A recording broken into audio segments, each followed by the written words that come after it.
Alright, so I guess shut up. I should be able to finish the Archon quest line of Natlan this time.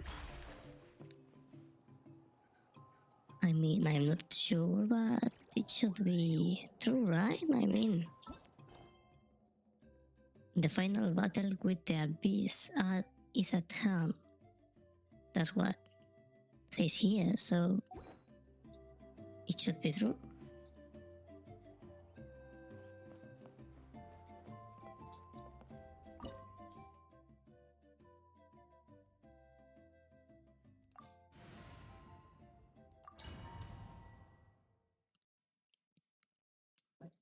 The Pyro Archon is waiting for you inside.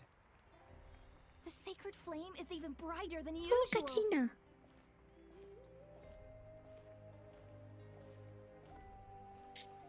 Hey, what's up?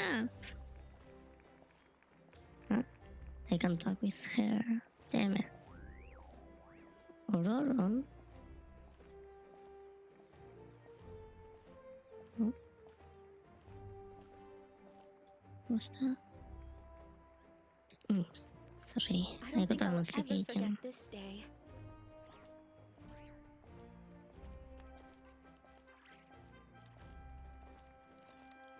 I can't run, I want to run. Hello. Wanna say something to your second granny? No? Fuck.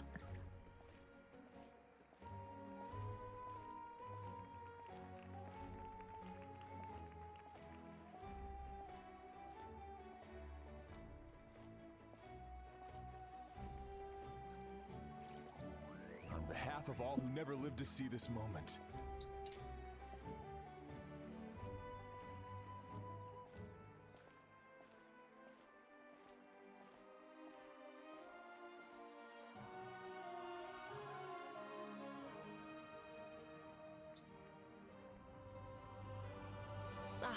Traveler, Paimon, you're here. Wicca. Sorry to keep you waiting.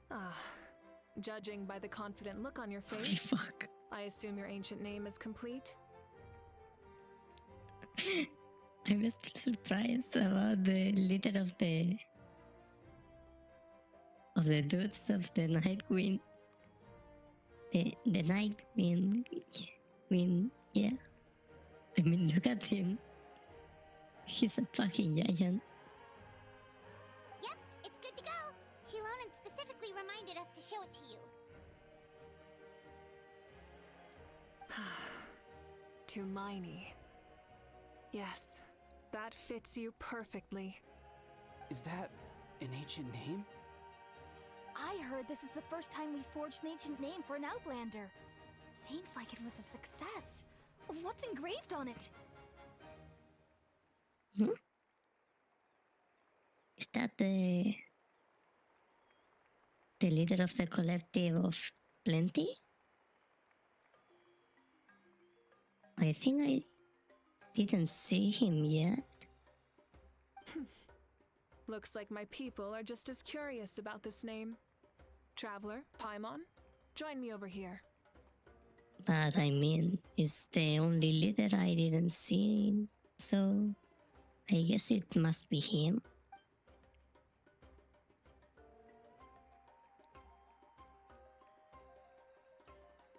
As you can see, I am holding the Traveler's ancient name.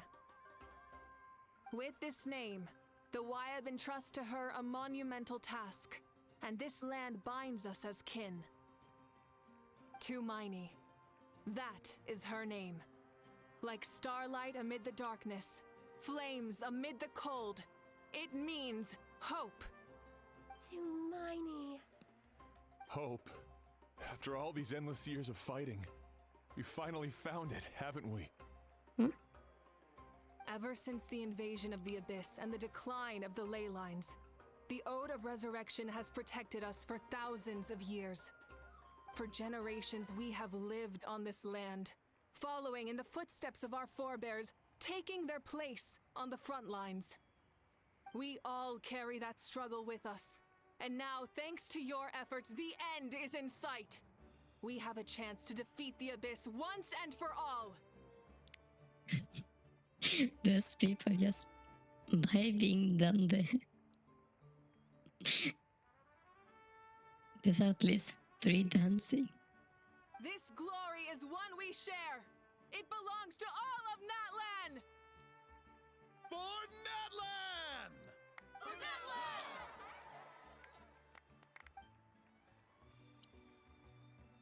Our suffering will not soon be forgotten. But there will come a day when we can proudly declare to our progeny that this war is won!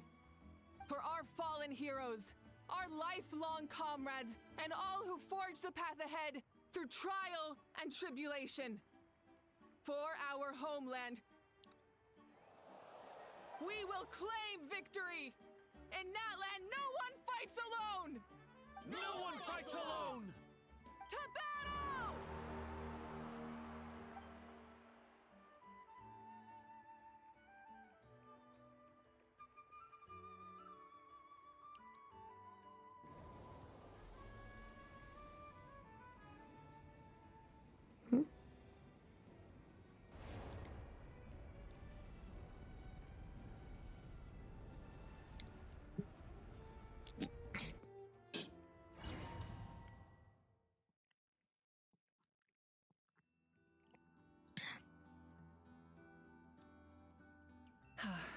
We're here.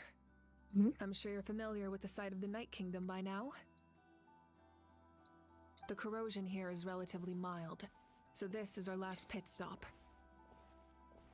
Once we set off, we must destroy our final enemy as soon as possible. Is that Otherwise, no amount of resistance to abyssal corrosion will save us from contamination. Tricks? I thought he was gone. What is he doing here? So there's no turning back after this, huh? Oh, Paimon? What are you doing here? After you left, Paimon started to be able to see this place. It's a mystery to Paimon, too. Tricks! Hello, baby. The sacred flame is connecting us. The moment it sent us here, it made sure your consciousness could reach us. But still, you can go no further. The Abyss also has the power to corrupt the mind, so once we venture deeper, it must be alone. But, while we're still here, I believe some of your friends may wish to say a few words. We don't have much time, right? True, but there's time enough to say goodbye. Come find me when you're ready to set off. I'll explain the next step of the plan. Tricks, can I talk to him? No, fuck. Is Aguarano wrong?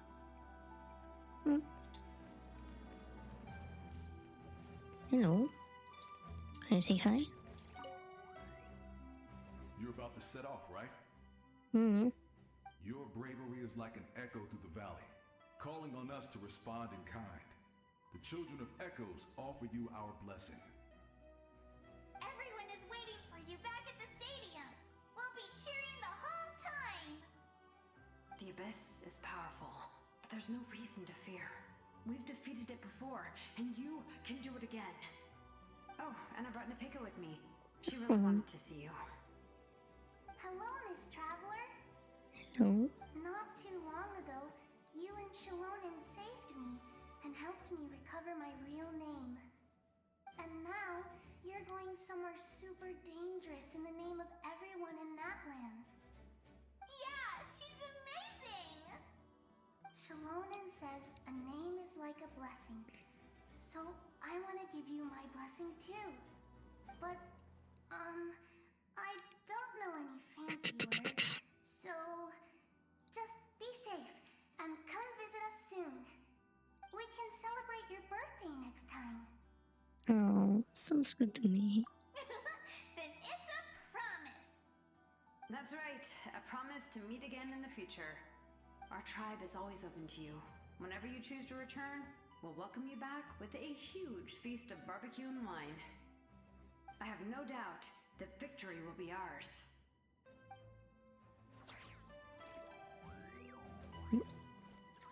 Kongamato.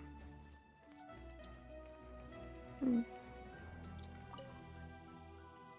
behalf of the Signs of the Canopy, I offer you our blessing. The name of Termfire teaches us that everything comes at a price. We've offered generations of blood and tears to this war, and now it's time to collect. We're all counting on you to take revenge, including the Mountain King. During the Turnfire Night, I once said, "May the will of Kongamato march ever on until the abyss is stamped out." Recently, I saw him again in my dreams. My most trusted partner, Burkina. He believed this would be the battle to end all battles, and implored me to lend my support to the hero of this era. As expected, traveler from afar, that hero is you. From the first time we met, I sensed something special. You remind me of someone, the one who moved Burkina to their side. I firmly believe you will defeat the forces of darkness. That miracle belongs to this era. We will answer to the fire for all our deeds, and so shall the Abyss answer for its crimes. Oh, and Ahau has something to say. I'm not interested to hear about that. Although you are but lowly servants, you have brought us much amusement. We desire that entertainment to continue. If this is where you meet your end, it would be a great disappointment. We would get over it, of course, but if you do go die, just go without regrets. That's the nicest send-off you're going to get out of Ahau. That's actually the nicest thing I ever heard him say.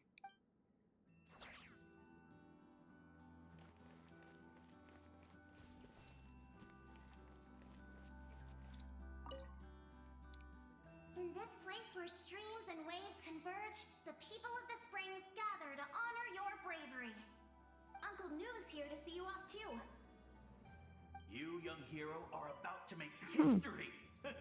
My deeds are nothing compared to that.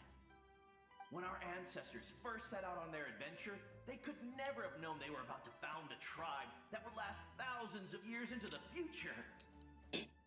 When future generations look back on our accomplishment, they too will see our deeds for their greater significance. Hey, why don't we record the traveler's story on a stone tablet? Just like the one on the mysterious island. No objections here. Make sure you put it somewhere people can see it. Great! I better get on it or someone might beat me to it. Everyone in my tribe wants you to become one of Natlan's greatest heroes. Me too, obviously. But as your friend, there's something I want even more. And it's way simpler. A date, perhaps? Once this is all over, I want to go to the hot springs together. Yes! Paimon included. Wait, no. Not Paimon, please. Just the two of us. That's what being friends is all about. Quality time and good vibes. Okay, it's a promise. I'll hold you to it. Disappointing.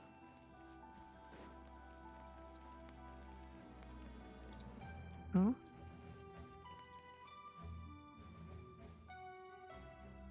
I thought this was just her sister? No, it's her mom, right?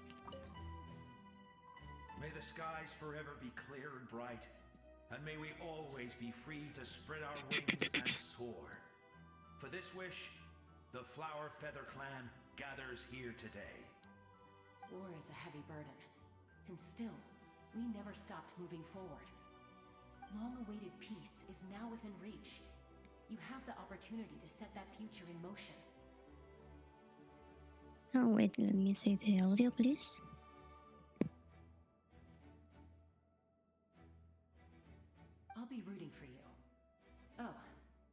heard about the battle, so she's here too.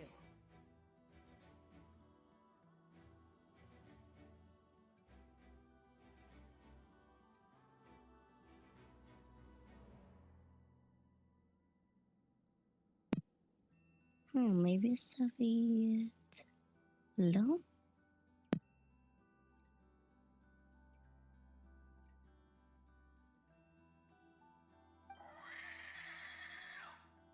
We both had to make a difficult choice about family. But after our adventure together, we finally let go of our differences. And she came to understand my attachment to human society.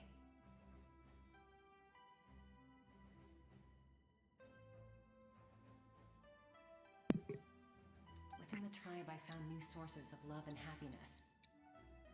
Koya told me she would do anything to protect that. And I would do the same for her. Ah, so it's actually your sister.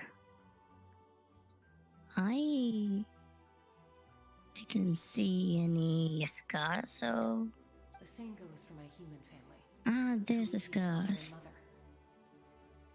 On the wings and the tail, right. Maybe my relationships seem like a mess to you, but it's okay. I won't let any one of them fall by the wayside. I will learn from everything we've been through and rise above the trials of fate to become a better version of myself. It's like you are becoming your own peacemaker. Thank you, but beyond that, I pledge to be someone you can lean on in all your future endeavors.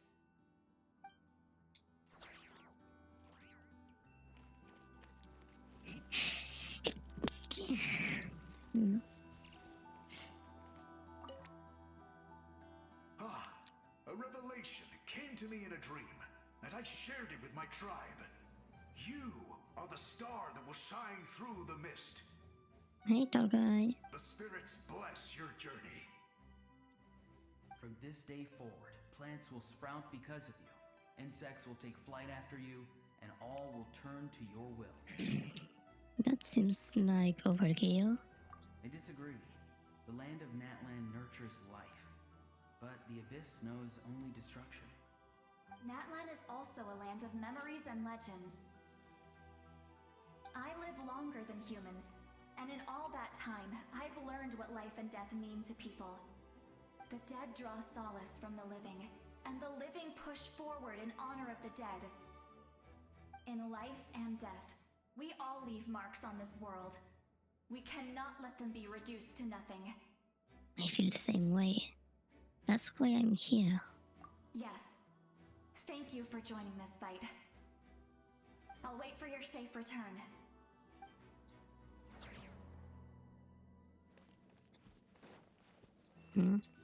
Parisa is not here. At the end of the earth lies the primal flame. We have come from afar to offer you our land's blessing and the respect of the Collective of Plenty. Thank you, Macho Man. True strength isn't gifted from the heavens. It culminates little by little from everything we do. Natlan's history goes back thousands of years. Every person who calls this land home, past or present, has a hand in this opportunity. Just like the Pyro Archon's concept of time, the past, the present, and the future exist at once. This moment is a convergence of all three. I have full confidence in the outcome of this battle. Victory will belong to Natlan. You have my word. Your hard work will not be in vain. Actually, I also have a more, personal request. Once the war is over, come visit us in the Collective of Plenty, okay? Alright. That's right. Our tribe can't wait to meet you. That already happened though. Veressa and I will show you all our customs and fun activities. I'll leave you in suspense for now, but I promise you won't be disappointed. I already been there though. I guess this quest came before the secret mountain even was here, I guess.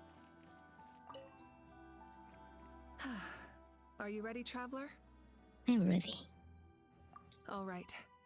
Before we face our final enemy together, we need to split up. I'm sure you remember the Abyss tumors from the previous battle. Yeah. Eradicating them was crucial to stopping the endless onslaught of monsters. Our final enemy has a core that possesses similar qualities. It's hidden somewhere in the Night Kingdom. Since I'm more familiar with this place, I'll go find and destroy this core, while you go straight to the enemy's lair. We can reconvene there. Understood. All right, then it's time to act. All of Natlan is behind us, so let's gather our courage and march into the unknown without fear. No one fights alone. Moika already left, so you should get moving. Oh, and Paimon should stop distracting you. Paimon still remembers her promise. She's gonna cheer you on with all her might. Paimon's not some kid who's afraid of the dark. She's gonna be brave this time, so don't you worry. Wait for me, Paimon. Always. Rex, hello. You're not in this alone. We'll be with you in spirit the whole time.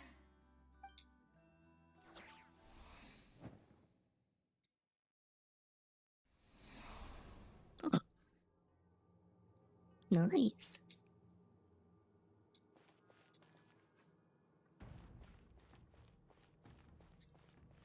I already have my Wicca, but I didn't try her yet.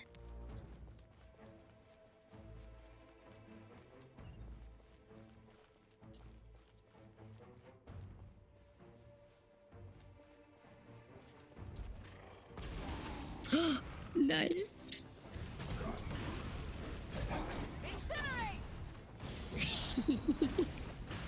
Light up the blazing sun!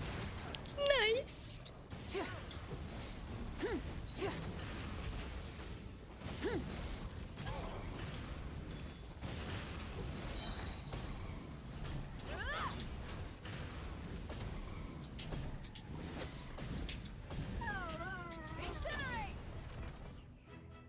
Wow.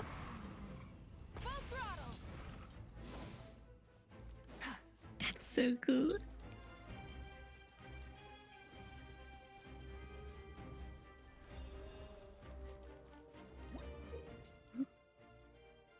Oh, nice.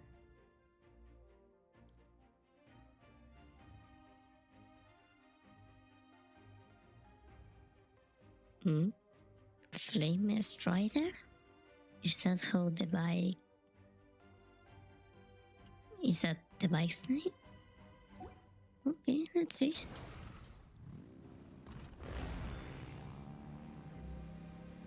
Cool.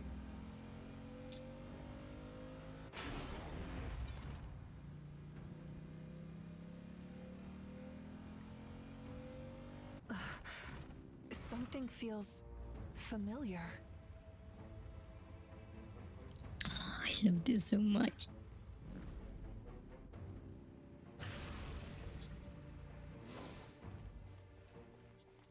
Hmm?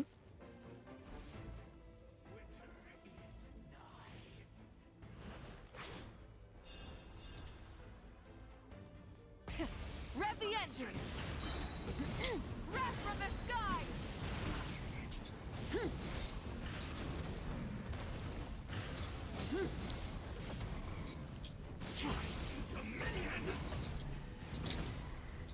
Ow.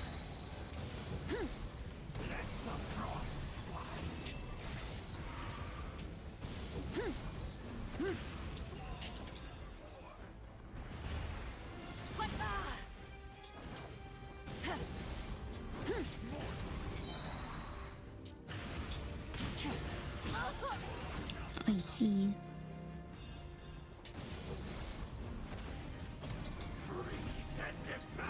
Nice. Fuck you. Try and stop me! I didn't wanna.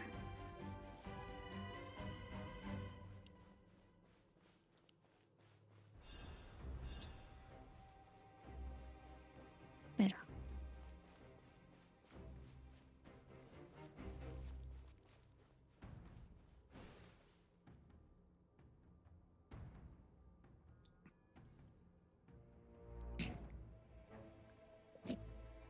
Hmm?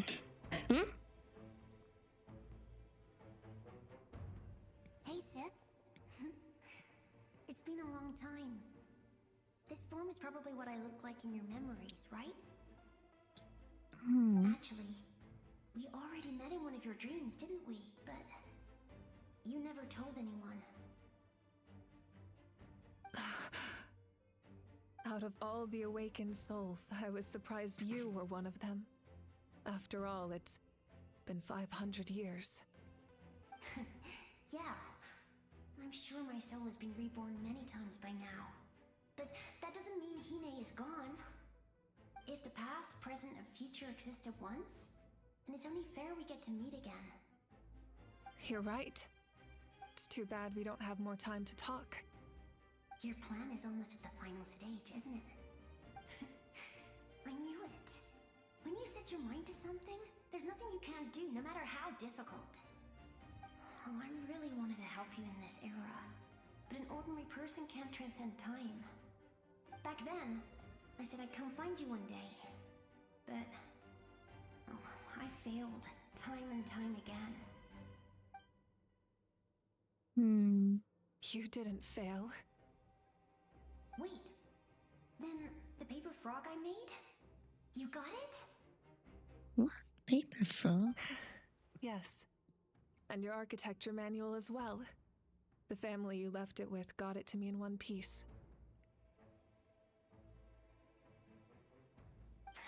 I'm so glad. 500 years is a long time. I was worried someone might toss it during a move or something. No, they never forgot their debt to you. I learned a lot about you from them. Sounds like I placed my trust in the right people. Everything I wrote, though, it's probably outdated now, isn't it? Yeah, I'd say so. Oh well. It's been a long time. And it's not like I was some innovative architect who left my mark on history. But I lived a really happy life. I dedicated my career to helping those without a home. I didn't have time for love, or for myself, but I didn't care. There are so many things in this world that deserve to come first. That's what you taught me. You never took time for yourself either, did you, sis? No, it wasn't necessary. Besides, I made my choice. And now, the end is near. Be it the enemy's end or my own. In the end, the method you used to transcend time was much more than a simple paper frog. You sent your love across time. So let me say this, Hine. I will love you. Forever and always. I know that. Mom, Dad, and I, we feel the same way about you. We're family. That will never change. All right. I need to head out. Another hero is waiting for me. I believe in you, sis. For Natlan.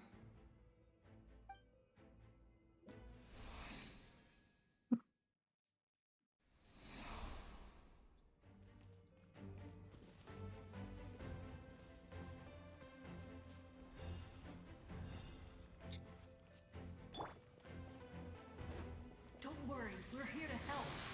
Nice. Thank you. So, I call on your benevolence to heal our heroes. Oh, The missile Nichika. pylons are being protected by some kind of power. They can't be destroyed right now. And the auntie from the people of the Care these monsters springs. first might give us an opening.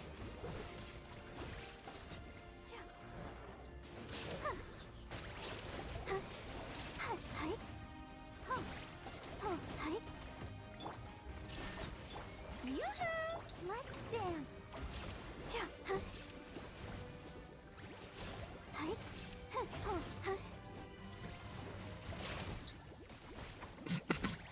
Hmm?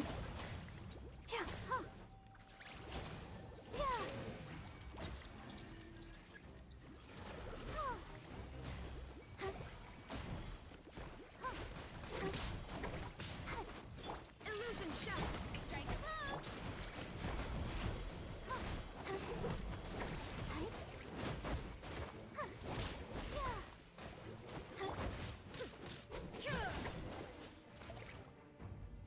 expect to see you again so soon. I didn't expect to see you either. I didn't know I could do that. Hello, Miss Traveler. Wait, you are. You remember Tlasoli, right? She's my mom. And well, she did a lot of bad things. Yeah. I saw her in a dream. And she spent the whole time apologizing to me. But I didn't know what to say. Napika, all those people who lost their memories, they're the ones who deserve apologies, not me. Nichka told me all about what happened, and this was my advice. Even though we can't undo our mistakes, there will always be opportunities to make up for them. I had a good talk with my mom in that dream, and she agreed to lend me her power. That's how I was able to help you back there. My mom made a lot of terrible mistakes in the past. But now, she's using her powers for good. It was a huge help. You're a very talented person, Nichka. I'm sorry your life was cut so short. It's okay. We still managed to do something important in this place. Good luck, Traveler. We're all counting on you. You can leave this place to us. When the monsters attack again, we'll fend them off. Melanie is in the square over there. I'm sure she'd like to see you again. We got to see each other in a dream, and that's enough. The square makes it possible to connect the living to the Night Kingdom. If the Abyss starts to corrode that area, its forces could once again surge into the land above. It pains me not being able to see Mualani again. But if I can do something to protect Natlan, then that is the only choice. Mualani will grow to surpass me as a warrior and accomplish greater feats than my own. I have no doubt.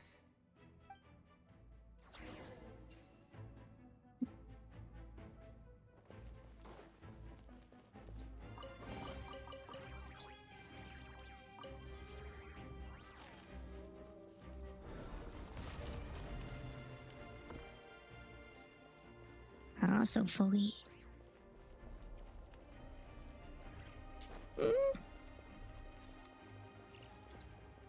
What the fuck? I'll protect us.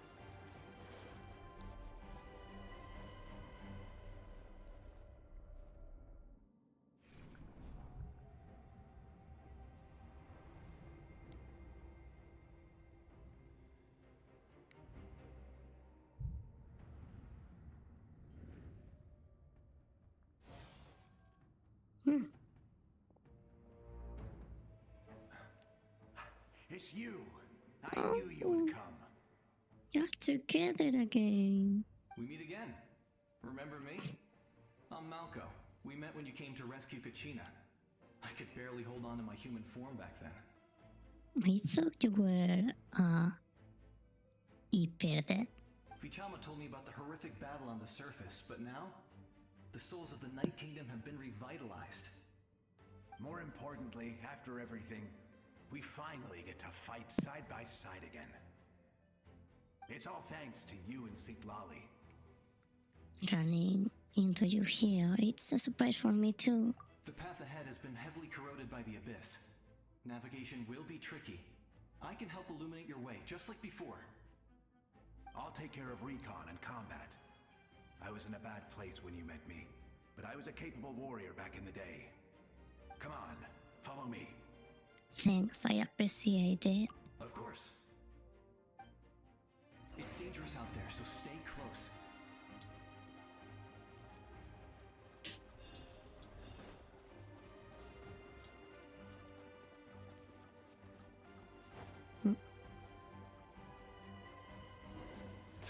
More monsters! Leave them to me. I've got your back. Hey, let's dance. Huh. Huh. Hey, huh. Hey, huh. Huh. Hey, huh. Oh, huh. Hey. Huh. Huh. Huh. Yes! Coco, we made it! Come What? on, time to teach them a lesson. We're the Flower Feather Clan's top adventurers. Ochika? Let's show them what we're made of. There is no strike a pose. Let the show begin. I wasn't expecting to run into Bona.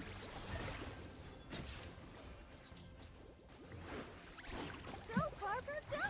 Yeah. And even nice to see Ochikan again.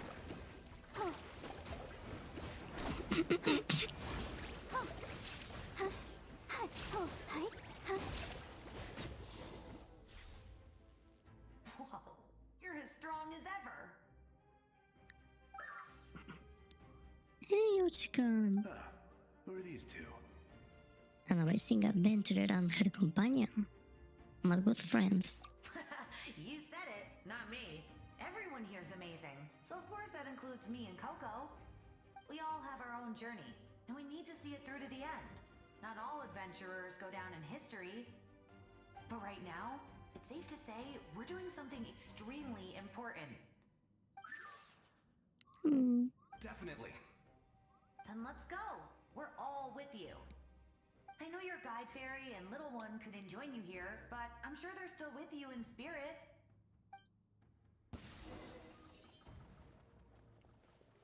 Wait a minute, please.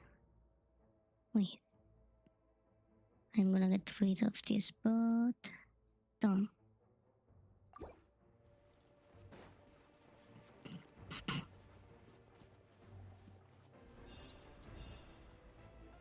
Go, Barbara, go!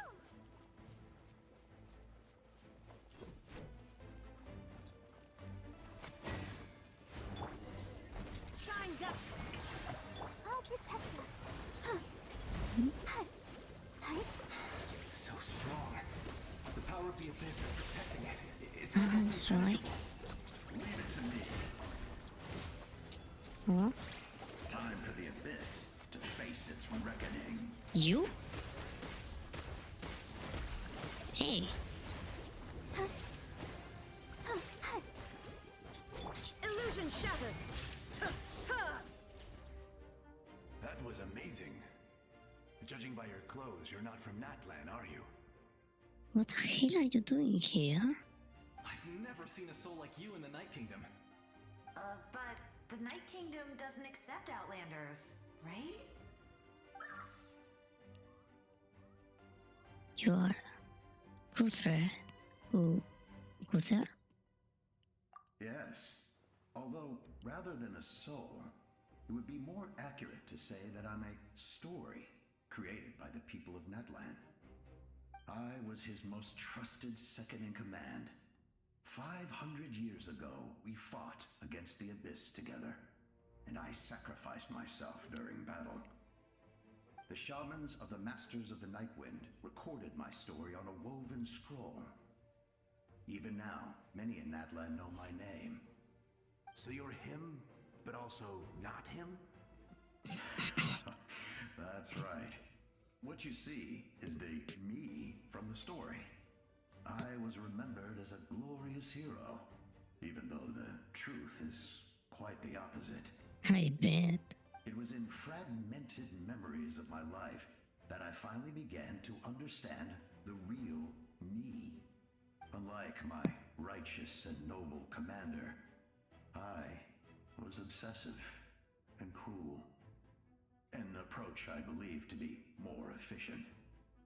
Our differences caused many an arguments between us. No wonder you were ready to sacrifice Auroron. You tried to sacrifice someone. I will stop at nothing to protect my commander's interests. The most idealistic and righteous among us are the most fragile, so I must protect his edge.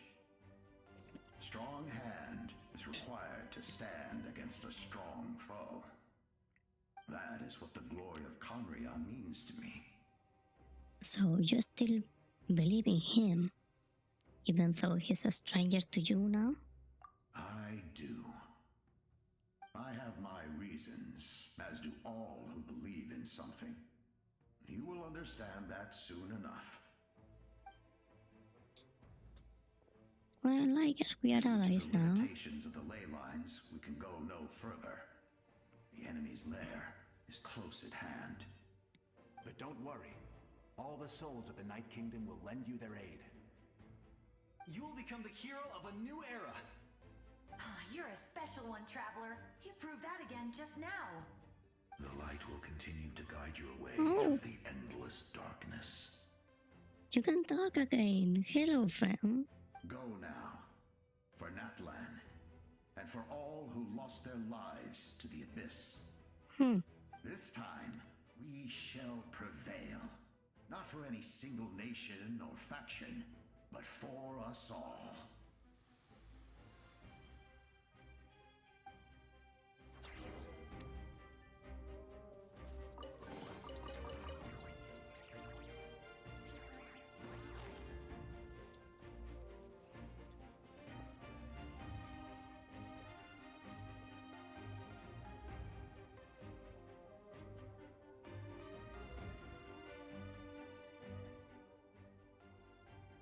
I didn't expect the situation here to be so chaotic. Is it because of the damage of the ley lines? The road has collapsed, but the structure above seems intact. That looks like the way forward. Still, how do I get over there? Oh, that sound is... a cuckoo soul? Hey, Traveler! It's me, Koichi. Oh, Need some hello. help? Doctors can be really handy in an emergency.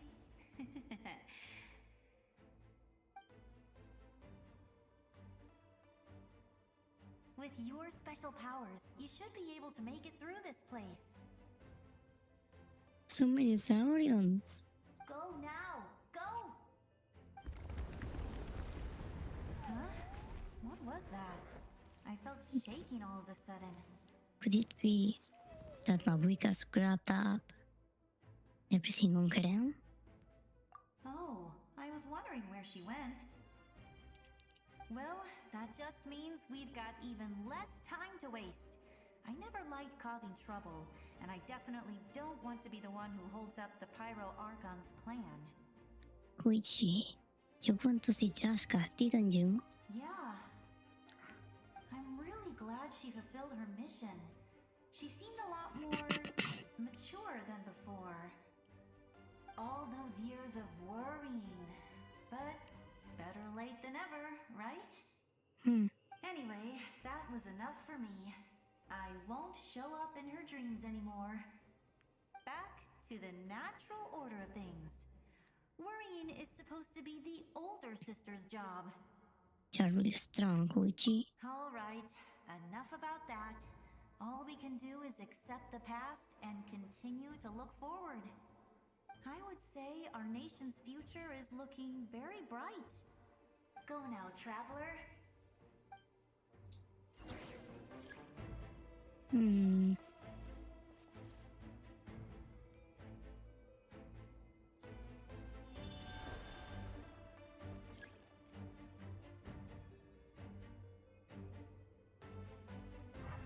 Oh, cool.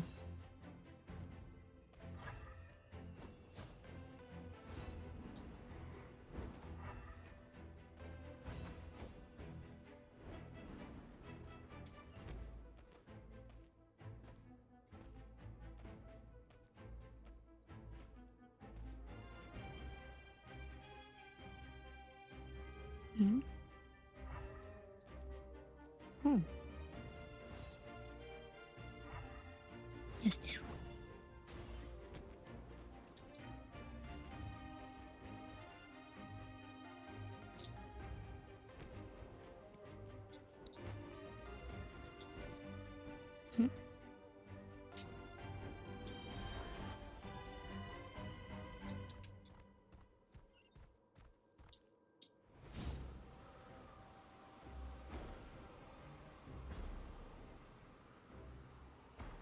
Ah, those creepy ghosts again.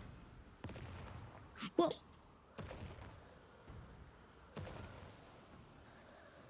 You can do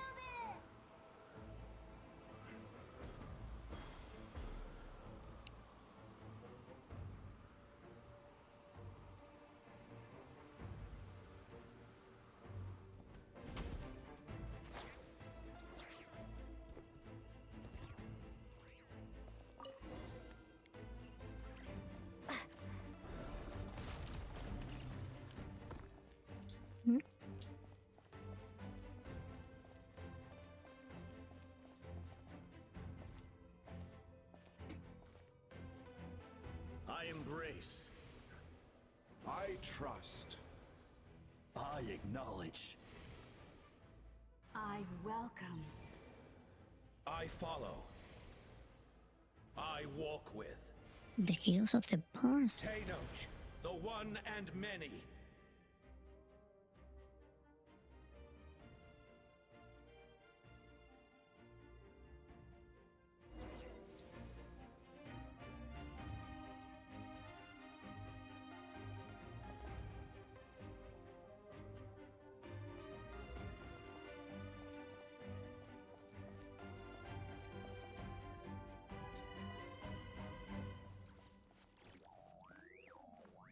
It's just getting so Let my epic. people light up your path. Mawika is just up ahead. Now, go and bring forth a miracle reserved for the divine.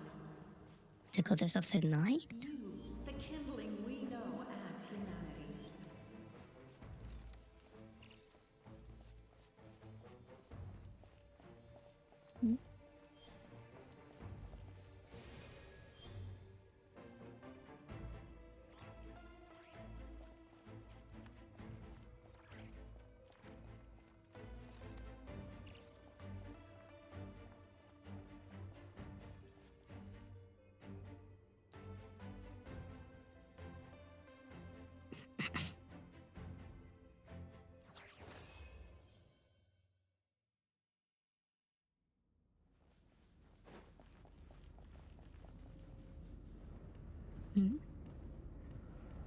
Oh.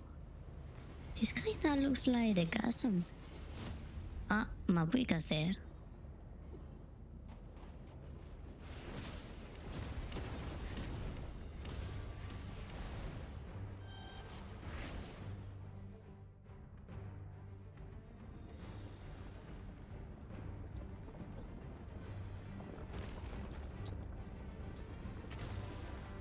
It's too late. Resistance is futile. Ow.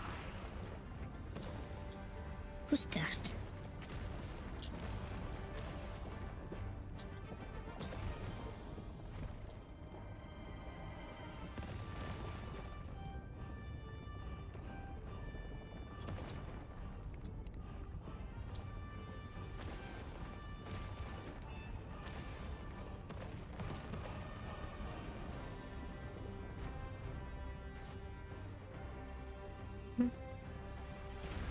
Extinguish, for the world will always fall to darkness. Kujanina. Who's that?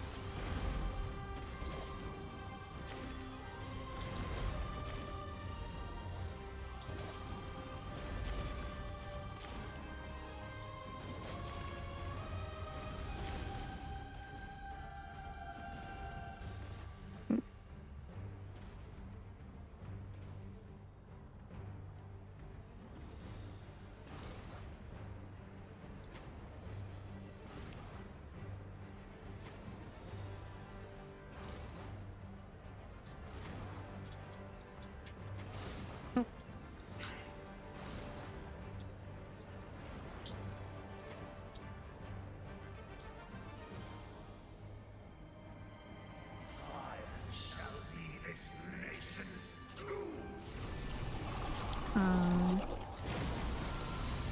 Whoa. Okay, I guess that's the big bad guy.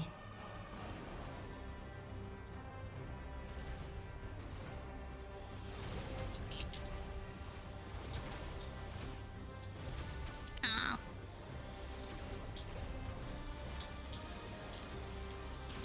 Ow.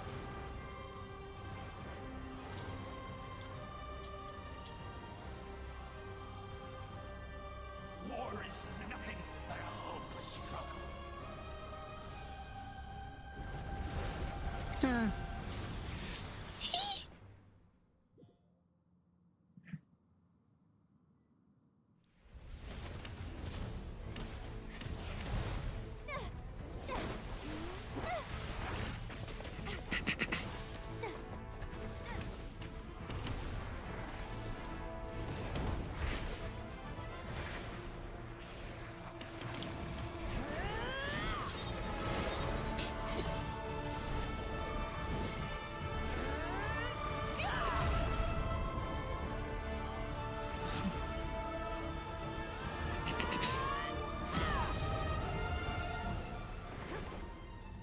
Does she really need my help?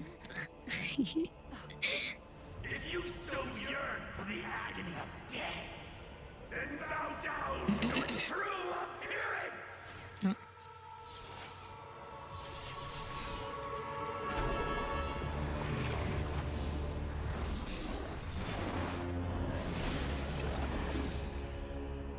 Oh fuck! I want to kill that. Can I kill that?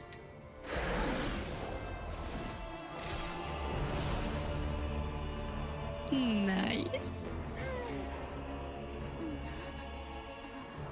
You who traverse the stars, fear not. Natlan has placed its trust in you. Descender, ignite your fire, the hope that burns within. Vision. Nice, it's just time, finally. Yes.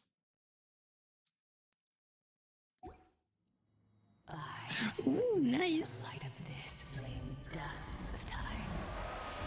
Once the wood is spent, night will return. Failure.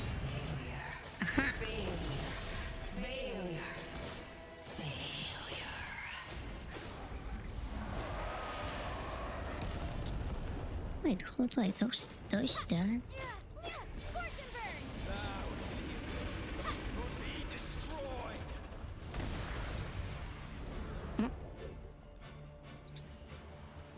Oh, no, wait.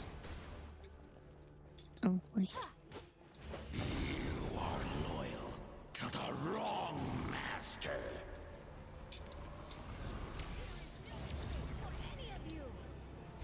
So many voices.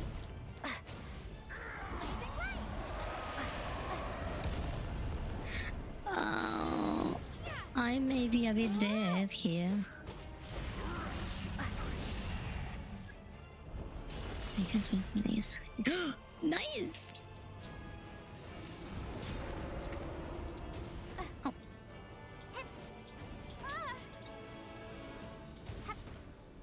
Fuck.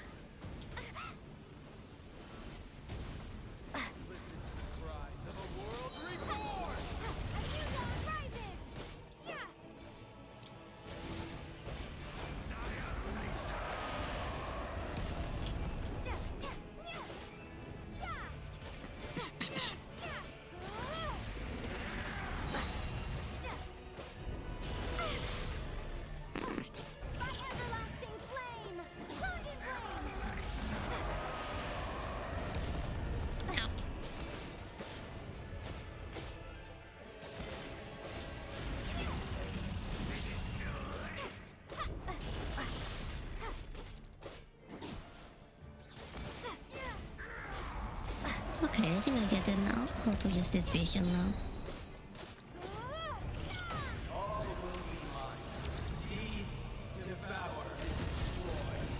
Wait, Shabalanke. Watch out, traveler! What? What happened?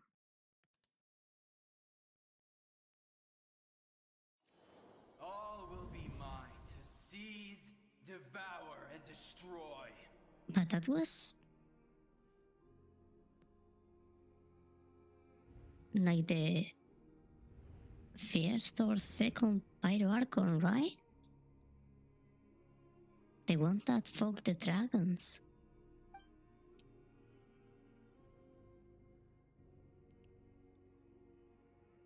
Is he the source of the abyss? Oh, I've been there. Face your fate. What is that? Huh. Returns. Even with borrowed celestial power, your destruction is inevitable. You march to an end you cannot change. Millennia of struggle, all in vain.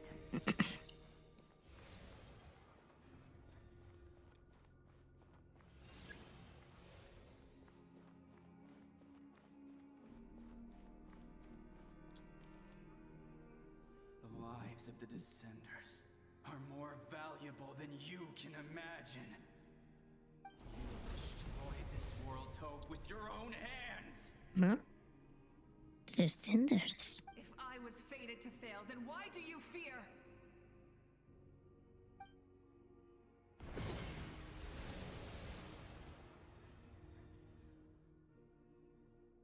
Ah!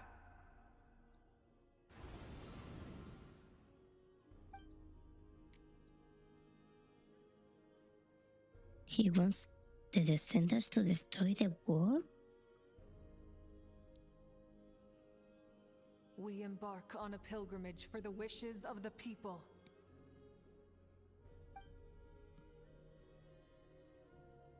We choose to battle, to earn a glorious name.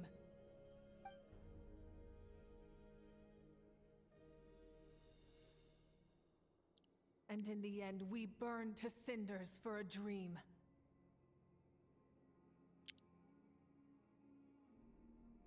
Whoever made Mabuka's outfit. And so this cycle continued. Thank you. Time after time. Thank you so much.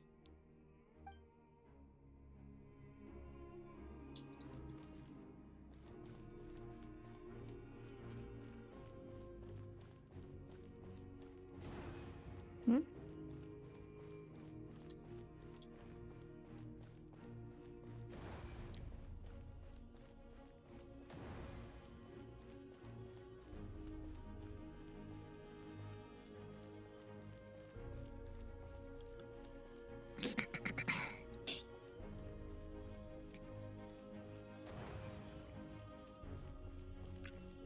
My fate is to bring this journey to an end, once and for all!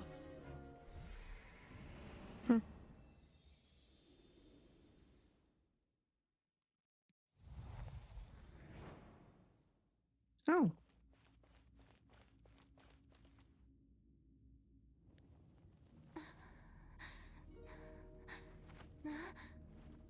Listen.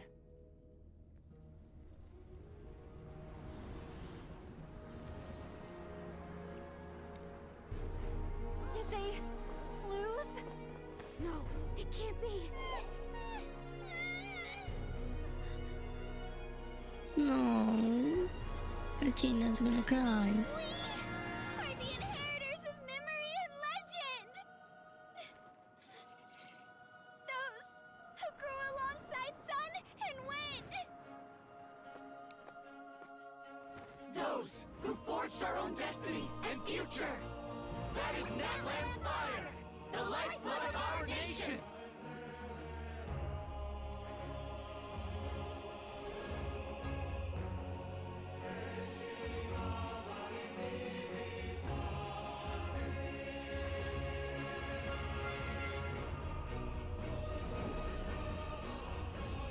Their voices.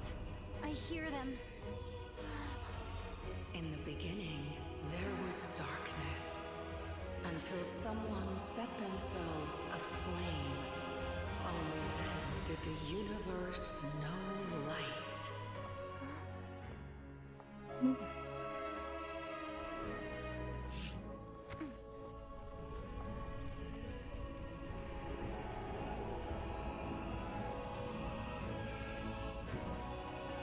We won't give up hope. We will march forward together. This is where we forge our future. With our own 2 hands!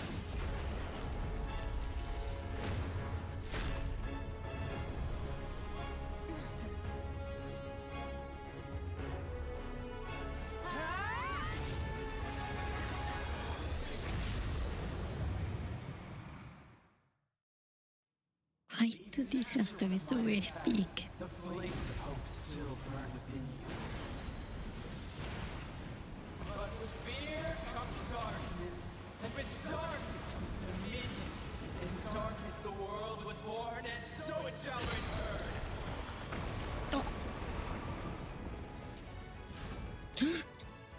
Hey.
Don't get closer.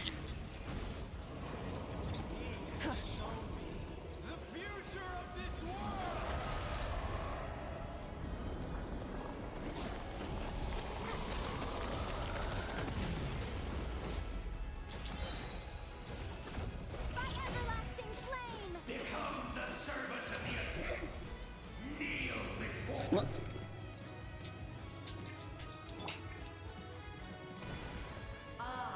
Bring forth the faith of the six tribes and bestow absolute freedom upon our heroes. Angels, vanished greed.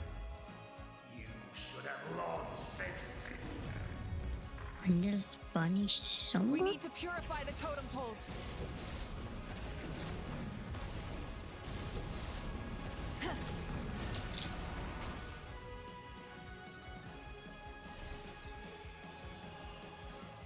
No matter the cost, I believe in her to the end. Her soul is noble and pure. Hero is just her starting point.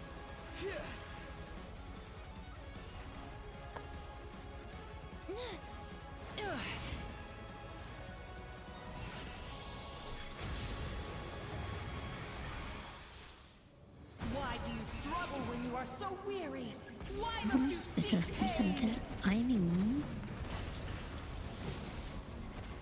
Wait, I can't... Hmm? Where? We saw it. We saw... Where's we saw it? Oh, there. Whee!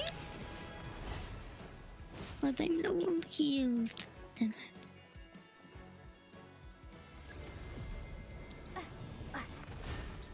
Wait, I come. Yeah. No one fights alone. Fuck you. You toil in vain, and your blood is a worthless sacrifice.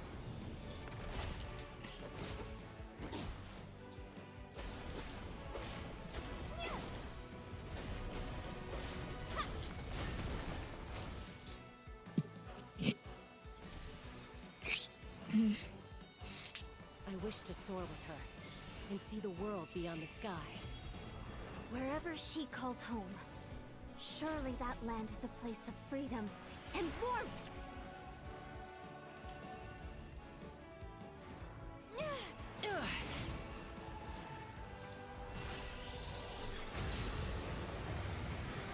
Wait, Glissa? I heard that name before. And your blood is a worthless... Fuck you. Is this the guy who attacked the flower feather now? Foolish pests.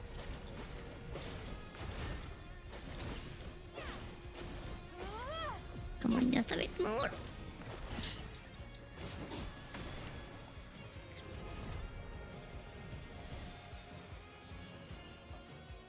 I admire her wisdom.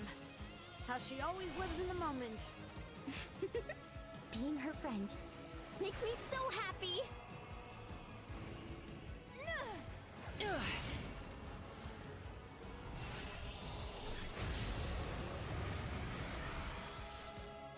Enough, you foolish pest.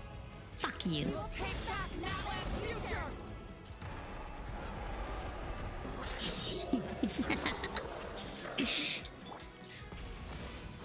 Every adventure can be stressful and scary.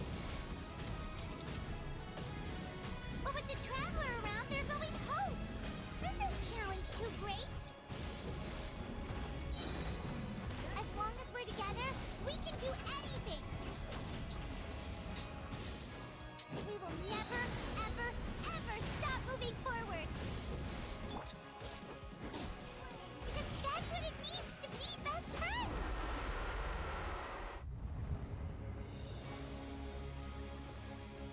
Hey, I see the sword Goizo is holding. Deep down the sacred mountain.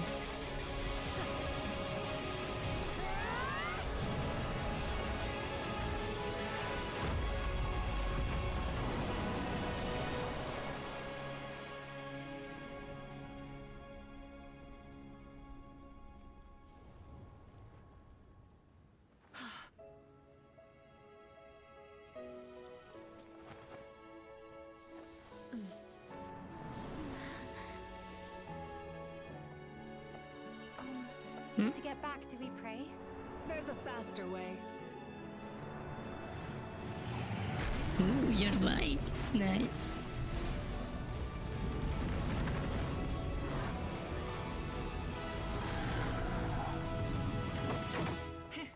Hop on. Don't mind if I do.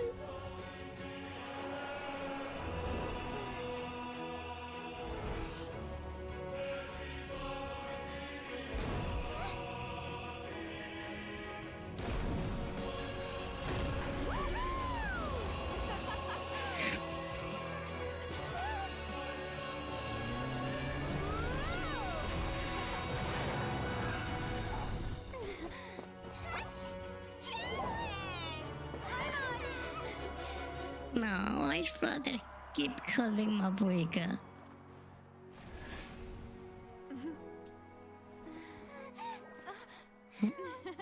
Okay, okay.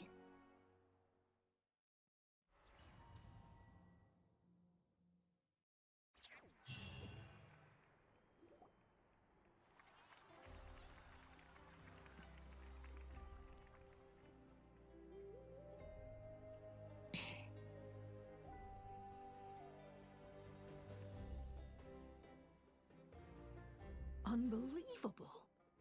No signs of abyssal corruption whatsoever. The same goes for the Pyro Archon. Ooh, nice. So she's not gonna die in the end?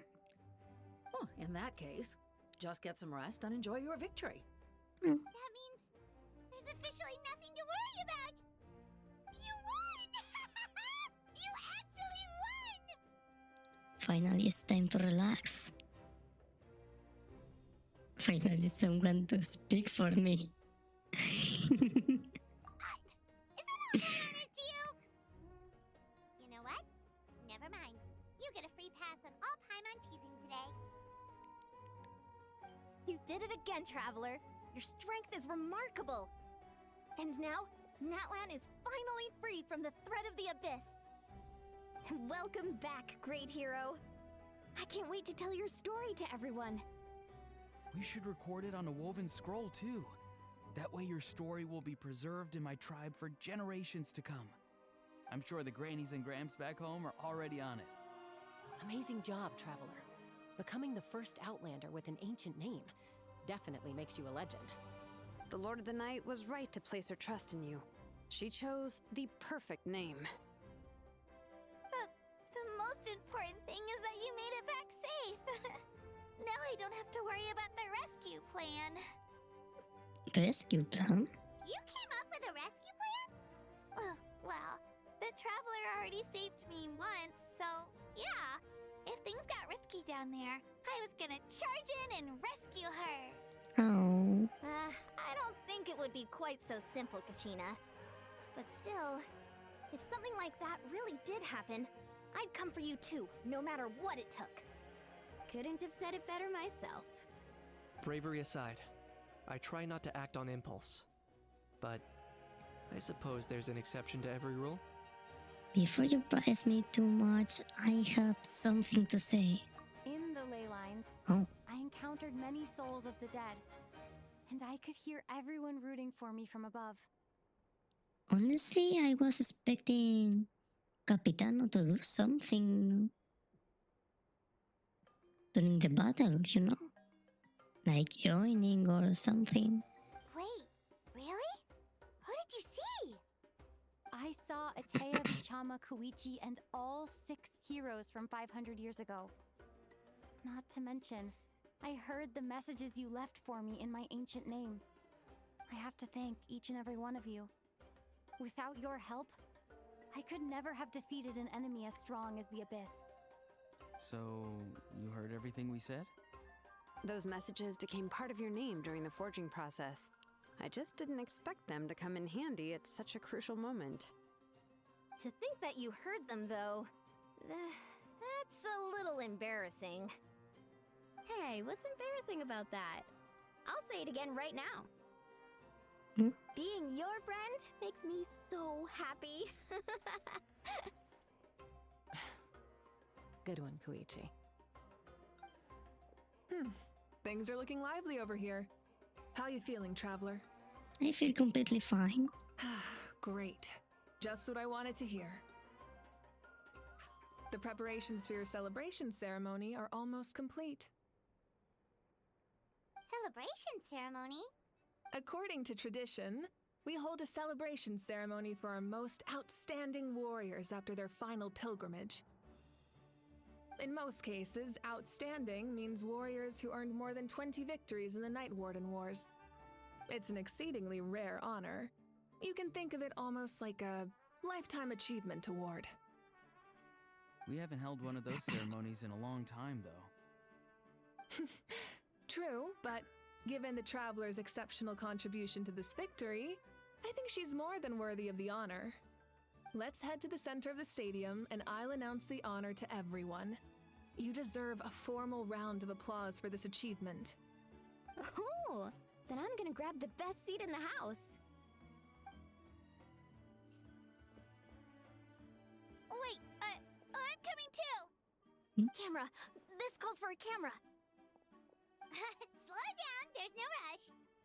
Moika, if this ceremony is to celebrate defeating the Abyss, don't you deserve the same honor? That's right. What's the point of holding a victory feast for yourself? Besides, I'm already the Pyro Archon. That's enough honor for a lifetime. Let's go. Everyone's waiting for us.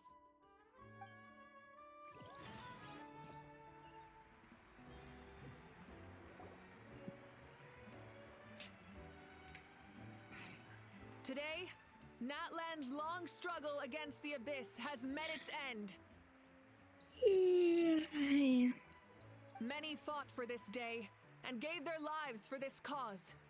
We must not forget them or the heroic Outlander who lent us their aid. Her ancient name, Tumaini, will be immortalized in the history of Natlan. From this point on, there will be no more Night Warden Wars, and I pray the Ode of Resurrection will never again need to bring back the fallen. Oh, that would be so nice. We fought for a singular purpose, peace. And now, it has been achieved. The funeral to commemorate the fallen will be held on a later day. In the meantime, our hero will embark on a parade of blessings. Let us send her off with a round of applause and show her the warmth and gratitude of our people. Yeah! Woohoo! All right! Go on. This is your moment. You should savor it. But what about you? Now that the threat of the Abyss has been eliminated, we finally have a chance to restore the Night Kingdom. Oh, nice. I'll take care of that first. Okay, we'll look forward to good news.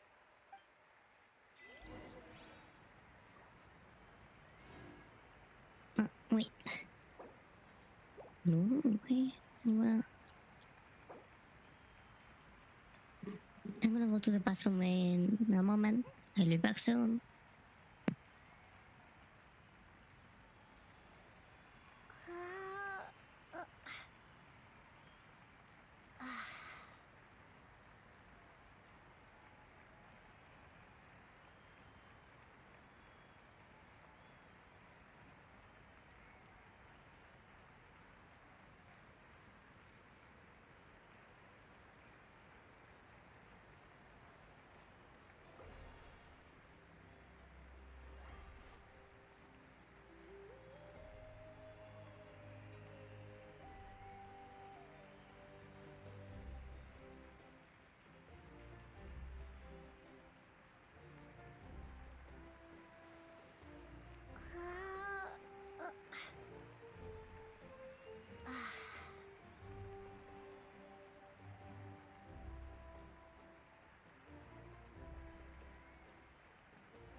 I'm back.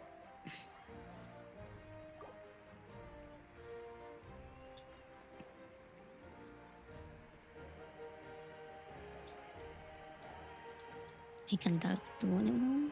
Oh, well. Just a moment, great hero. Before you set out on the Parade of Blessings, please accept these feathered accessories.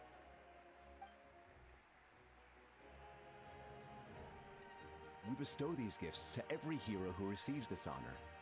They are proof of your bravery and strength, and mark you as a role model for all in Natlan. Thank you for everything. Thank you for saving us from the abyss. Now, the person who has the honor of adorning you with these gifts is none other than one of Natlan's most outstanding warriors, Chaska. Oh,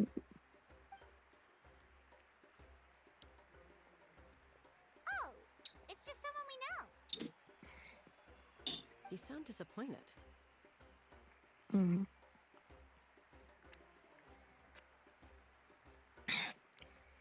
By someone we know, Paimon meant a cherished comrade. Exactly!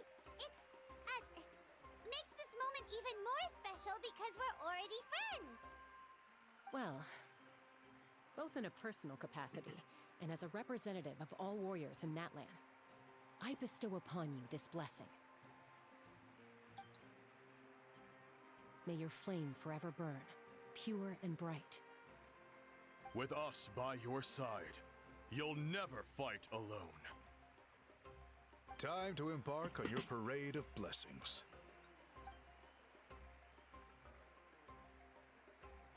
Crony is ugly. Hey, hero!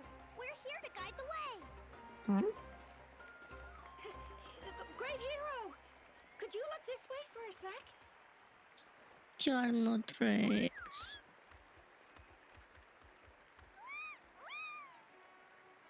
Ah, it's fine. They are cute anyways. Stop running around. You're blocking her way. I don't mind it. Yeah! Enjoy the parade! Over here! Mm. Over here! Quick, take... As the sun shines Wait, down what? on our nation. A photo? Another damn it. victory for Natlan. Can I take a picture of you, please?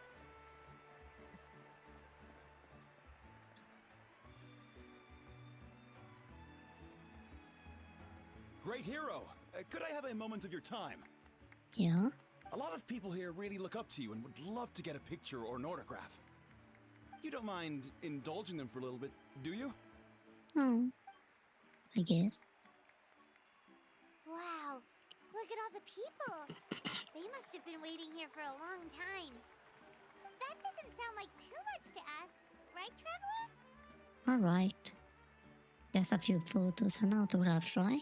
That's right. The photo booth is this way and the autograph area is over there.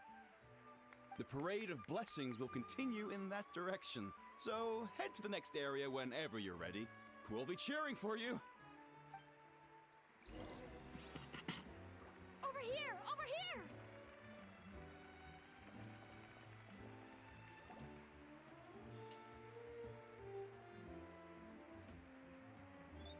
Yes, that's it.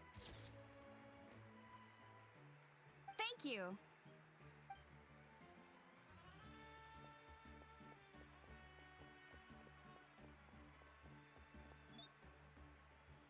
Oh, that pose is perfect.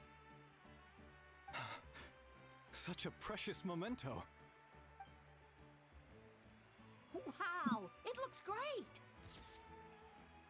Can I have one more photo? Just one more?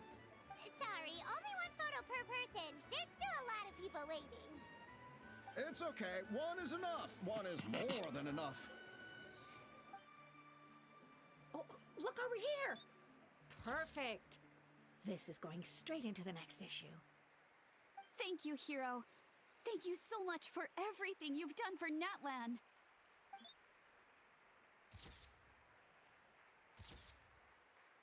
All right, that's all the film. No more pictures, everyone. Huh? Oh. We can't keep our great hero here forever. Thank you for your participation and your understanding, everyone. I feel bad. Wow. Everyone's so enthusiastic. Paimon bet she can make a small fortune by selling photos of you to people in Natland. Paimon, don't even think about it. All right. It was just a joke. There's a bunch of people waiting for you here, too! Woohoo! The Great Hero is here! It's the Great Hero! Quick, get ready to take a picture! Line up, everyone. Single file, please. The hero will begin signing autographs. What name should I sign to Miney? Seems like the obvious choice. Ah. What? Pen on paper? Wait, do I have to do this? Okay. Oh, I can mess it up. Cool. Thank you. Oh. I'll treasure this for the rest of my life.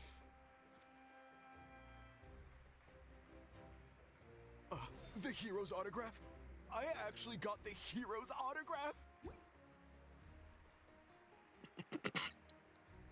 I'm starting to get the hang of this. Let's go for a few more. All right, last one. The great hero has a parade to finish. Thank you for taking the time to sign those autographs. We really appreciate it.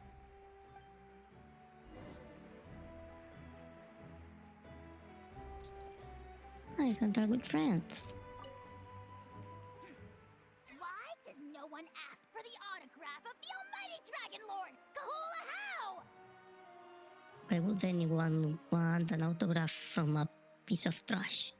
Ahau was just practicing his signature with a rock. Still waiting on the admirers, though. He will wait forever. Hey! Keep it to yourself!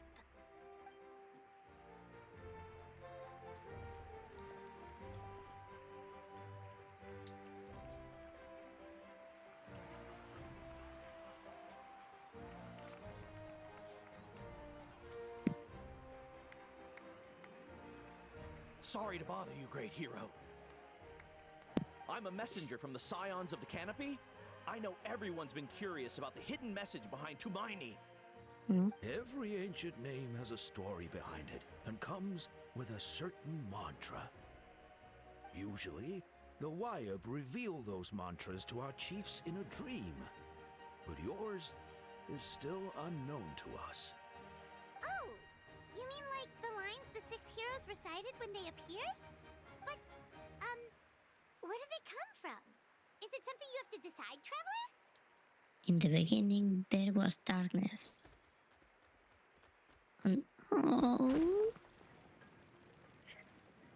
Until someone set themselves aflame. Only then did the universe know light. Oh! That was beautiful! I've got it all down! That's the final element of your ancient name, right? That means you've been completely accepted by Natland's ley lines! The Lord of the Night gave those words to me. From the Lord of the Night herself? Legendary. Truly legendary. Tumaini! Tumaini! Tumaini!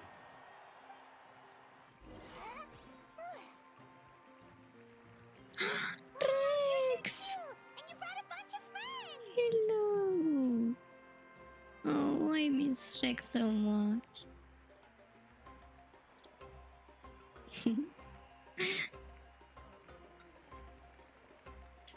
Aren't they following me? So cute. Look over here, Traveler!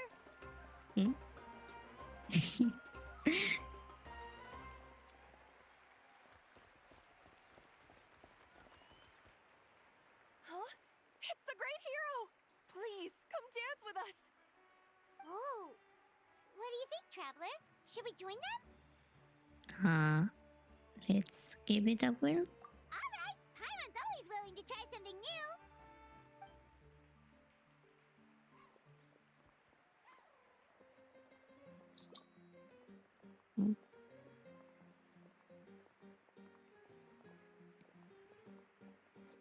A rhythm minigame? Really? Why not?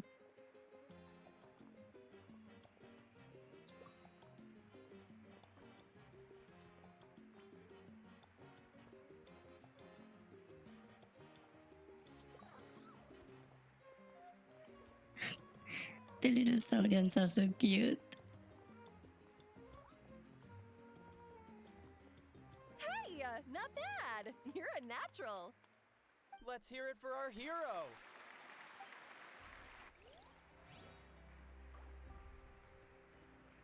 Huh? What are you doing? Okay.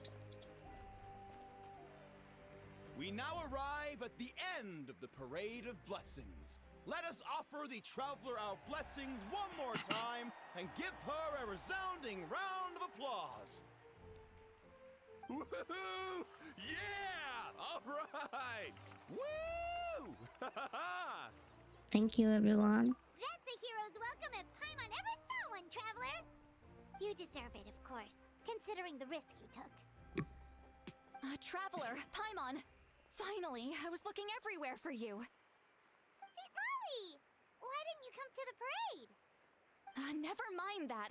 I have something important to tell you. Come with me. I went to revisit the revelations in my dreams as soon as you came back from battle. But I couldn't fall asleep just anywhere. I needed somewhere private. I didn't want anyone to overhear me sleep talk or watch me contort myself into some weird position. Anyway, that's not the important part. It's about Mawika's death. Her fate hasn't changed at all. What do you mean? What? But we both made it back. Didn't you defeat the bad guy behind all this? Does that mean the war isn't over? No. The disaster is over, but my dreams never lie. That's why I came to find you. I need to know what I'm missing. Where is Mawika right now? Did she tell you what she's planning? She said she was going to restore the Night Kingdom. Compared to fighting the Abyss, that should be pretty easy, right? After all, the corrosion should be gone by now. Easy? Not so much. We can't restore the ley lines without the Lord of the Night. And I'm not sure she has enough power to do it on her own. The Lord of the Night is weak right now. She told us that herself, remember? I'll admit, restoring the ley lines is simpler than reconstructing them entirely, but it's still no easy feat. You've got a point. Otherwise, Mawika wouldn't need to get involved. True. If the Lord of the Night could restore the ley lines by herself, all Mawika would need to do is tell her we won. Not even that. The Lord of the Night knows the ley lines better than anyone. I'm sure she knew of your victory before us all. Point being, this matter is far more complicated than the Archon made it out to be. We need to get to the bottom of this. But why would she hide the truth from us? Mawika has accepted her death, remember? For her to let someone else dictate her end, there can only be one possibility. She must think the outcome of her death is worth it. The moment Mawika used the Ruler of Death's power, death was demanded in return. Not necessarily as repayment for her aid, but as a rule. That means Mawika doesn't have to just sacrifice herself to the Ruler of Death. She can still use her death to get something in return. Like, dying for a cause? Then let's get going! Where do you think she went? Could it be where we found the source mechanism? The Lord of the Night should now be able to appear anywhere in Natlan. What we need to know is where the Ruler of Death can be summoned. According to the Lord of the Night, the Ruler of Death is one of the Shining Shades, an extremely elusive figure. Even woven scrolls dating back thousands of years have nearly no mentions of her. Mawika once met Xbalanque. She told us about it before. Right! Xbalanque created the rules rules of Natlan by borrowing power from the ruler of death. That means he's met her before. Wait, do you think Shibalanke could have met the ruler of death in Cinder City? The one they call Ochkanatlan? It's very likely. After all, Ochkanatlan was built on the site of a previous dragon city. It's known as the first city of the Pyro Archon. Alright, then let's head over right away! It's not easy to get there, so follow me. I'll take you. No need. I've been everywhere around Scanatlan already.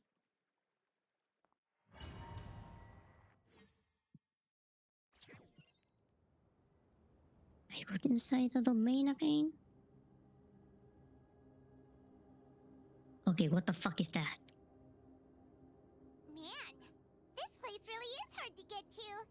And Paimon wasn't the only one who saw that creepy. weird thing up there, right? All those eyes inside of it? Talk about creepy. Yeah. I believe that's how the ruler of death keeps an eye on Tevat. Quick, this way. We're almost there.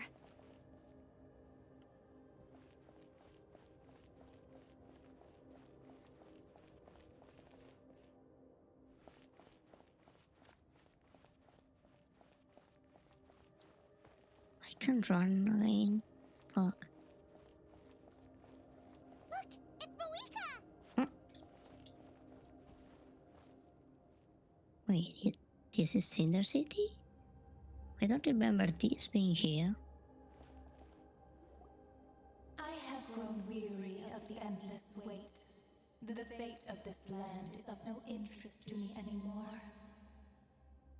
However, you humans managed to meet the expectations of the heavenly principles. For that result, you deserve praise. Moeka, as the price for using my power, I shall now bear witness to your death. And with you, the war that your nation has waged for more than 1,000 years shall meet its end. Moeka! You got here sooner than I expected. What are you doing? Closing the final chapter on the plan that has consumed Natland for 500... No. For the entirety of our history. We've eradicated the Abyss from Natlan, but its power remains in worlds beyond Tevat. Tremendous and unyielding. Only by completely restoring the Night Kingdom can we defend against its corrosion in the long run. But the architect of the Night Kingdom is near her end. She lacks the power for such a task. And worse still, if her life force is depleted, the rules of Natlan disappear along with her. We have no need for the Ode of Resurrection right now, but it remains Natlan's strongest defense should the Abyss return one day. So, you're planning to... Yes. My plan is to once again place my life within the sacred flame. 500 years ago, I gave my life for the chance to be reborn in this era. Hello, foolish one. Welcome. A chance to see all my plans to completion. And now, to sustain the Lord of the Night, I will give my life once more. I respect your decision, Malika. But this method requires an immense sacrifice. The flames of your life force are exceedingly strong. But a life sustained by fire is one destined to die out one day. What will you do then? I've thought about that. With the Abyss out of the picture for now, the Sacred Flame's power will be consumed at a much slower rate. My life force should be able to sustain it for another 200 or 300 years. Future Pyro Archons will continue to seek new sources of fire. As long as Natlan's legacy endures, the Night Kingdom will survive, impervious to the Abyss. Once again, you place hope in the hands of the future. But the pilgrimage pilgrimage can replenish the power of the sacred flame. We can give it that meaning. Why shoulder this burden by yourself? Because I want the pilgrimage to change. The pilgrimage was an essential part of our struggle against the abyss, a grand competition full of promise and glory. But it also chained our people to an inescapable destiny. Fear and anxiety have been our constant companions. We knew what the consequences would be if we laid down our arms. Morality left us with no other choice. And so, Natlan became the nation of war. This is where Xbalanque defeated the dragons and granted our people the liberation of their flesh. And now, in the same place, I have the chance to grant them the liberation of their spirit. Was it here? There will be no war, only competition. One fueled by our dreams for the future, rather than a desperate struggle for survival. A new future deserves a new meaning. A chance to take a definitive step forward. Very noble indeed. But what does any of this have to do with you? You speak of duty, but not yourself. In my eyes, Malika, you are not inherently special. A child of Natlan among countless others. Yes, the situation is urgent, and the ley lines must be restored right away. But it is too heavy a burden for you to shoulder alone. That is where we differ, Lord of the Night. You see all humans as the same, but I understand what it means to be a leader. A leader is swift and decisive in the face of reality. Someone capable of making the right choice even when there are no good options on the table. Sacrificing the remainder of my life to help Natlan overcome this crisis. That is the right choice. After all, leadership is built on the trust of ordinary people. Without them, there is no Archon. The people look to their leader to make the world a better place and stand up for them when it counts. For that reason, I must see my duty through to the very end. But what about you, Malika? You still haven't talked about what you want. Is it that unimportant to you? It's not important, Citlali. There is nothing more important than protecting the future we built together. It's hard to argue with her logic. She probably knew we would come unprepared what to say in advance. It's time for Natlan to enter a new era.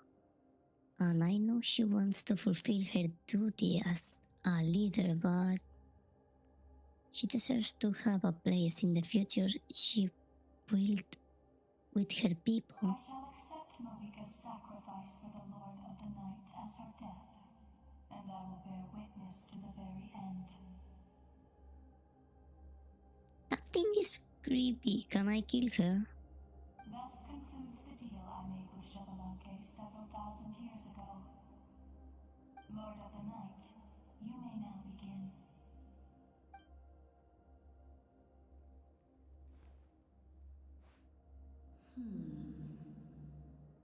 What are you waiting for? There is another who wishes to take part in the ceremony. And I cannot disregard their intentions. I must wait for them to arrive. Ah, Capitano. I was wondering when will he show up. Another?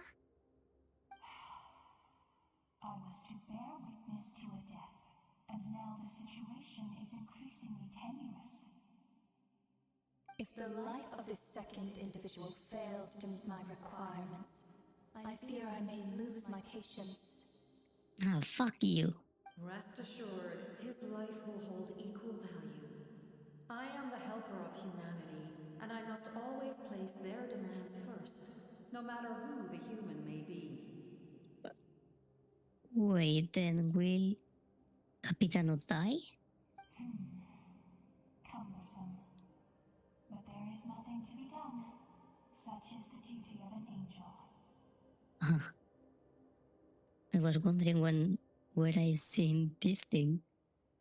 When I think about it, it looks a little like a Lord, a great angel. Wait, this feeling. We made it. Hmm?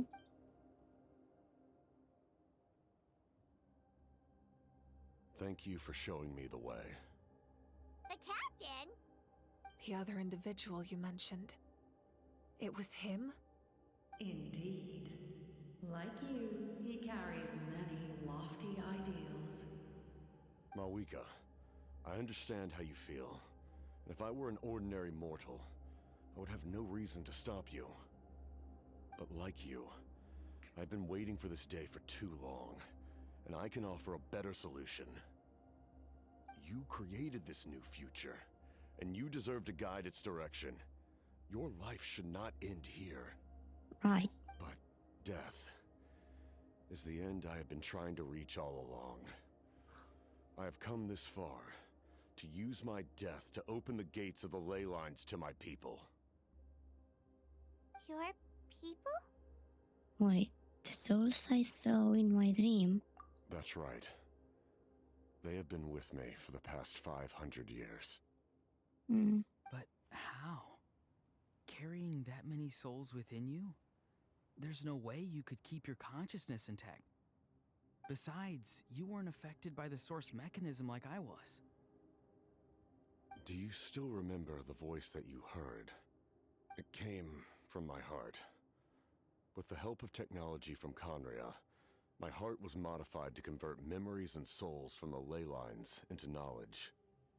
As a result, I became extremely sensitive to souls, and developed the ability to sense their presence, much like yourself. After encountering countless lost souls during the disaster 500 years ago, I forsook the capacity for knowledge granted by the modification, and used my heart as a vessel instead. The lives of my comrades, as well as many Natlanese, have been stored here ever since. And you want to send them home? Yes. The ley lines will not accept them. But by merging my existence with the Lord of the Night, I can become master of the ley lines and change the rules entirely. Hmm? He expressed this to me, and I agreed. The captain envisions a kinder and fairer set of rules for humanity. In addition, he aims to challenge the authority of the ruler of death. In a word, his goal is revenge. Revenge? After all, it's because of her that I bear the curse of immortality, the curse of absolute life. I now understand that which you seek. Then, bear witness to my resolve and hatred. The people of Conria committed grave sins, and for that, we were cursed to suffer endless physical torment, cursed to witness the demise of everything we held dear. But most of us were innocent. Most of us knew nothing of the Five Sinners' exploitation of abyssal power, myself included. If I sacrifice my life for the Lord of the Night, you get the death you desire. But at the same time, the curse of immortality would negate the very death you seek. Left unresolved, that paradox could uproot the natural order of this world.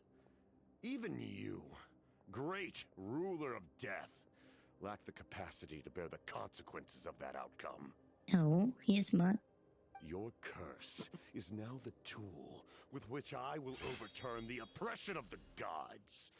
This is my challenge to you.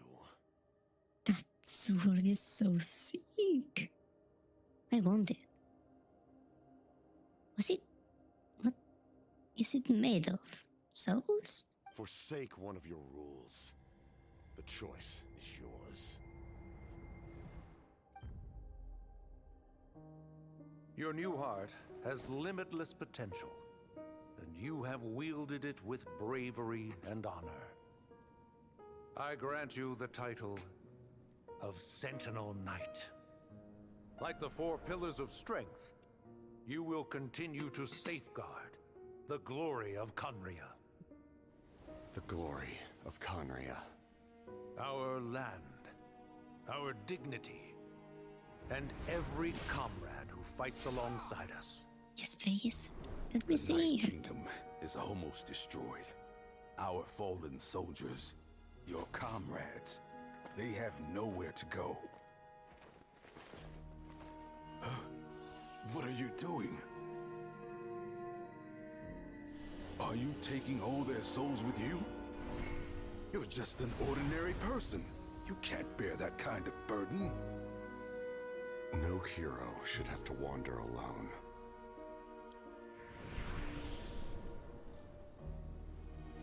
The curse of immortality. Using immortality to fight death. Using my rules against me. Make your choice. Reject your rules. Or allow me to trigger the paradox. The curse of immortality must stand. Use it to fulfill your final wish.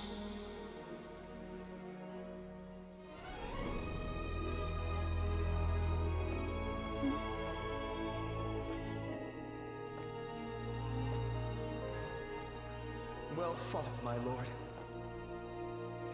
Thank you for everything.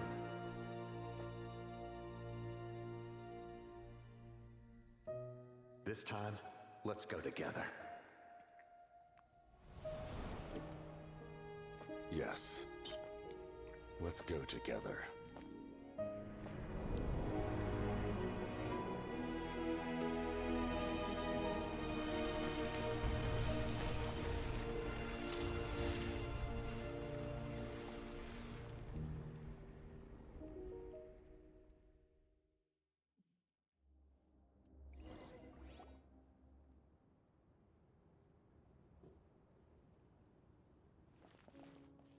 The captain, he...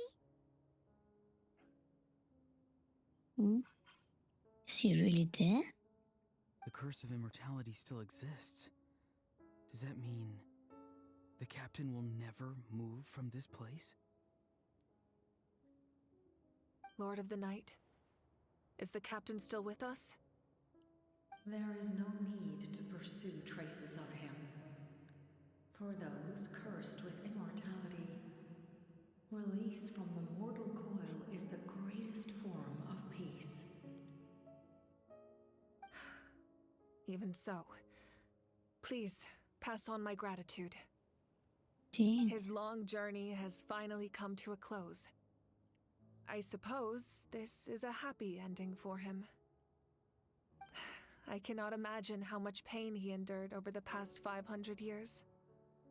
Or how much strength it took to never stray from his goal. There's something I've been trying to figure out. I don't think I ever saw him sleep. I tried to ask him about it on the way here, but he didn't answer. Just like always, he never talks about himself. It's probably due to the voices. When souls merge in a single being, their voices echo endlessly through the mind. Souls that retain memories of their death often scream and wail in despair. Considering the number of souls inside him, that effect would be even greater. So, over the past 500 years, he didn't sleep? At all? No wonder Dane's method of slowing the decay of his body didn't work for him. Without experiencing the curse of immortality, we will never truly know his agony. But I can see why his hatred for the ruler of death was so strong. I'm starting to hate her too. In the end, he used that immortality to his advantage, and granted the Lord of the Night eternal life by fusing his existence with hers. Well fought, Captain. You may wonder why the Night Kingdom, a land of souls, was unable to accept the souls adrift on the surface. The reason lies in the was modifications to the ley lines. The original purpose was to help counter the abyss. And so, their stability was paramount. But at one point in time, Natlan's ley lines were decimated. Even after reconstruction, the rules needed for the Ode of Resurrection made it impossible to reconnect the ley lines to other nations. That unique quality is precisely what drew the captain to Natlan. Did he try the same thing in other nations? Yes, but all those attempts ended in failure. He fought to save Natlan not only to defeat the abyss, but because this is the only land where the souls within him could find salvation. We met not long ago to talk about that very possibility, and I confirmed the feasibility of his plan. I, too, recognize the need to change the rules of the ley lines. Not only for the souls that wander this land, but for the outlanders that may perish here in the future. In the eyes of the heavenly principles, that kind of change is extremely risky, if not impermissible. But, as an angel, I have a duty to serve humanity. Such is my mandate. Thank you for everything. Seed Lolly, when I gave you the Pilgrim's Chronicle, I said something rather pessimistic to you. Do you remember? How many years of life are enough? 10? 100? I thought it made no difference. But now, I have the chance to live forever. I am immensely grateful to humanity for this gift. And I am deeply sorry I thought so little of it in the past. You don't need to thank us. You bear a heavy responsibility. Heavy? No. That responsibility is the purpose of my existence. Farewell, humans. Creators of miracles. A new era awaits you. Looks like she returned to the Night Kingdom. So, this was the captain's goal all along.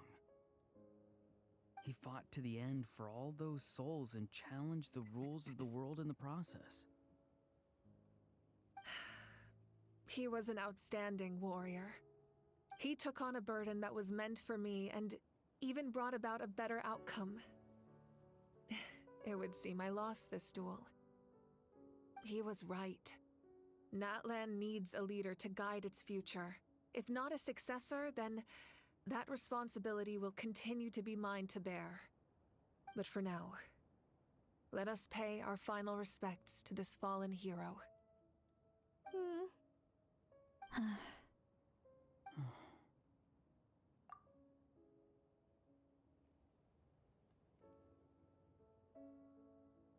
Damn it.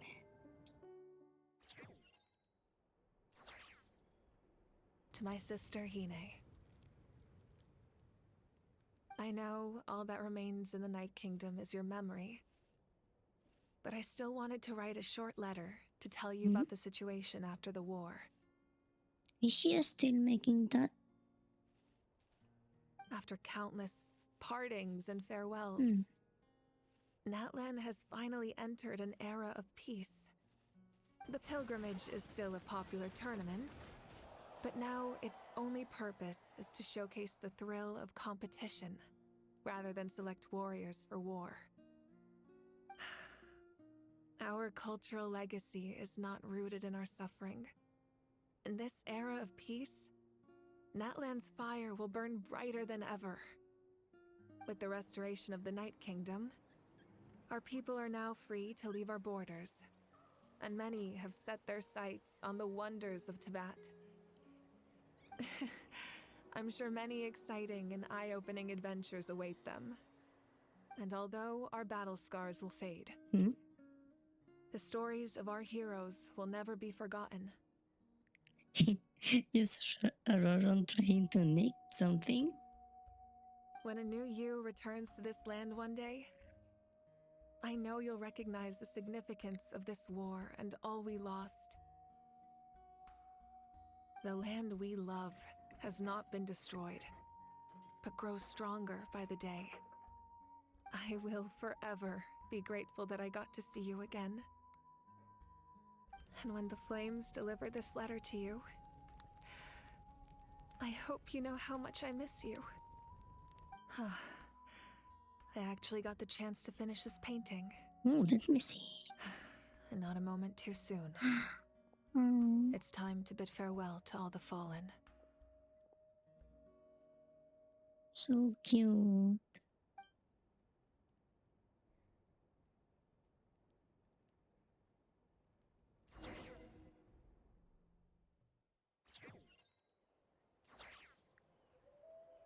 Huh? What is this?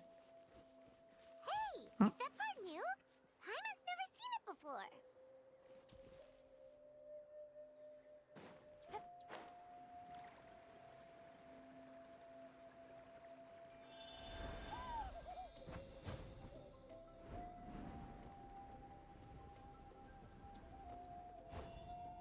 Hmm?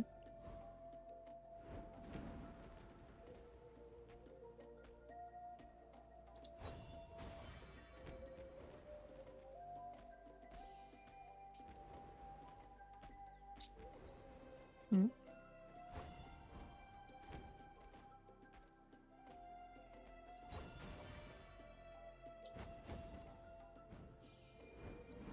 What is this for?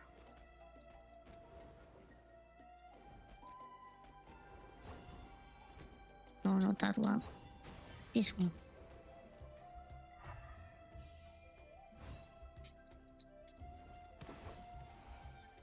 Hmm.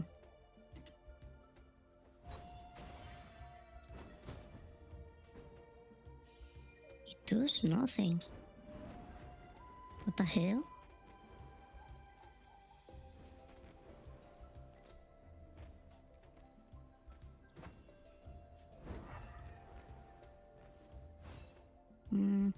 Never mind then.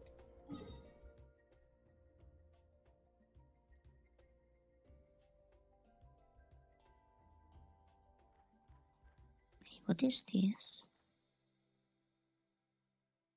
Hey, wait a moment. This is new. Is that the throne where the captain is?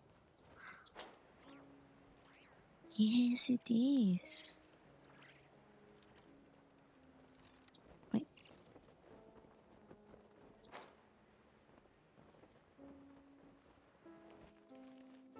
Hey.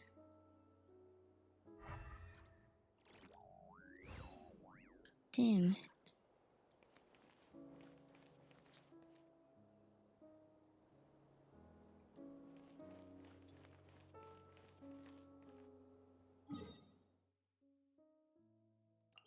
This is not you. No.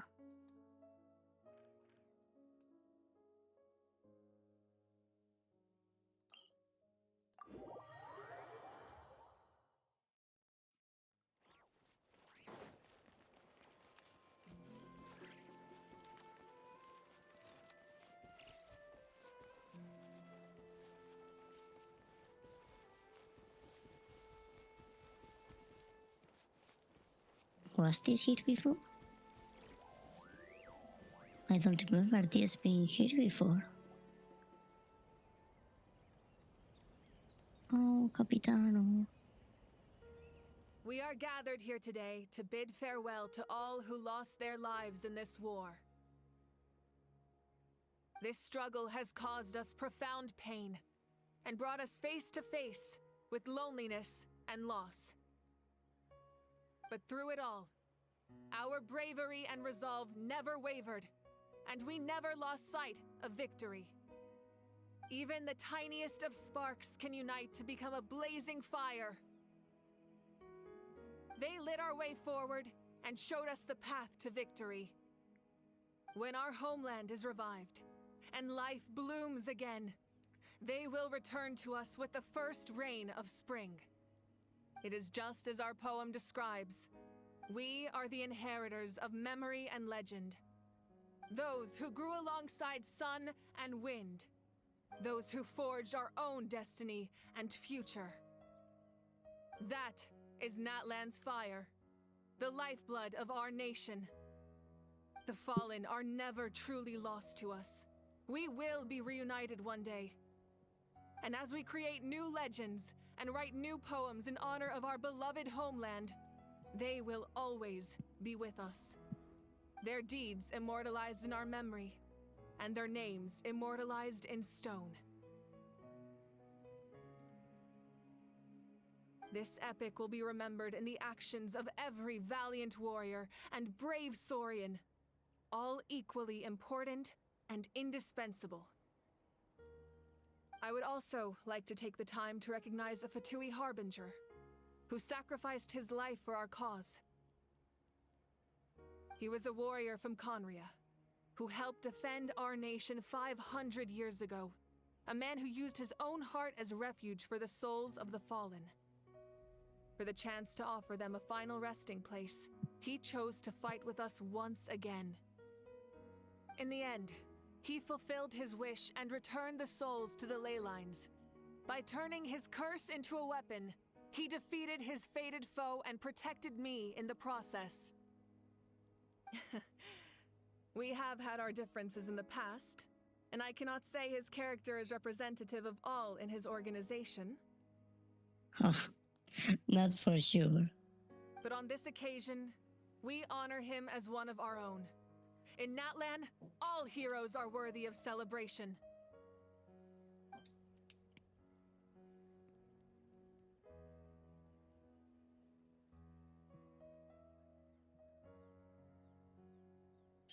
What?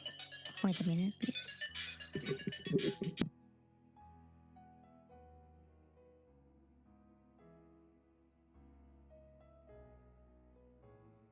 Sorry, it was spam.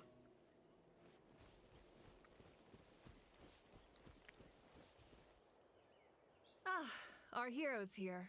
Is there something you want to discuss? Oh, about the stances of the heavenly principles and the shades. The forces of the Abyss have always sought to corrode Tevat. The ley lines were created by the heavenly principles, and it's only with their protection that Tevat is able to nurture all forms of life. If the Abyss had free reign, this world would become a living hell. We saw that for ourselves. Any attempt by humanity to harness the power of the Abyss is met with swift punishment. The heavenly principles and the shades show no mercy in that regard. That unyielding approach is also the source of great sorrow and hatred. The situation goes beyond a simple discussion of right versus wrong. Perhaps the truth will reveal itself during your future adventures. Ooh, Natlan's Gnosis. The captain's subordinates sent us a letter he left behind. After our duel at the stadium, he asked Tsaritsa to remove him from the responsibility of obtaining the Gnosis, and his request was granted. Really?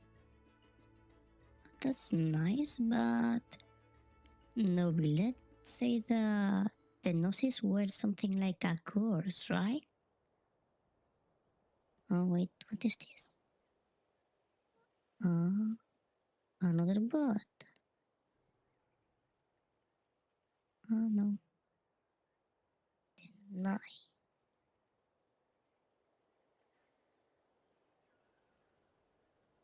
Okay, never mind. The captain respected the outcome of that match and refused to violate his principles. But since this is the final Gnosis, I doubt that Tsaritsa will let the situation stand. So? Perhaps a replacement Harbinger will be sent here soon.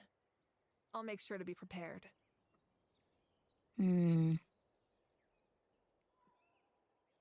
I mean, I'm not sure if she... Sorry. If she should get hold to the Gnosis. about the next stop on my journey. Oh, not A great. direct conflict with the Fatui is unavoidable the moment you step foot in Snezhnaya. So make sure you're ready for any scenario. On a related note, I've acquired some new intel about the fragment that suddenly appeared in the sky. Such fragments are known as Ancient Moon's remnants, relics of secret source technology from the era of the ancient dragons. Coincidentally, a small squad of Fatui infiltrated our borders around the same time it appeared. Our investigation revealed them to be the subordinates of the Doctor. Their stronghold is in Nod Krai, a land with a long history not far from Snezhnaya. So the doctor is in not great, huh? Good. The people there can use a very special power. It's said that this mysterious power predates even the 7 elements of Tevat. Ancient Moon's remnants, the Doctor, a mysterious power. The project that connects all 3 must be ambitious indeed.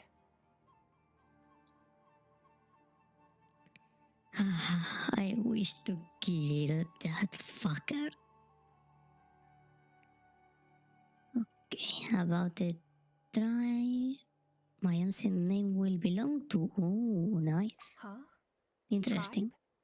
Oh, you're thinking along the lines of how the names of the 6 heroes were inherited. In truth, apart from a few ancient names associated with a certain tribal culture or tradition, most ancient names can be inherited by anyone. Your name likely falls under that category. The Wyab will select someone who shares your character and name them as your successor. Of course, that won't happen for a very long time. Of course. So the last question is about the Oath of Resurrection somehow taking effect before victory. Oh, isn't it obvious? The Oath of Resurrection didn't take effect at all. Your own strength is what allowed you to keep fighting, as well as the moral support from everyone in Natlan. Still, moral support is also an important, if underappreciated, effect of the Oath of Resurrection. I don't have any other questions. The long journey of the Pyro Archon has now come to an end. Together, we overcame darkness and death to accomplish something truly remarkable. As we celebrate your glory, allow me to thank you once again. This time, just as Mawika. Thank you for the respect, understanding, and support every step of the way. It was my honor. An honor we share. You can keep chatting with your friends nearby. I think I'll stay here for now and watch over them.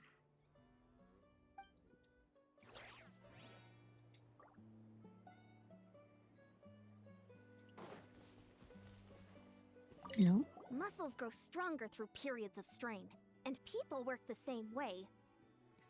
Even though the crisis is over, we will still band together for the sake of a new future. Oh, and you should really come to the Collective of Plenty sometime. Especially you, Paimon. Your nutrition plan is already set. Okay, so you can help Paimon get stronger, right? If something like this happens again, Paimon wants to fight by the Traveler's side. Are you planning to be useful for once? Of course! You've got serious potential.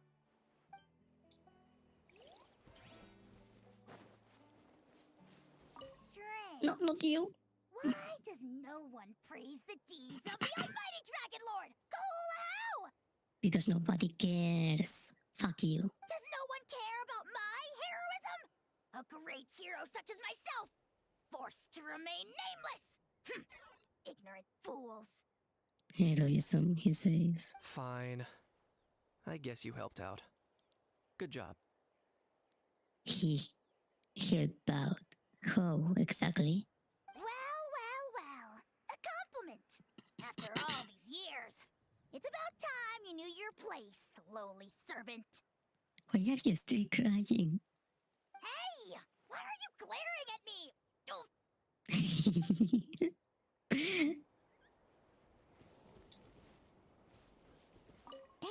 did you hear? As long as we get permission from our chief, we can leave Natlan as much as we want. Yeah, it's because the ley lines have been restored, right? And the Lord of the Night is a lot stronger now. That means we can finally see the outside world for ourselves. I heard that Fontaine has a huge ocean. That is totally my vibe. I can't wait to go see it. Oh, it's gorgeous. I want to go to Liyue. The mountains are supposed to be super tall. Sounds like the makings of a great vacation. Let's start planning. But first, we all promised we would go to the hot springs together. Then we'll be hot springs buddies for life.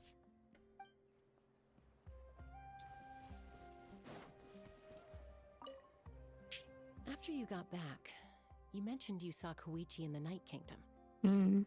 So, she helped you then? Yeah, she brought a lot of Saurians and helped get through the tricky part of the Night Kingdom. Good. I'm sure that made her happy. There's still time to see her in your dreams. It's all right. I don't think she's going to come see me. She's probably sick of nagging her older sister. Still, thank you for telling me.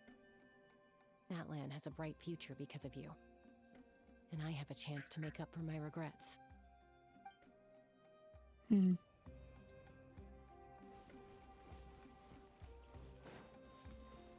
My teacher once said the weight of fate is decided by the one who has to bear it.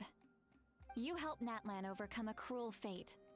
From now on, we will always be there to help you. Now, we just need to see where your fate, no, our fate, leads us. Oh, like together? You and me? I don't have any complaints.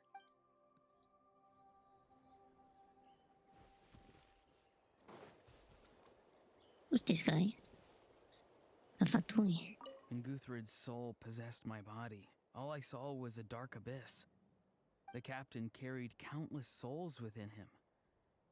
It must have taken so much strength to live like that for hundreds of years. For us, his death is something sad.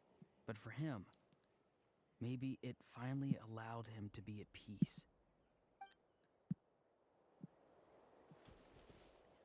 My lord, you will forever serve as an example for all your soldiers.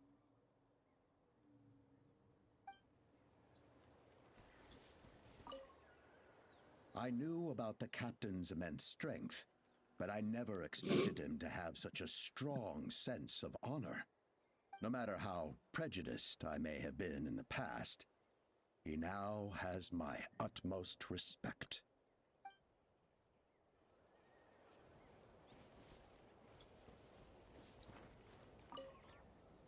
The stories of heroes will continue to be passed down from generation to generation. If Natlan faces a crisis again, I'm sure people will look to our story as a source of hope. We've earned our place in history. That's pretty surreal, don't you think?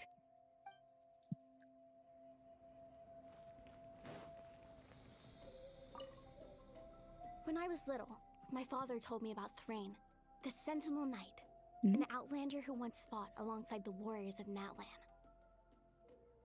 Thrain. He was brave, fearless, and deeply respected by his men. I always wished I could go back in time and see him in action. I never thought that, in my lifetime, another outlander would fight to save this land, or that I would get the chance to fight by their side. I will treasure this honor for the rest of my life.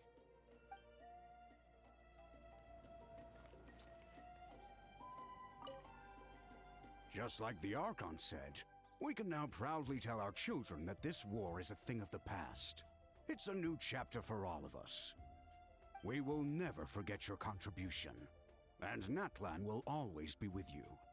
May the sacred flame protect you in all the journeys to come. What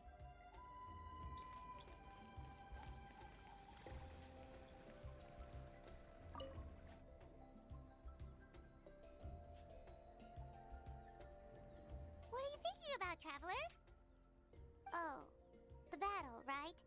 Even though we won in the end, it cost a lot to get to this point, huh? Sing your final song with pride, like a hero's march to the other side. This monument commemorates the 1,997 brave warriors who gave their lives in the War of Nordland. Let's leave this for them. Oh, the ugly crown. That wasn't cute, that sucks, but okay. And everyone is gone.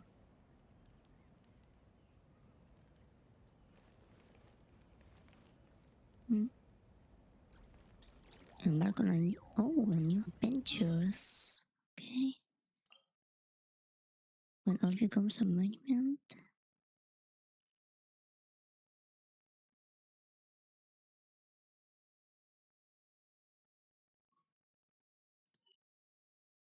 And the history quests I have left of the tribes? Not yet, huh?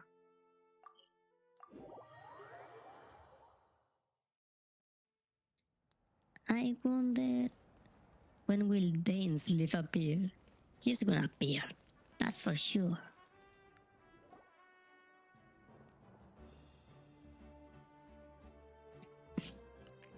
Story! Story! I want to hear a story! Come on! Tell us! Well, you kids don't miss a beat, do you? All right. You can be the first audience for this new tale. Let me know what you think. Now, where to begin? Want to stop and listen to the story? Sounds pretty fun! Sure. This is a story of the great heroes of our time. There are 3 great heroes at the center of this tale. Oh, that's my sword. The first is an outlander known as the Traveler. A warrior of great strength, completely immune to the power of the abyss. More importantly, the Traveler is kind and brave. Someone who treasures those around her. You could call her a natural-born hero. Yeah, she's super strong! Tell us more! Hey, just let him finish the story! Hey there. The man What's telling up? the story keeps looking this way, Traveler. Hana thinks he recognizes you. Well, we really made a name ourselves in not long. Listening to all this is a little embarrassing though. The second hero is also an outlander. Many years ago, he forged a connection with this land and used his body as a vessel for the souls of his fallen comrades.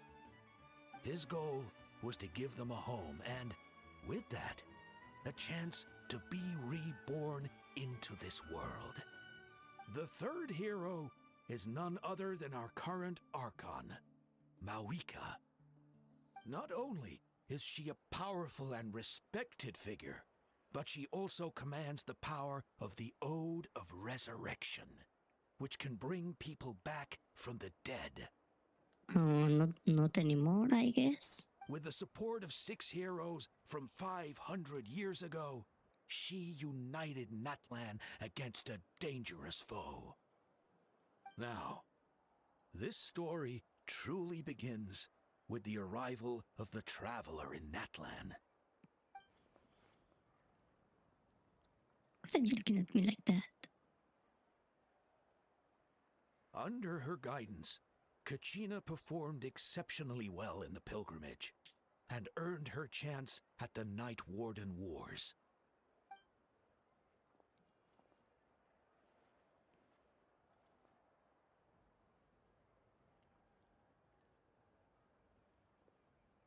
Suddenly, the sky turned dark. The sacred flame went out, and Gasoithoth appeared. Gasoithoth almost killed me. Everyone gathered at the That stadium was and intense. sang the Ode of Resurrection together to send their support to the furthest corner of the Night Kingdom. Hermione became known by all, and everyone began reciting the words that defined its message. In the beginning, there was darkness, until someone set themselves aflame. Only then did the universe know light. Anyway, the dust has now settled, and Natlan has entered a new era of peace. The Traveler fought for life. The Captain fought for death. And our Archon, Mawika, created a bridge between them. Wow! Is there more? Please don't let that be the end! Sounds like you like this one. Tell you what, give me some time and I'll write it all out in even greater detail. I loved it! This is the best story ever! Yeah, and Hermione is the coolest ancient name. I get to be Hermione today, okay guys? Hey, it's supposed to be my turn! No, it's my turn! No, it's my turn! I get to be Hermione today! So, no one wants to be the Pyro Archon anymore? Sorry, Mawika. Sounds fun! What do you say, Traveler? Wanna let Paimon be Hermione for the day? Sure, then I'll be Paimon. How can I annoy you today? Alrighty then! Let's go, Paimon! A new adventure awaits!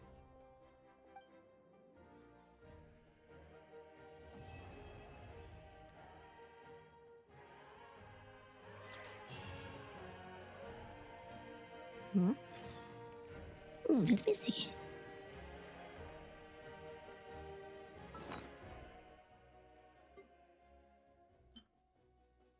It looks kind of different.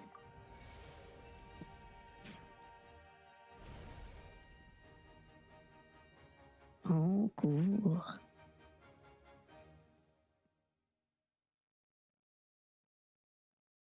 Wait, that's Saurian. No, it can't be Rex, right? No.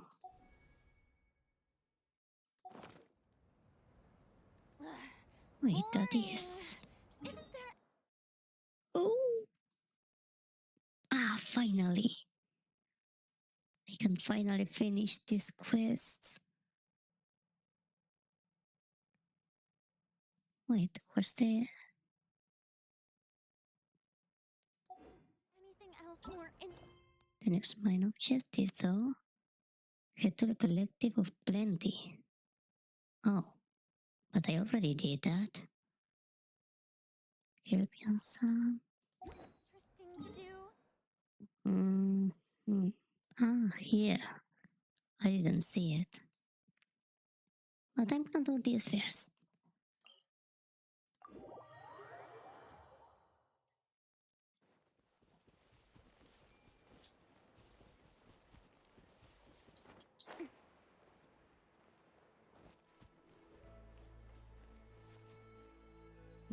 Fatui. They should not be hostile here, I guess. Anyway, I'm going to the bathroom for a moment. I'll be back soon.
I'm back.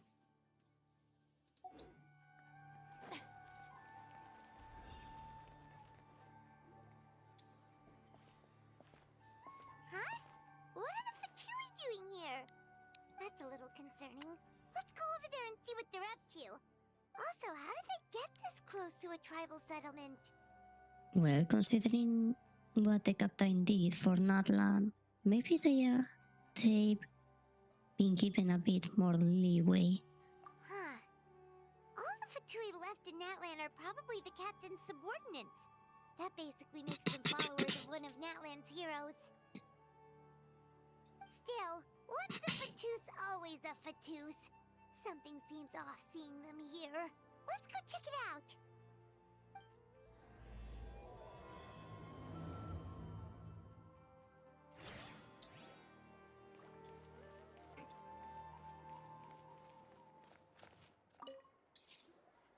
Ahem!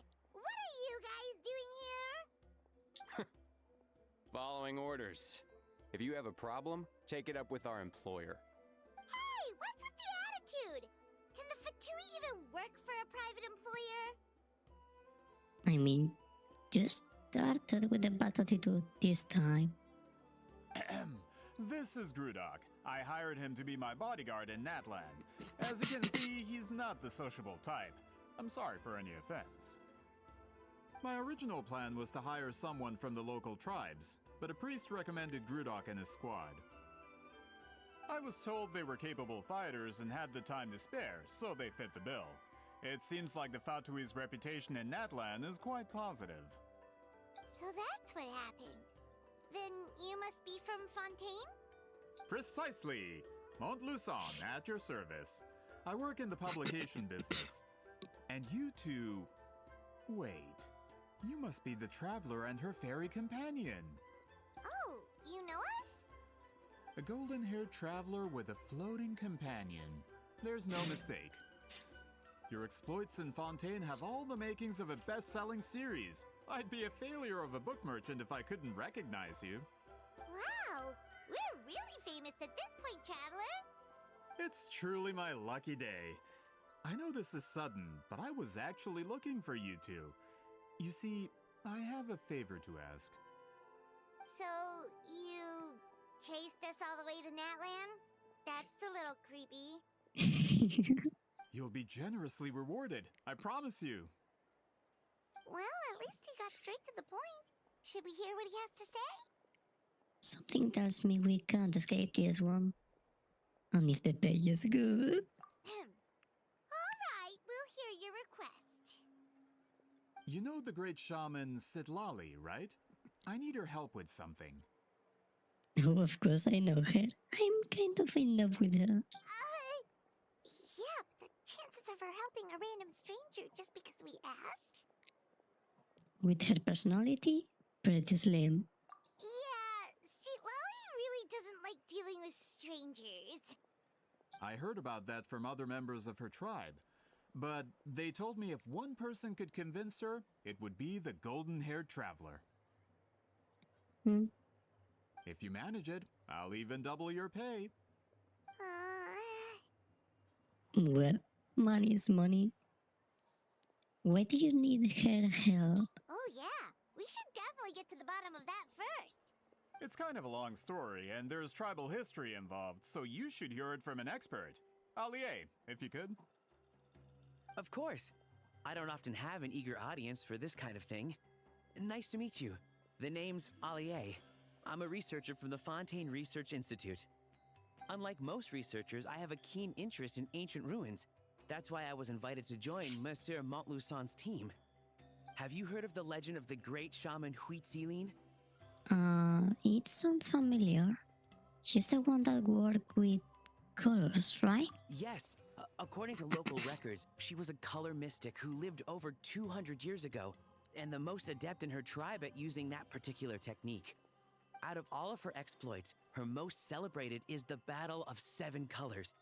According to legend, the battle was triggered by an abyss invasion, one of the most brutal in Natlan's history, even from a greater historical perspective.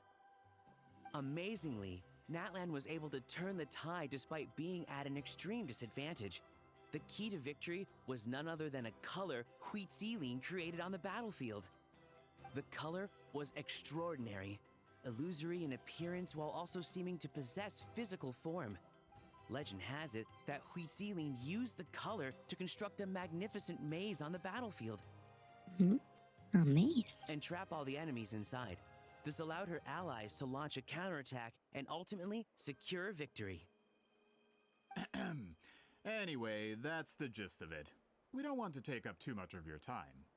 That story is the reason I came to Natlan. I often publish books about the history of other nations. They always end up faring well on the market. When I heard this story for the first time, I wanted to include it in my next collection, but historical records about Natlan aren't very detailed. We haven't been able to determine where the battle took place, or find any definitive evidence that it occurred at all. Even within the Masters of the Nightwind, people dispute the legitimacy of the story. Some believe it to be a myth.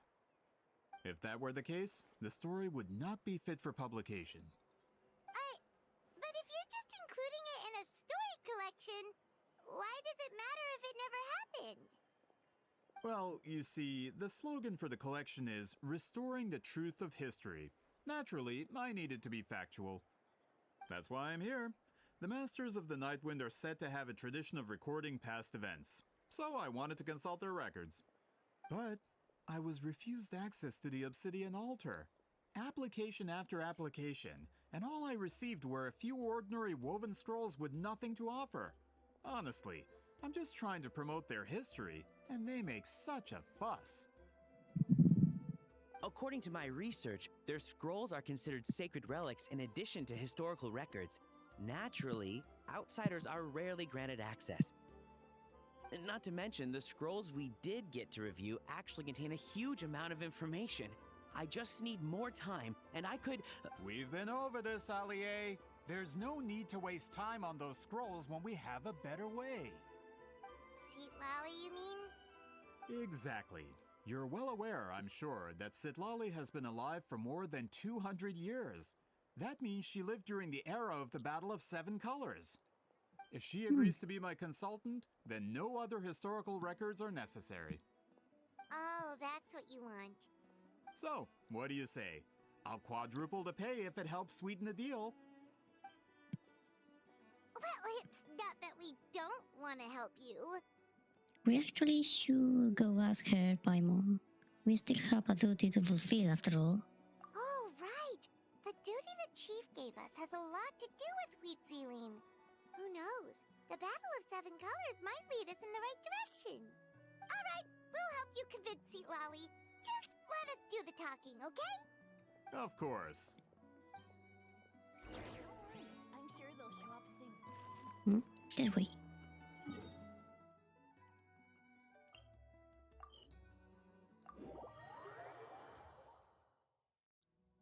Wait, this way is...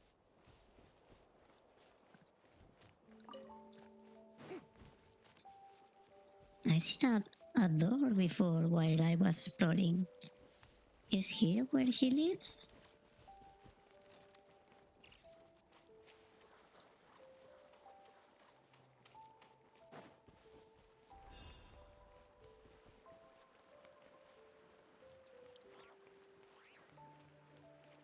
Quite lonely, huh? I wouldn't mind to make her company, if you know what I mean. So, this is where the great shaman lives? A bit far from civilization, isn't it? I hope the person who pointed us in this direction wasn't mistaken. For someone like Citlali, it actually makes a lot of sense. Is this graffiti her work too? I wonder if it's a cultural practice. If I could just copy it down, We're here for a reason, Allier. As agreed, you two can do the talking, and we'll wait for you here. Okay, we'll go knock on the door. Hopefully she's not hungover.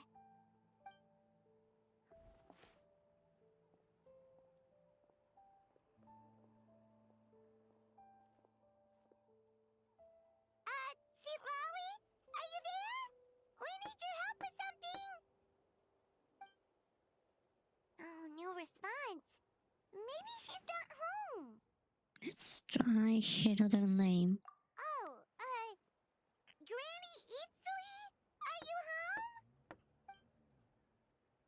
door is thrown open and you are out. Hey, kid! If you're here to challenge me, book an appointment first.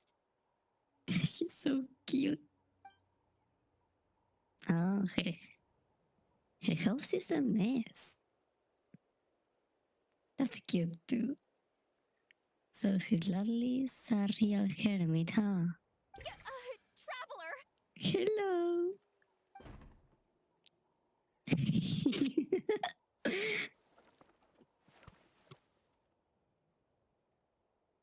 Looks like we came at a bad time.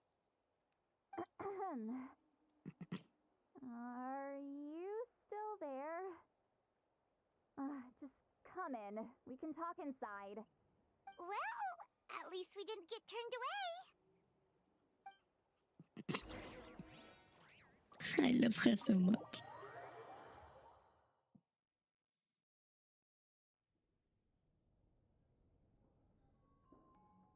Huh.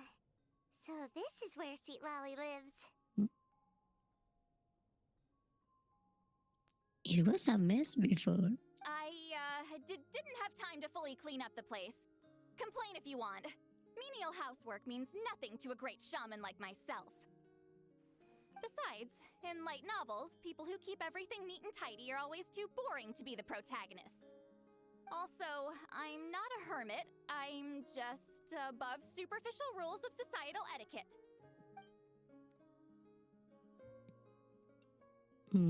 What are you looking at?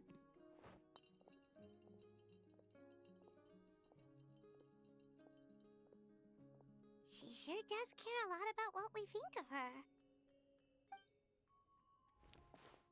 Oh, and that spell I used to transfer my senses to you, you're not still, experiencing the side effects, are you? Why? Were you thinking about something naughty? It's my duty as a great shaman to check that kind of thing. Oh, you mean when we could hear your thoughts? Nope. It's been so long, we don't have to worry about that anymore, right? Then why do I hear the traveler's thoughts in my head? Wait, really? Oh, she heard me call her a hermit. That bothers her? I thought she was above superficial. Rules of society etiquette? I can still hear you, you know. I apologize for offending you. Don't bother. I'll find a way to fix it. First you hear my thoughts, now I'm hearing your thoughts. Oh. It's lucky you can hear my real thoughts. It was just a simple spell. I use it on you and now it's on the fritz. Forget it. Just tell me why you're here.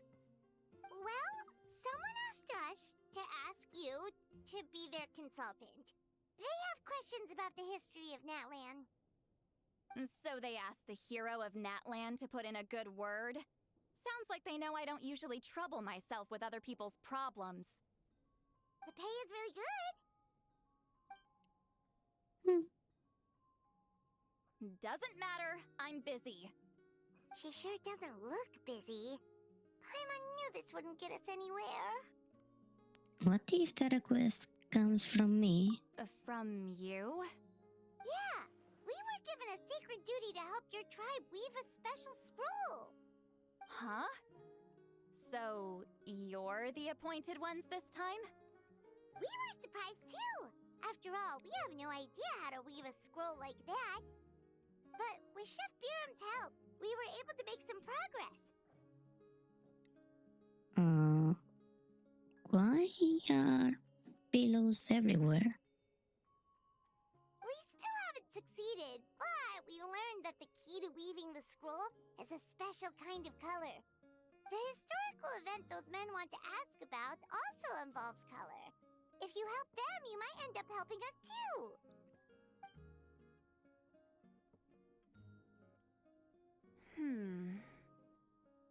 Cute.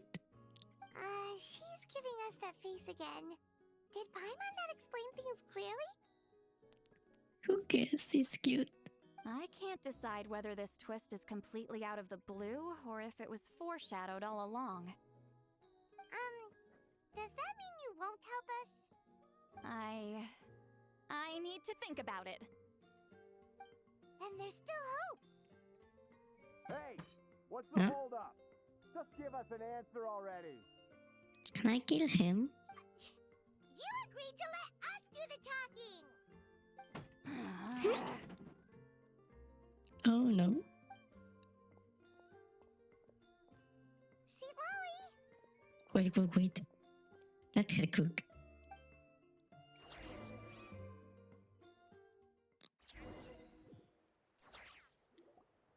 Stand down, Grudok. As your employer, if I tell you to wait, then you wait. Understood.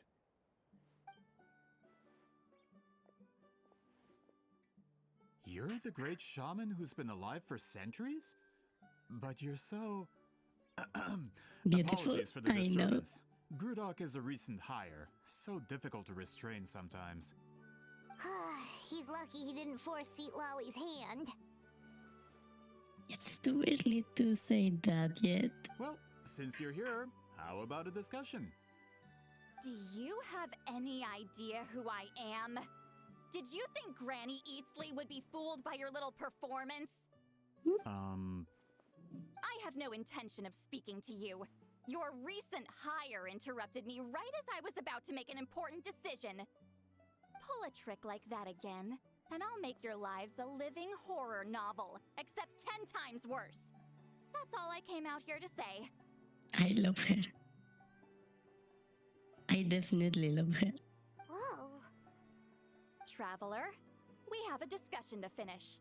Yes, ma'am. You live up to your name, Granny Itztli. I apologize for the offense.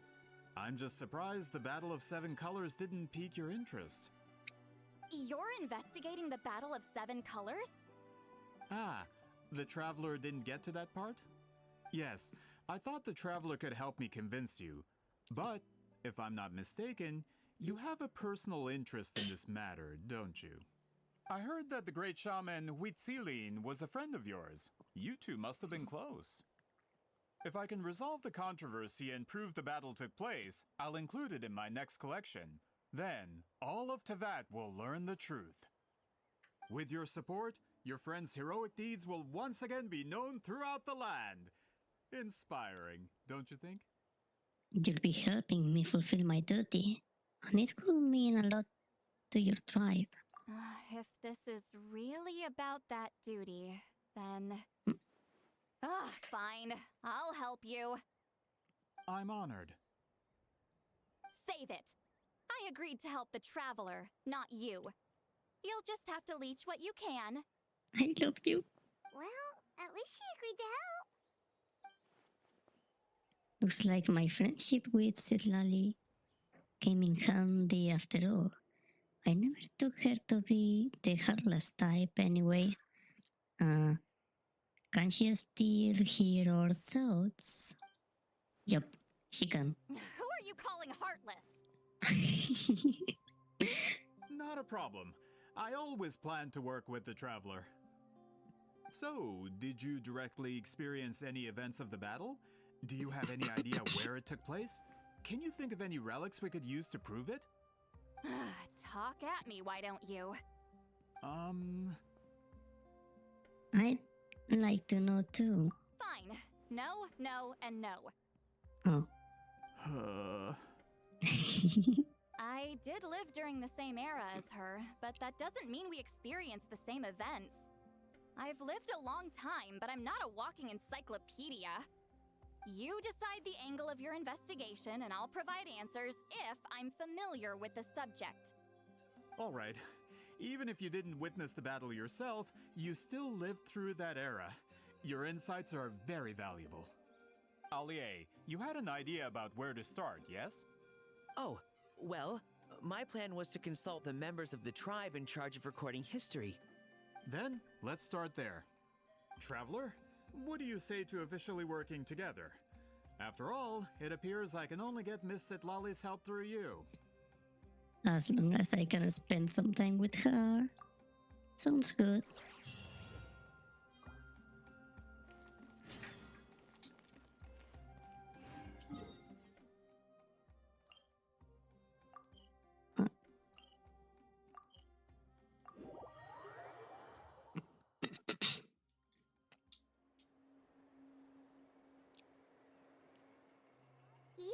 seem super invested in this whole thing, Sweet Lolly. The Battle of Seven Colors is something I've only ever heard about. I know as much as anyone else in my tribe. But how? Weren't you alive when it happened? I wasn't there when it took place, and she never told me about it. That's how.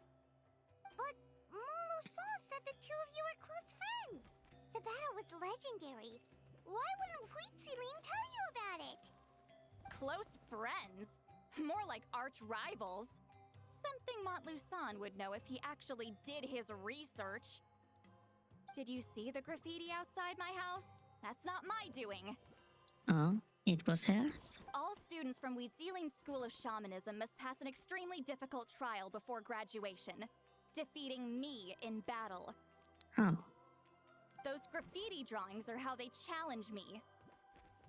Wait, what? Of course, none of them ever succeeded.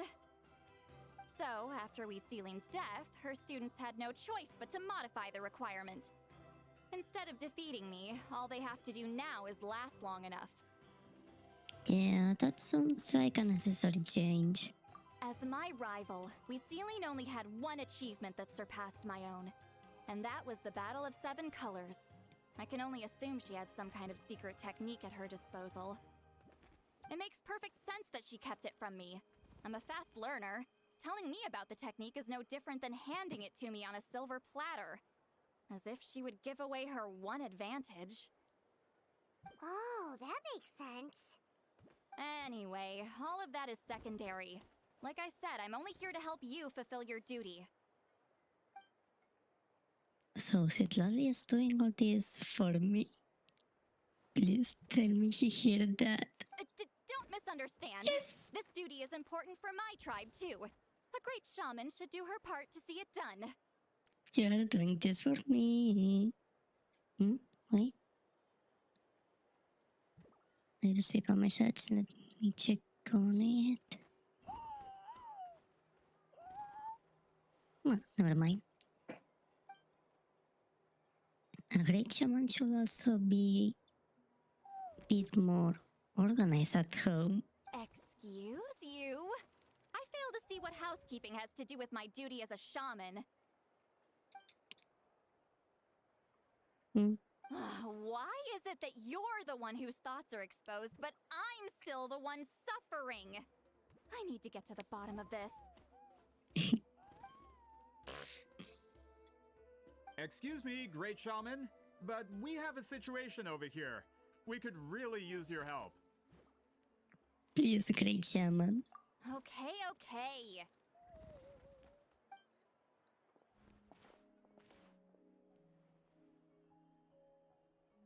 Of course the Battle of Seven Colors happened. The woven scroll proves it.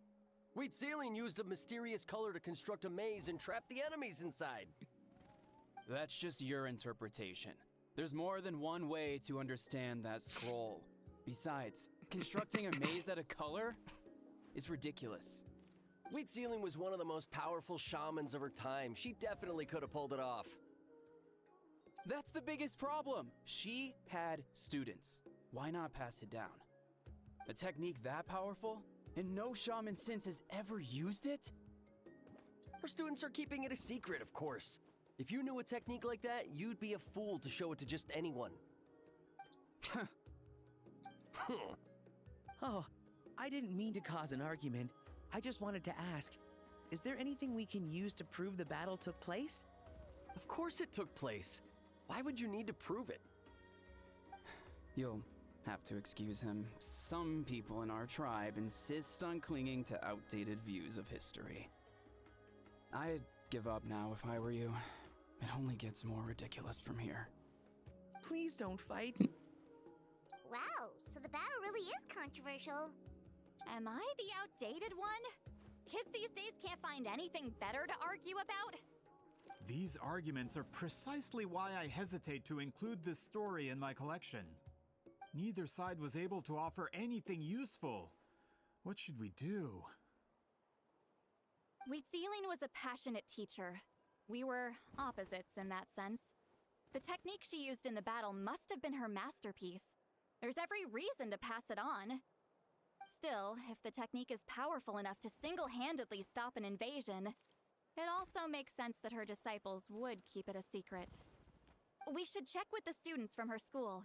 If we can confirm the technique exists, we can deduce certain things about the battle. But as far as I know, most of the shamans from her school occupy high positions in the tribe. Not the type of people outsiders like us can speak to on a whim. Right. The obsidian altar is off limits to you. But, if I go... Is there a problem? Most of Wheatsealing students are respected priests in the tribe. But that means they had to go through me. Or try, at least. I, of course, humiliated them from a young age. I want to see that. Those who hold the position now are the ones who lasted long enough before I wiped the floor with them. If I show up without warning, they'll run for dear life. That's not gonna get us any answers. Please, let's go there. Let me see that. Yeah, Paimon can see it now. I'm starting to get excited. Run for dear life? It's like Zitlal is some kind of tyrant. Hey, don't jump to conclusions. That was just a metaphor. I'll make sure they don't run away. Who better to fend off a tyrant than a hero of Natlan? Only you have the guts to joke like that with me, Traveler. Fine, I said I'd help, so I'll help. But don't blame me if it goes wrong.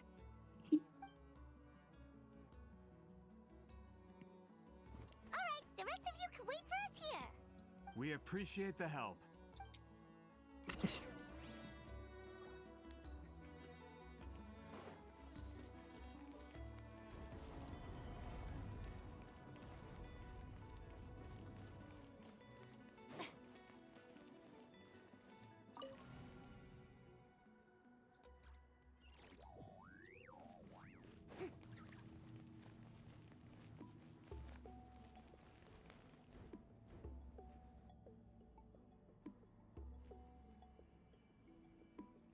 Oh, are you in the middle of a ceremony?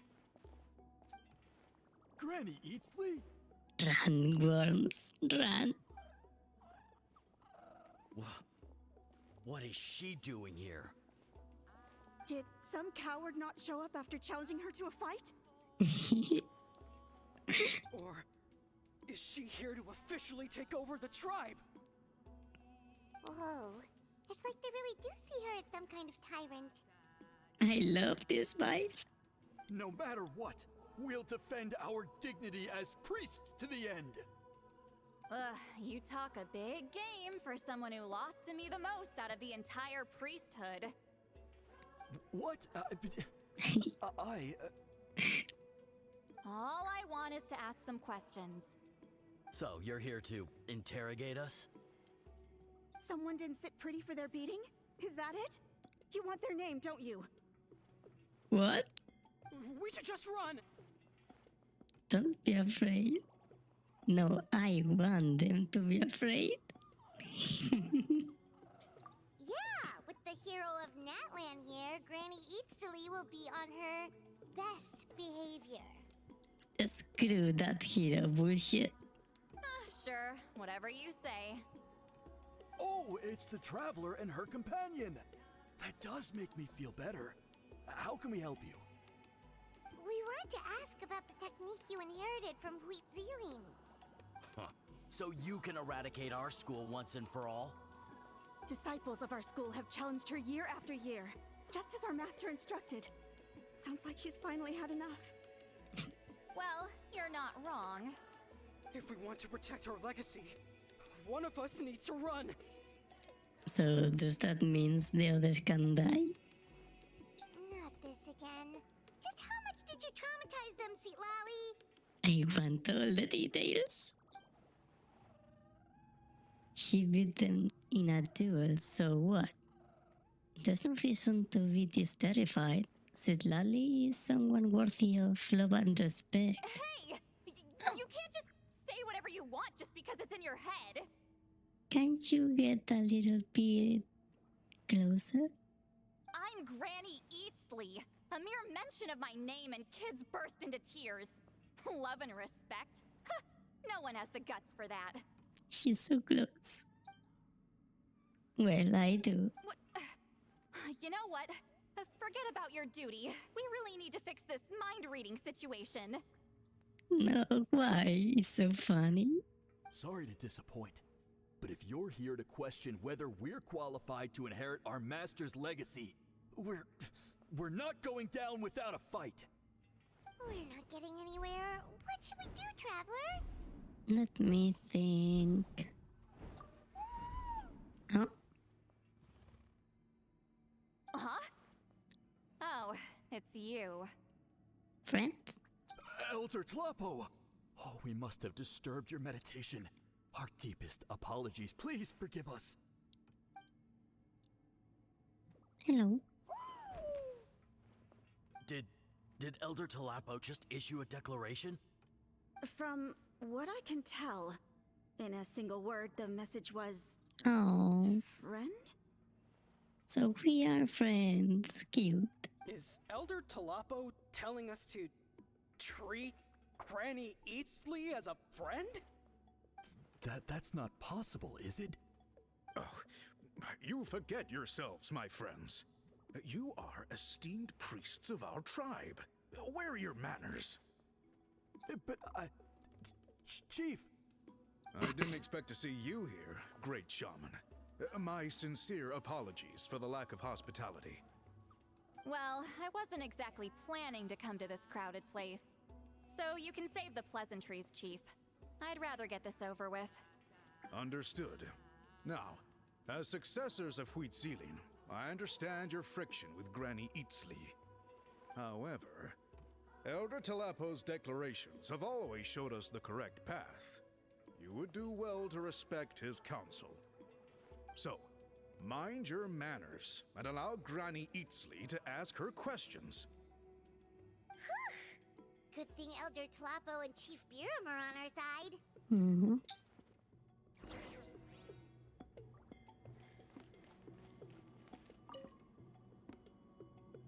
Hi there, Elder Tlapo! It's been a while. Hello. Hey, he seems pretty happy to see us. He's the one who put you in charge of the scroll, right? Yep. Yeah, Elder Tlapo appointed us to the task. Elder Tlapo, huh? He's still Claw to me.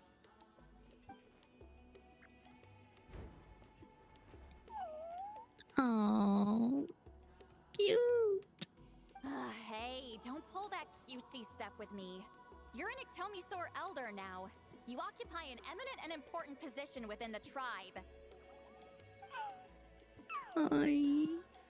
So, you already know each other? I want to pet it. Claw was only this big when we first met. He was with Celine's Saurian companion back then. She kept dragging him to my place, so over time, we got to know each other. Sounds like you and Huitzilin were close. She only came to my place to fight me. But at the same time, she always claimed to be my friend. She was the only one who dared to try, at least. Well, you've lived a long time. You've probably made a bunch of friends over the years, right? The more time you have, the more friends you lose. Oh, Anyway, let's get back to business. I hate talking about the past.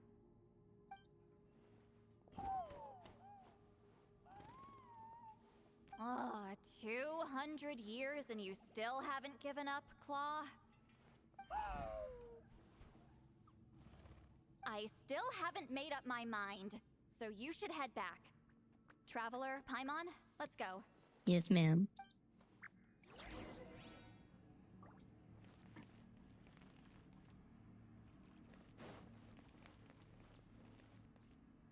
Are these guys still scared to death?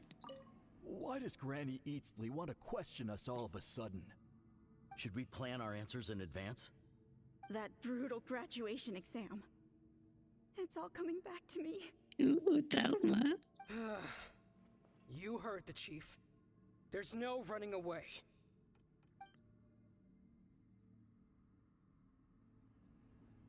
to traumatize them so hard.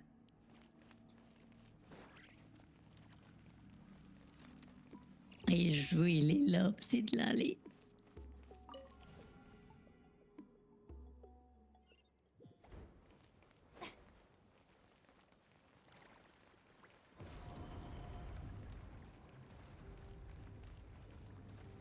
Wait.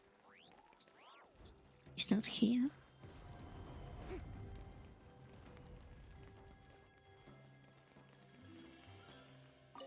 Who's with him then?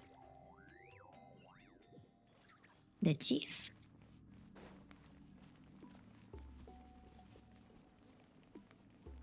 Yep. The giant chief. Hey there, Chief Biram. Hello, Biram. Oh, wait. We haven't reached out since the last time we failed the task, huh? I'm just grateful you haven't forgotten that duty. Actually, we have good news. We found another clue. I'm all ears. It's the Battle of Seven Colors. Huitzilin's claim to fame? That sounds promising. But the battle took place hundreds of years ago. An investigation is bound to be difficult. True, but Granny Eatsterly promised to help. Is that so? Huh. I've tried seeking her help in the past, but I never managed to coax her out. You should cherish this opportunity. I cherish every opportunity to be by her side. Hey, don't complain. None of the previous chiefs succeeded either. Forgive me. That wasn't my intention. It was a comment on my own failings. Paimon said you've been trying to figure out how to weave the special scroll. It is my duty, great shaman. Why bother? The scrolls always end up completed on time. So what's the point of figuring it out for yourself? If I may, this task concerns the history of Natlan as a whole. And in many ways, history is the memory of a people. Memory is sacred to our tribe.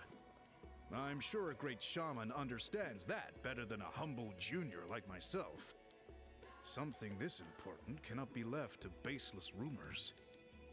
I know you don't concern yourself with the daily affairs of the tribe, Granny Eatsley.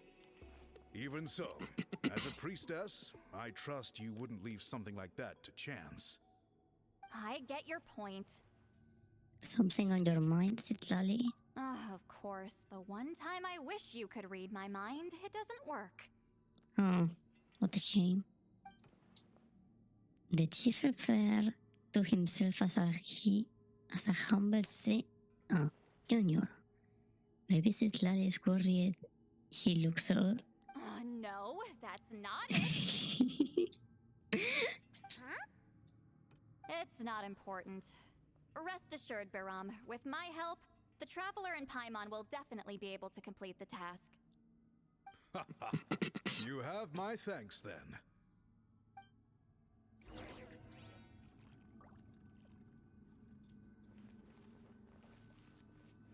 Wait.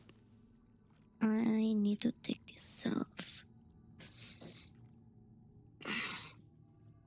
Starting to heat up today. I need more cooling fans.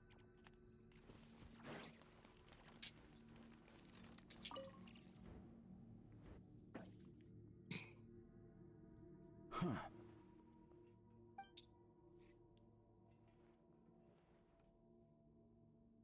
So are you here to test whether we're qualified to inherit Master Wheatselian's legacy? You've already been tested, haven't you? Well, frankly speaking, I don't think any of you are qualified. Losers. But that's not why I'm here. All you need to do is be good and answer my questions. Fine. Ask away. You've heard of the Battle of Seven Colors, right? Of course. It's our master's claim to fame. An immortal legend inscribed in the very history of our tribe. Then I'm sure you know there are those who question whether it actually occurred. I did hear people arguing about that the other day. It's disgraceful. How can they question something like that? It doesn't surprise me. Natlan has had more tourism lately.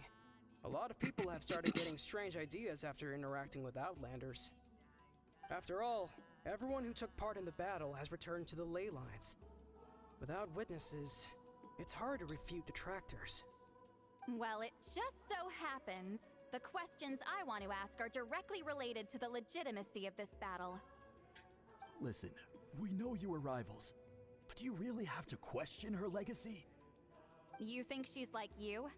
Someone who can't survive a little scrutiny? No, of course not. Then let me finish. During the battle, Wheatsealing most likely used a technique powerful enough to turn the tides of war. I'm sure she was very proud of it. Proud enough to pass it on to her disciples. So, which one of you inherited that technique?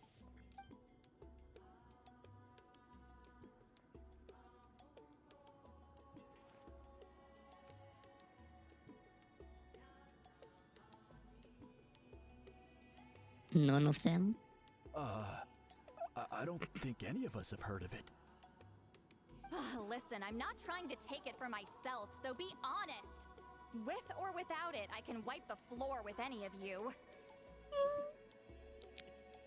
Please let me see that. Yeah, no objections there. But I'm telling the truth. None of us have ever heard of that technique.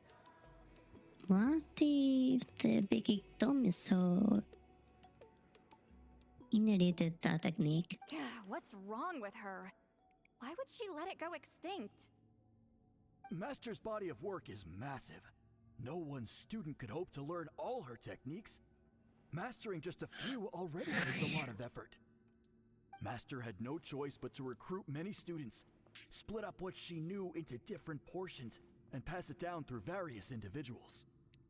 So even though we see ourselves as representatives of Wheatsealing's school of shamanism, what we know isn't the sum of her legacy. Actually, I know of a shaman family that inherited some of Master's techniques. The family fell on hard times and lost the right to the priesthood. Still could be worth a shot. But if they inherited Wheatsealing's secret technique, shouldn't the family be thriving?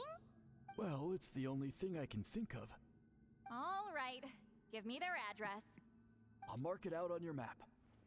To be honest, I'm not optimistic about the future of this investigation. You're really giving it your all, though. That's because the request came from you. You don't know the power of your own words, do you? You flatter me.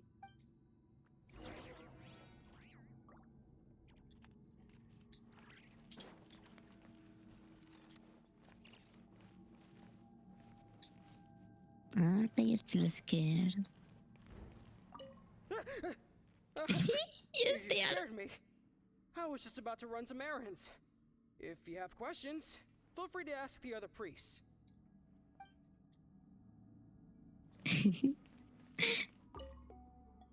I hope Granny Eatsley's satisfied with the information we provided. And the other two? So, was that an interrogation?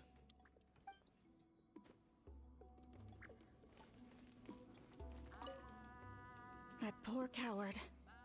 I should go find him and convince him to accept his fate.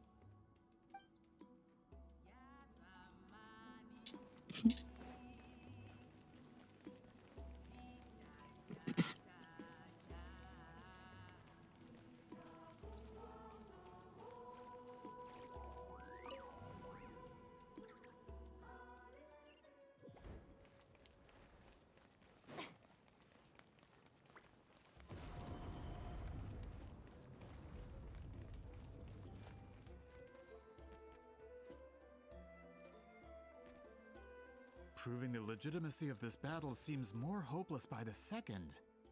Nothing we can do about that.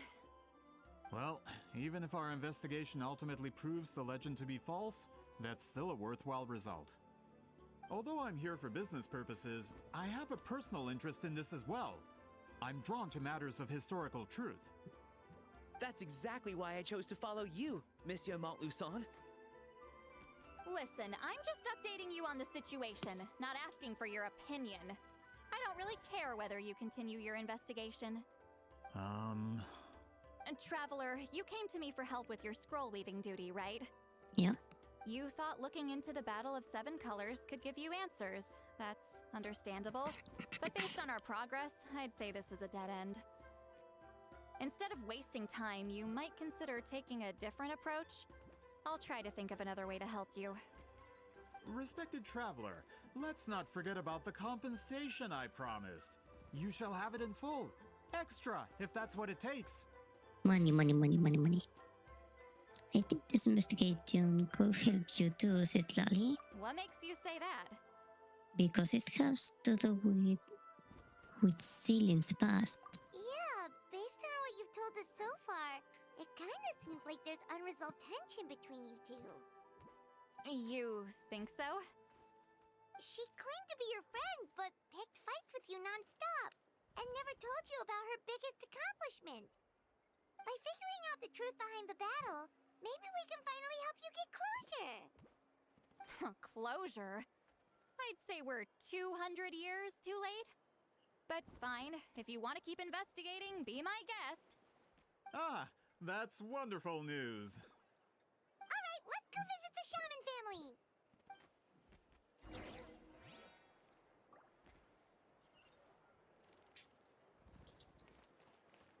Huh? They are closed? I thought they would be more secluded. Are you Asia Man? Yep, that's me. Huh? Granny Eastly! Another poor victim. Get up! In a crowded market like this, the only person who should be trying to hide is me. My apologies. Ever since my grandfather's generation, the shamans of my family have given up on passing your trial, Granny Eastly. Have we offended you in some other capacity? Man, this is generational trauma at this point. I like it. Whenever I misbehaved as a kid, Grandpa would tell me about the thrashing he received from Granny Eastly. I still get nightmares about it sometimes.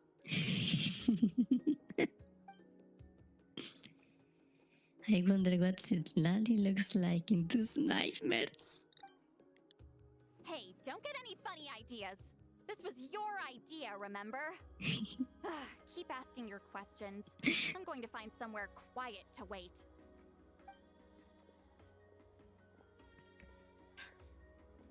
Okay, so your family studied under Wheat Ceiling, right? Yes, although that pretty much ended with my grandfather's generation, unfortunately. The techniques my family learned from Huitzilian didn't have much practical use in terms of tribal affairs, so during my grandfather's time, we quit the priesthood. Turns out, shaman techniques aren't that useful outside the priesthood either. So over time, we abandoned them altogether. Of course, it's possible that we were just too foolish to understand the true power of those teachings. After all, Huitzilian was a genius. None of her students have been able to fully reproduce her talent. Do you know which techniques were passed on to your family? I'm not sure. As a kid, I remember hearing my grandfather talk about them, but it's not like I can use them myself. Just think about it for a sec. Do you remember anything about a technique that can decide the outcome of a battle? Decide the outcome of a battle? No, I don't remember anything like that. Besides, my family wasn't really known for our talent. If a technique like that exists, I doubt Huitzilian would pass it on to us. You might have better luck asking one of the priests. They're descendants of Huitzilian's most gifted students. They are useless. Well, looks like we're back where we started. Yep. Still no definitive evidence the Battle of Seven Colors took place. Allie, do you think we have enough to draw a conclusion? All we have are non-witness accounts. We could put together an interview, but that's not going to hold up in academic circles. Then we have to keep going. Oh, you're investigating the Battle of Seven Colors? Yeah, you know about it? Not a lot, but there's something special about my family. In addition to shaman techniques, Huitzilian stories were passed down to us as well. Say what you want about my ancestors' dedication to shamanism, but they definitely paid attention to those stories. And of course, the Battle of Seven Colors is the most exciting story of them all. We don't need another story. We need something concrete. Does no one in your tribe understand that? I'm not sure if this is helpful, but the story passed down in my family is a little different from the one told in the tribe.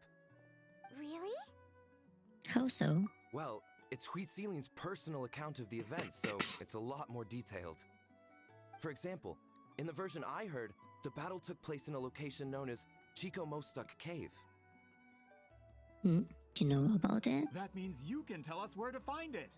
Have you ever been to this place? Unfortunately not. I studied maps of Natland before we left, Monsieur Montluçon. I don't remember ever seeing such a name. Could your ancestors be mistaken, Mr. Ashemin? It's unlikely. My family may have let the shamanism side of things fall by the wayside, but we're serious about these stories. In the words of my grandfather, some things deserve to be passed down more than secret arts. If Huitzilin's version of events differs so much from the general understanding, that makes it even more likely the battle is completely made up. Yeah, that's disappointing. Oh, hold on. You mentioned the Chico Mostuk cave? Oh, yes? Can I clear something up for you? It's been more than 200 years. Huh. I never thought I'd hear that name again. What does she mean?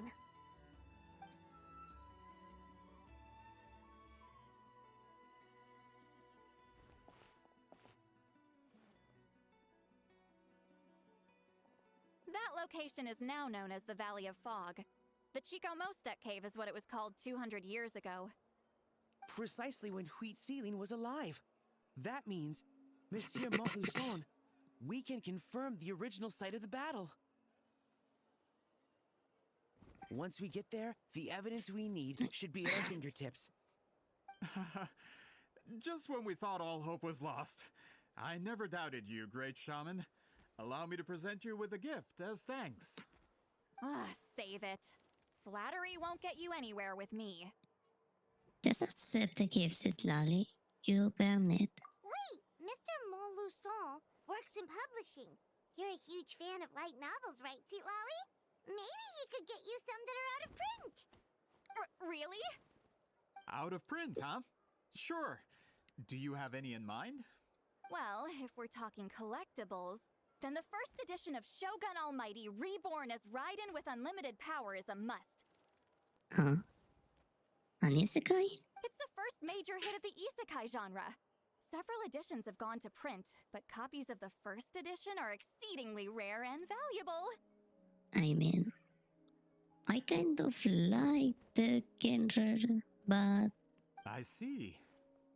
they are almost all the same, though. There's also its sister work, Pretty Please Kitsune Guji. It was Yai Publishing House's attempt at gauging the new market trends. I like the one about the slime. It's opened the door to a new genre after readers grew tired of isekais. The sales speak for themselves. Actually, Yai Publishing House released a limited edition not too long ago, but it's almost impossible to get. Anyway, I'll take those two. Sorry, I'm not sure I caught all that. What were the titles again? Reborn as Kitsune Guji? These two titles are among the most successful and well-known works in the entire industry. You're telling me, as someone who works in publishing, you've never heard of them? I'm a merchant from Fontaine, after all. Regarding this particular genre from Inazuma, I'm afraid I lack your level of expertise. Amateur.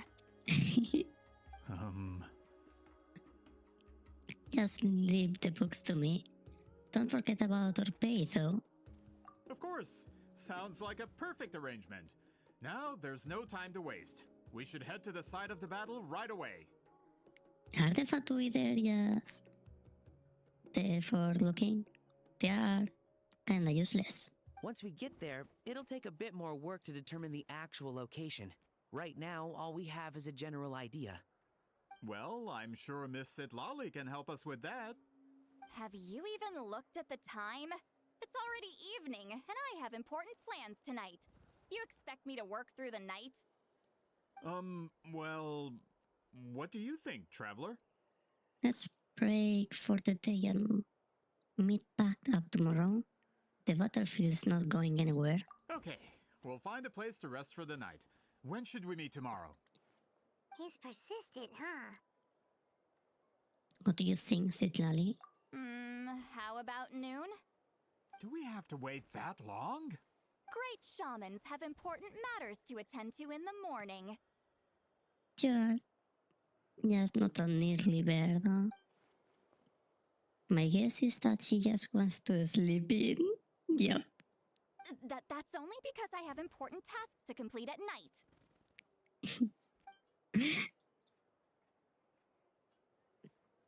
All right, as Miss Citlali instructed. Let's meet back up tomorrow at noon. We'll be waiting at the exit of the tribal settlement.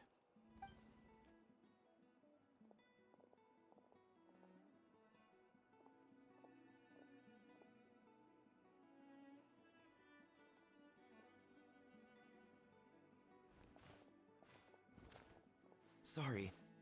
I just wanted to ask, is Granny Eatsley satisfied with my answer? No, she's gonna come for you while you sleep. Yeah, of course. You really helped us out. Oh, good. I'm glad I didn't offend her somehow. You're really that scared of her? She's actually really nice. She's just awkward in social situations. To be honest, Granny Eatsley almost never interacts with ordinary tribespeople like us. Everything we know about her comes from rumors. She's a powerful shaman who's lived for over 200 years. As a great hero, you're probably the only one who isn't intimidated by her.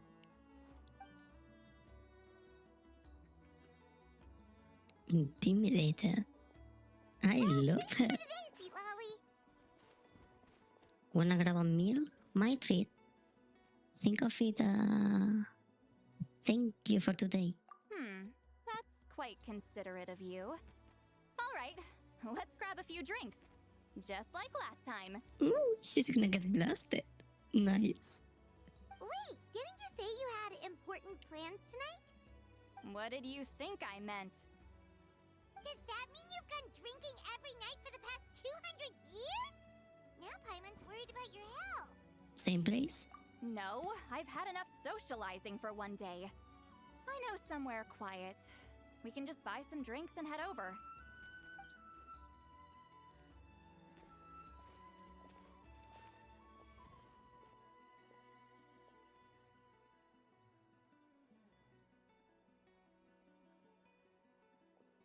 Which will also give us a chance to solve the mind reading issue.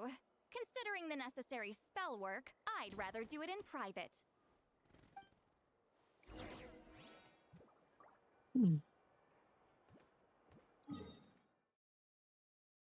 Oh, here?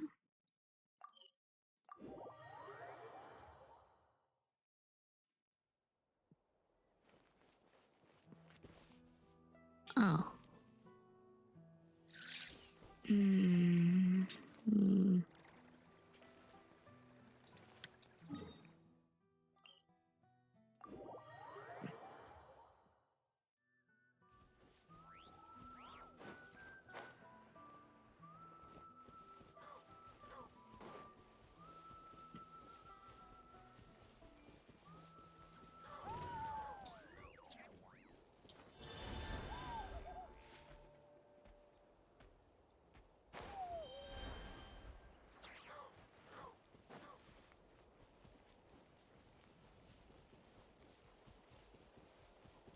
Is this the place?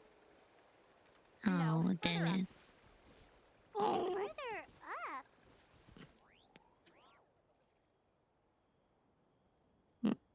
Whoa, this is like a secret base. Sometimes I want the fresh air, but not the company. So I come here.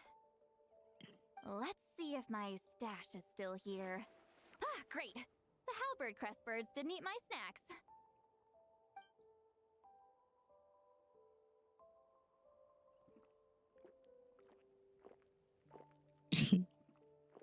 Now for the mind reading issue. Give me your hand. Ooh, gladly. It might take a Wait, little what's that? longer, actually. I just need to share my senses, make Wait a a clean minute. break.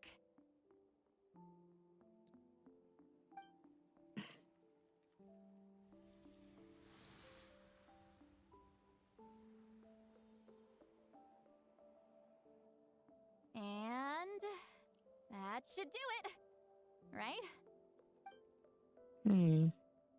This really is a one-of-a-kind view. That must be why Citlali likes to come here. You're not wrong. Ah. Hold on. Why do I still hear you in my head? No idea. Oh, did I not separate our senses completely? Maybe using my palm isn't enough? Close your eyes. Are you gonna kiss me? Yes! Yes!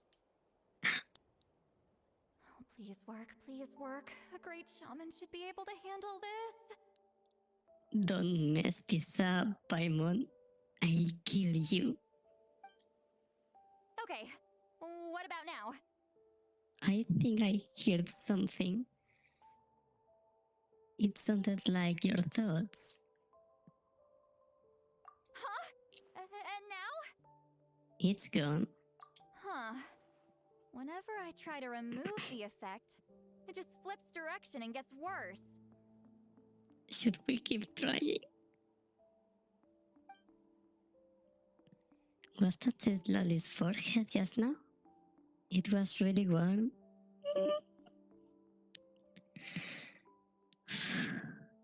Calm down. Calm down. That was just to help with the spell. Ah, shoot. I still hear you. Maybe we should do it again.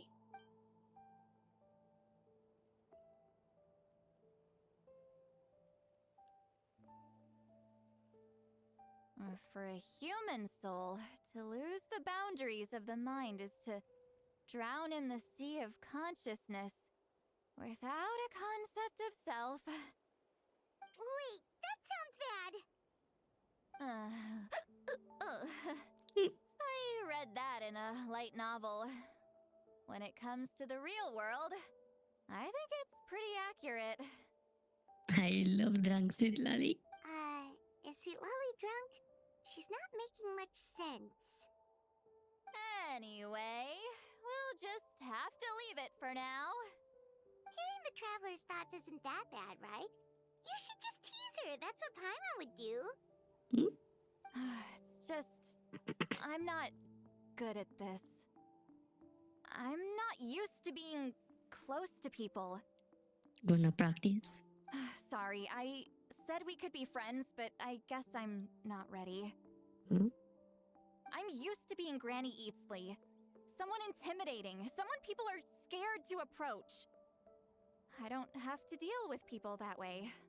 Why live like that? Yeah, Paimon's been wondering. Why do you insist on living so far away?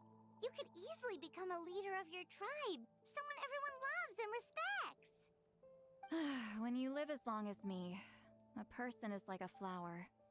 The color draws you in. You water it to see it bloom. It rewards you with its fragrance, but it doesn't last. With the passing of the seasons, everything withers away. You can try to water it, but it will never bloom again. Even if the same plot of soil is covered in flowers the following year, the one you remember won't be there. That's just how it is. Most of the people in my life will be gone one day, just like a flower.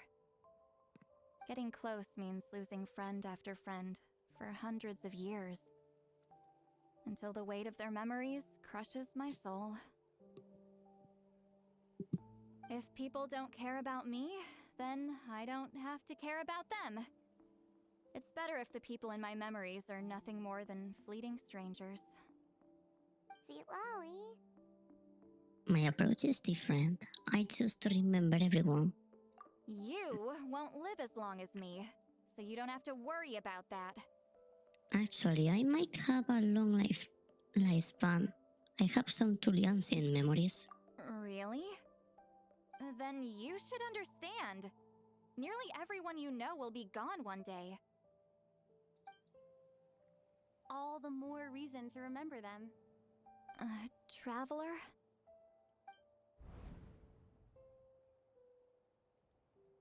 I have a friend who also lives in my memories now. In fact, you could say my memories are the sole proof that she existed in this world.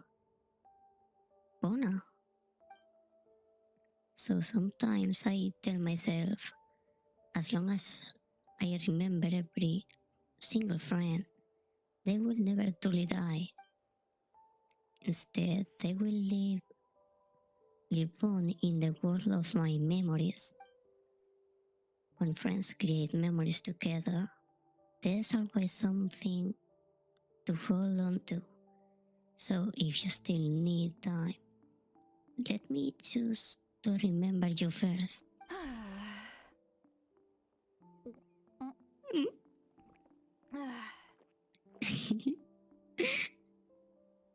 Seatlali alright? Stupid mind-reading side effect won't go away. It's not like I want to hear you complain about me all the time. You are the only tsundere I like. Okay, she's definitely drunk. Seatlali, maybe take it easy? At this rate, you might sleep past noon tomorrow. I'm not drunk. I remember everything the traveler said. Just gotta think of a response. I'll think of something. My heart can't take this anymore. Uh-oh, not this again. Is she asleep? I'm fine. Can get home by myself. We are pretty high up though. Is she talking in her sleep or talking to us? She seems kind of out of it. Bye. Gonna walk back alone. Need some time to think. Is she floating on a pillow? What the fuck? She doesn't need us to worry about her. She's always been like this.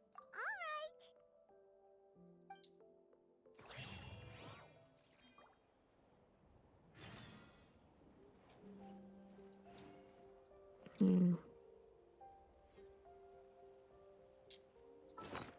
No.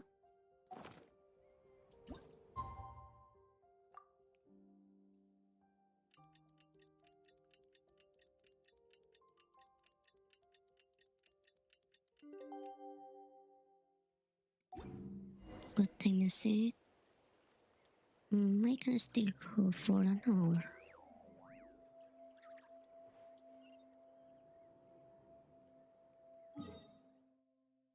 Oh. This should be the place we decided to meet yesterday.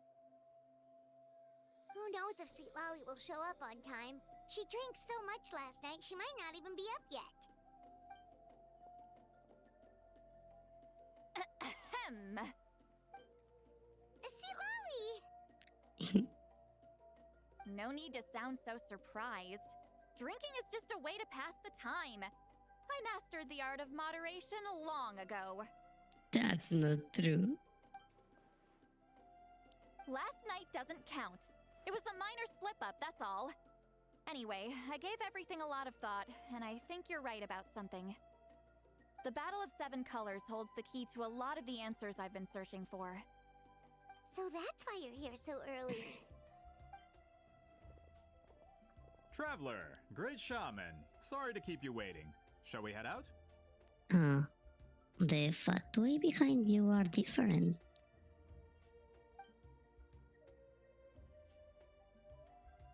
You noticed that too? Just follow me.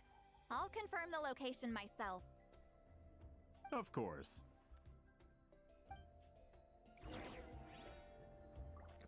Suspicious, suspicious, suspicious.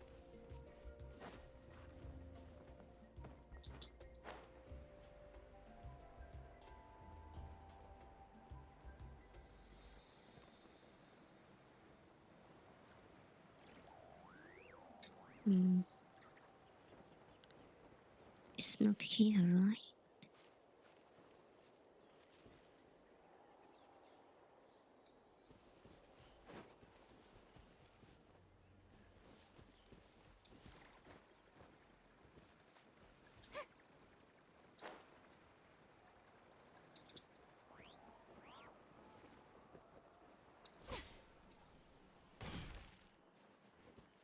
Oh, there. This should be it.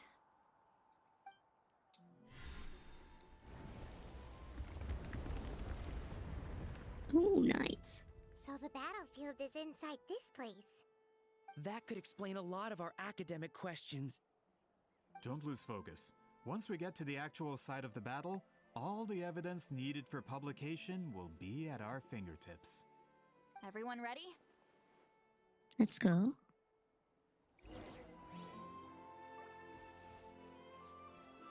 This part we are not getting out, right? Wait. I should heal up my team first.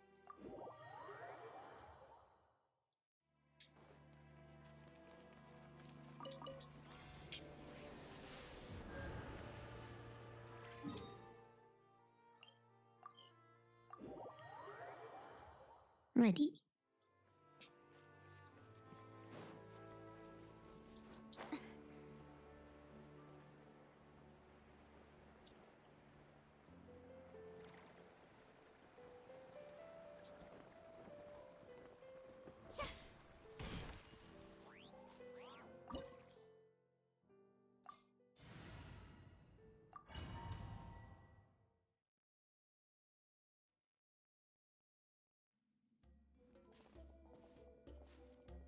So the Abyss invaded through a cave like this?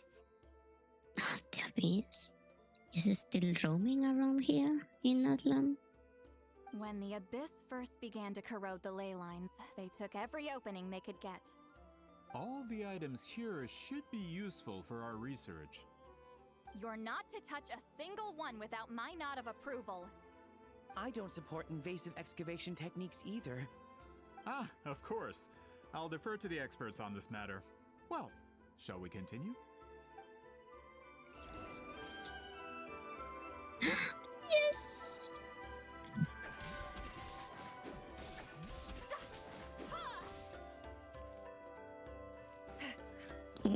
I want her so bad.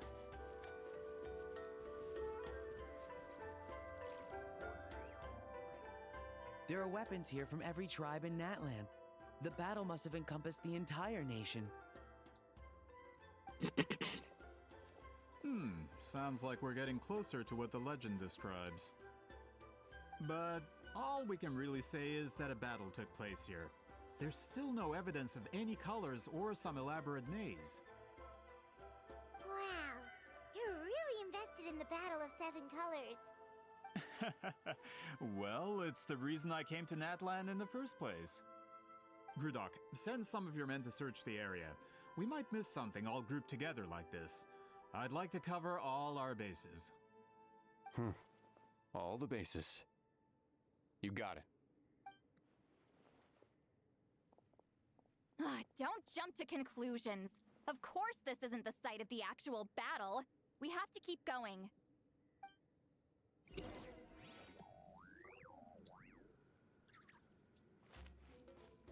Hmm?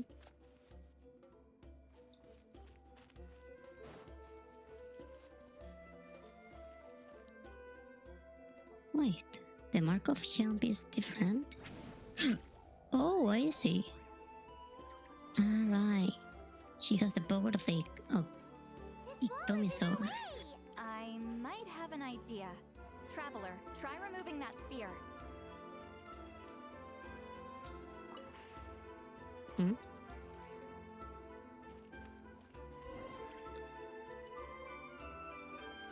Whoa, we passed straight through! What was that? Some kind of color magic?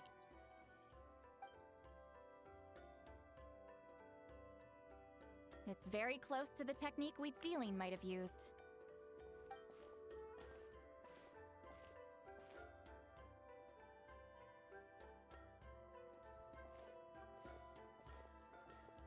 That's it?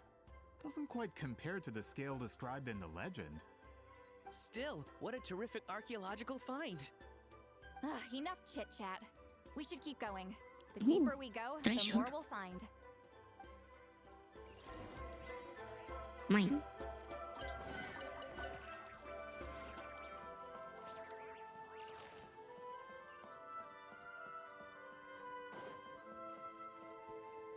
I still have the sphere.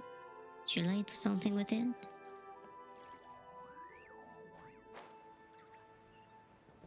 Wait, I didn't check her weapon. Let me see.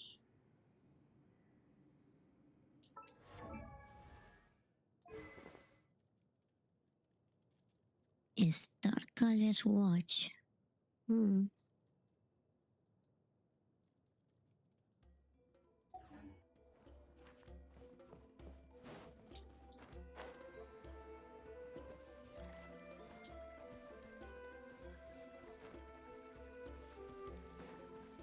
Hold on. If we step here, we might fall through. No problem. There are traps in There. Remember how we were able to pass through? Whoa, you're right. We can keep going now. I'm smart. Rise like smoke. I can see everything.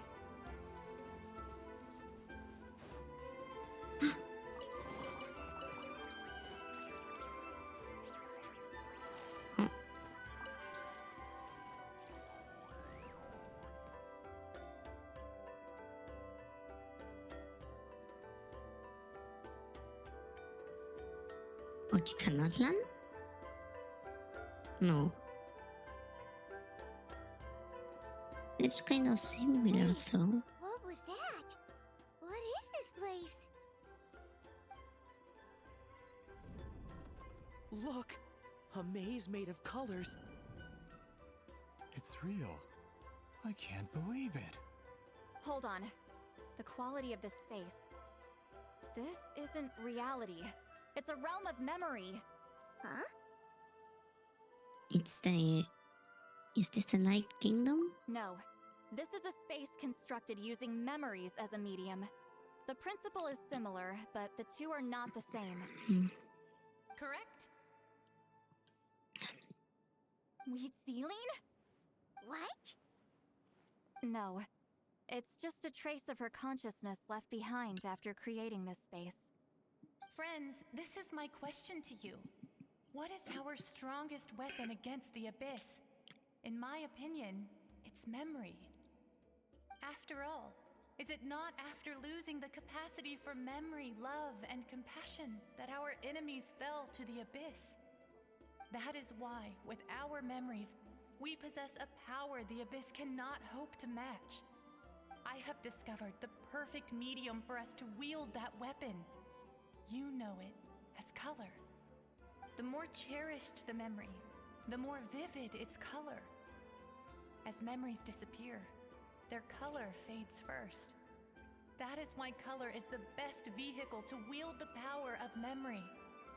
Guided by vibrant colors, your capacity for memory is what will allow you to navigate this maze. Without that capacity, enemies will fail to cross the barrier in front of them and be trapped here for eternity. Someone is gonna get in here and not come out ever again. I'm gonna dump the Fatui in here. So, be brave, my friends, and march forward. Any ideas, Sweet Lolly? Sounds like she left a tutorial. Not surprising. She always did have to handhold her talentless students. Follow me. Yes, ma'am.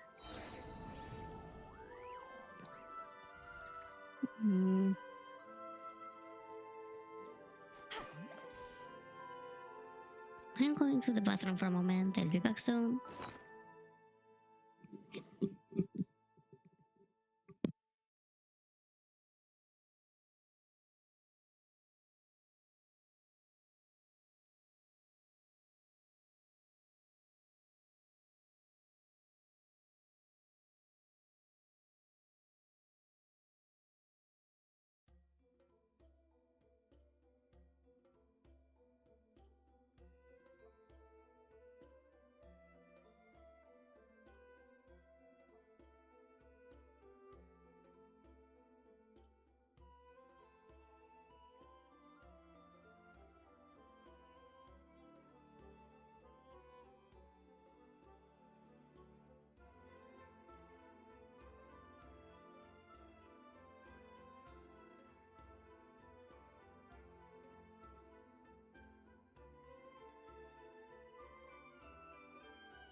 I'm back.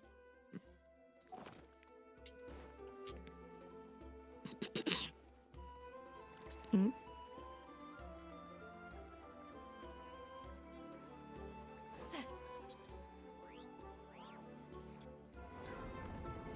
Hey.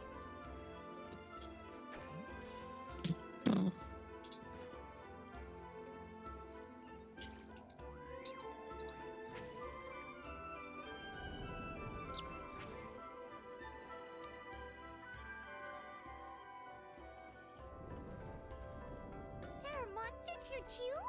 Abyss creatures. Likely trapped here for some time. Looks like a few monsters made it out of the battle all those years ago. Get to work. Hmm?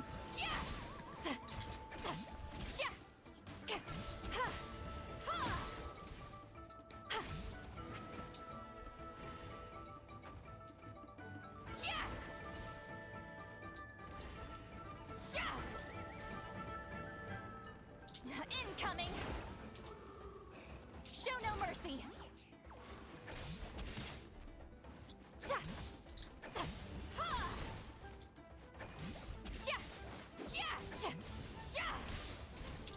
Take me up!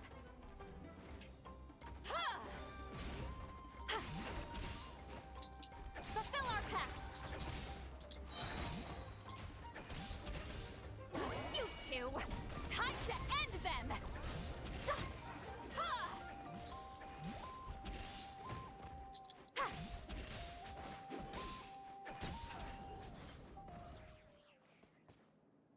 Oh. What kind of pets are those?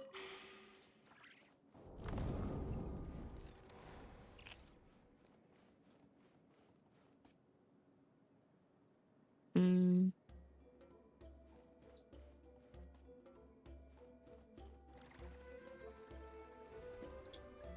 No? Nope.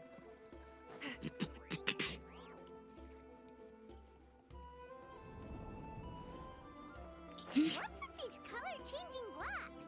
You and see Lolly fell through all of a sudden. You scared Paimon half to death. Must be one of the mechanics of the maze. I'm guessing the purpose is to help allies navigate this place.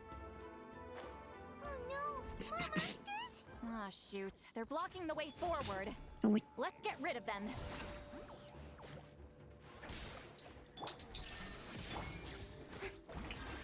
Let the show begin.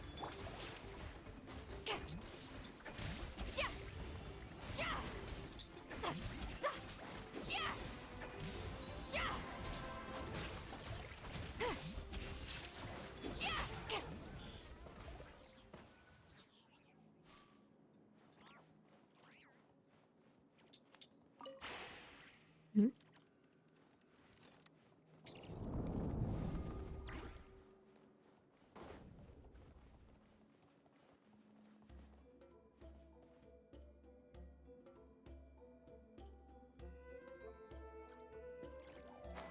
Ay, dang it. This place is so pretty. If not for those monsters, Paimon would have never guessed this was a battlefield. The showmanship's not bad. I'll give her that.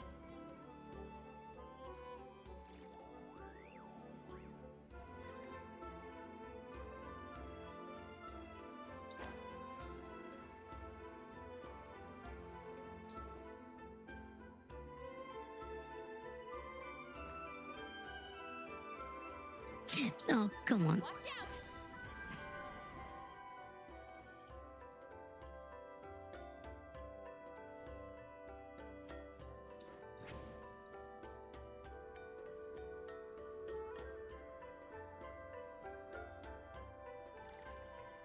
I think I kind of step on purple. Yeah. Ooh, that was close. A bridge made of colors? Don't sound so surprised. We just need to cross and we should reach the end. It's pretty.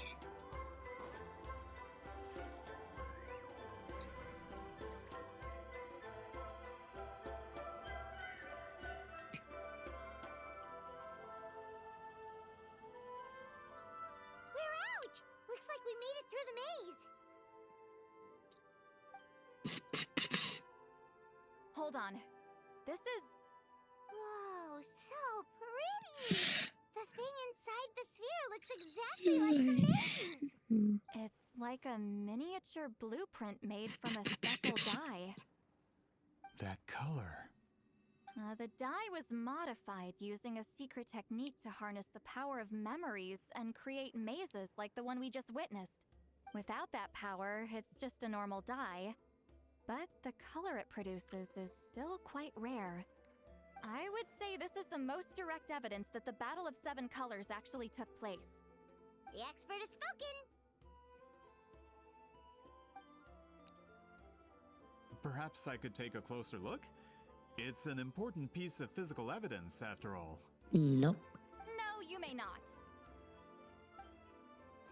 What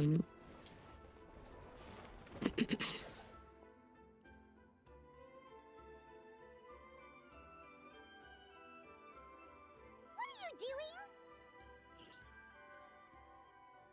You noticed my signal. Not bad, Traveler. We make a good team.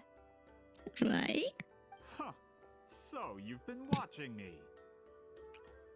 A self-proclaimed book merchant who's never heard of Shogun Almighty reborn as Raiden with unlimited power?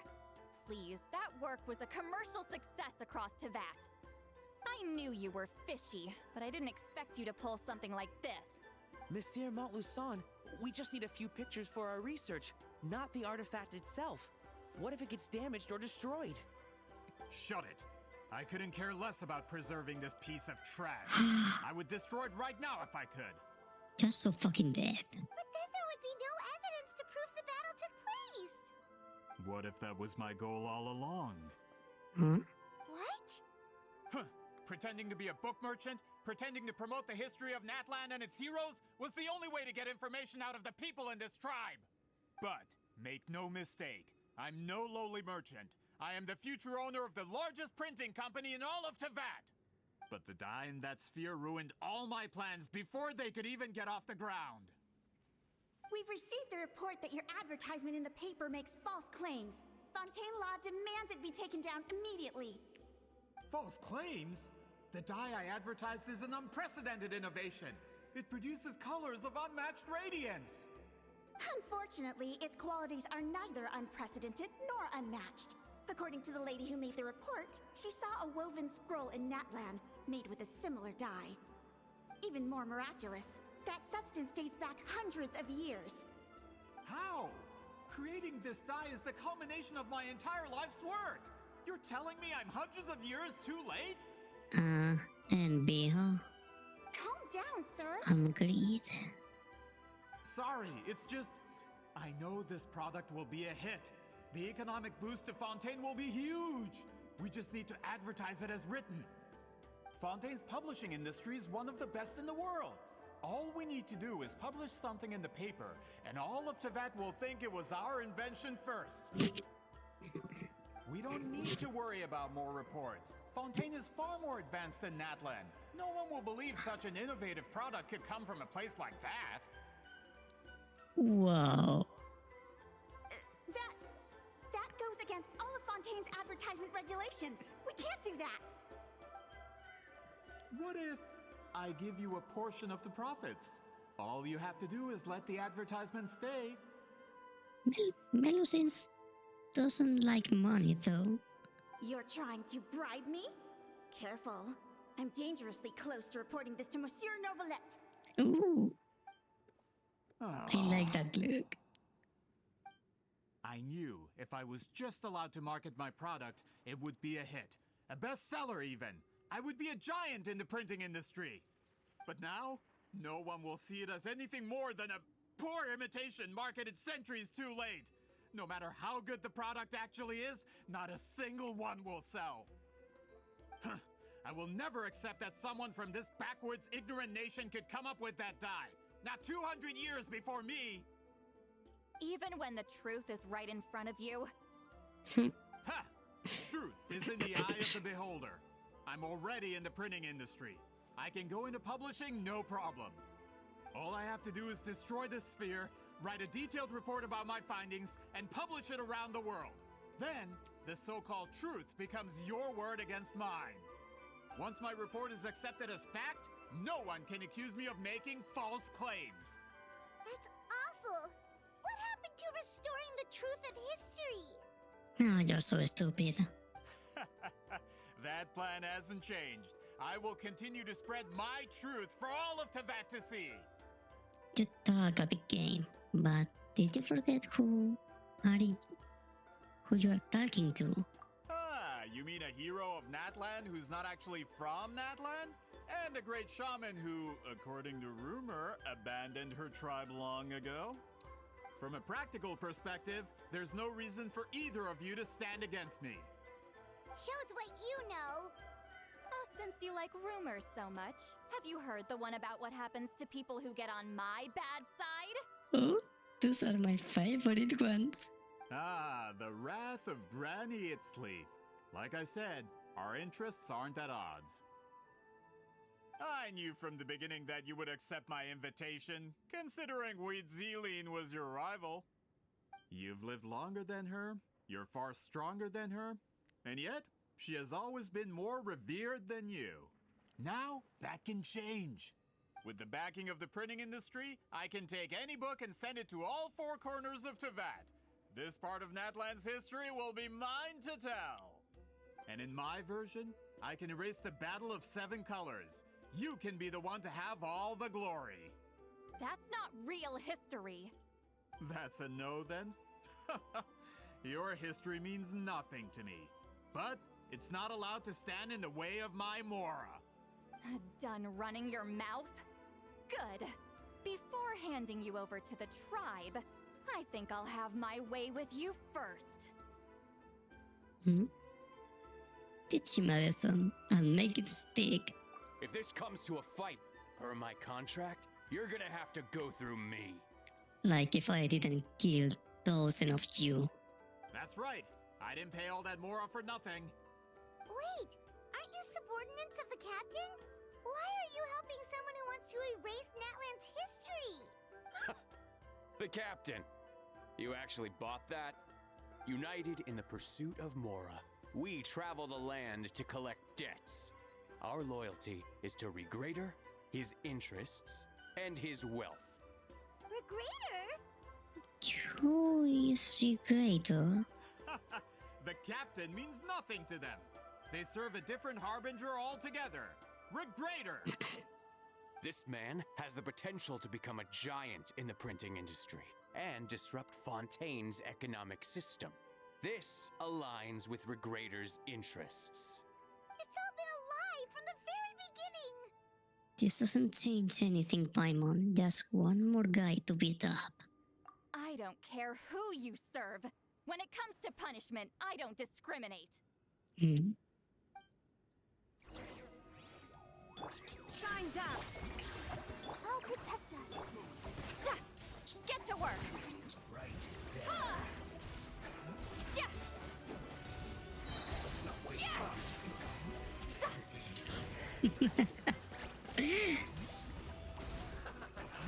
Sha! Ha! Sha! Leaving so Huh. soon.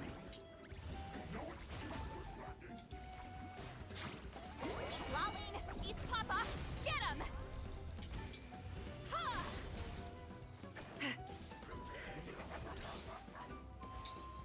Fulfill our pact! Illusion shut! Shower me with... Let's dance. Yeah! Ha! Yeah! Ha! Get to work! Yeah! Yeah! Sha! Sha! Ha! Yoo-hoo!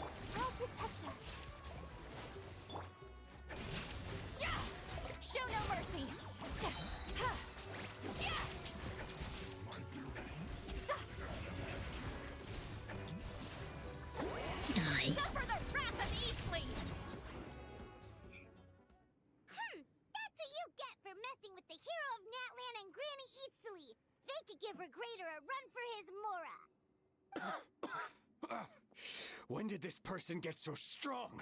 From the Looks like start. the men following the captain failed to update us on the latest intelligence. Hmm? Oh? So those guys hit us. Nice. Not good. This is becoming more trouble than it's worth. Hey, what about our contract? Your boss signed it himself. Our boss never signs a contract without loopholes. Even a veteran businessman like yourself fell into his trap. That's what makes him the best. Go home and read the fine print. All I did was trigger the exculpatory clause. You... The other stipulations have been fulfilled. I set up explosives around the cave, strong enough to destroy this place, as instructed. Oh, and for security purposes, all explosives have been rigged to blow at a specific time. Shouldn't be too long now.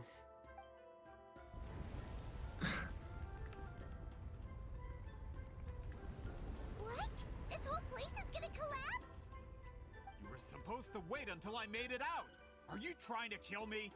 That depends on how fast you can run. I'm off. No, you're not going anywhere.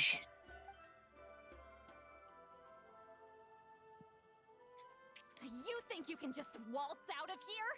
Traveler, stop them, and then we'll make a break for it. Can do. Yes, ma'am. If I'm caught, I implicate my boss. Time for the backup plan. Suicide. Okay. Go on. Wait, don't! Let him do that. What is so bad about it? Oh, damn it. I thought he was going to cut his throat or something. Where are we? Back in the maze? Our surroundings look different though. What did that Fatui guy do? We need to find Zitlali. She's probably somewhere around here too. Blinked. She'll know how to get out of here. Let's hurry. If we don't make it out before the cave collapses, we might never be able to leave. What could she be? Let's see. Zitlali! Oh, looks like it's not gonna be that easy. What should we do? I saw a special color. It seems to be guiding me. The special color? The one you saw in that woven scroll?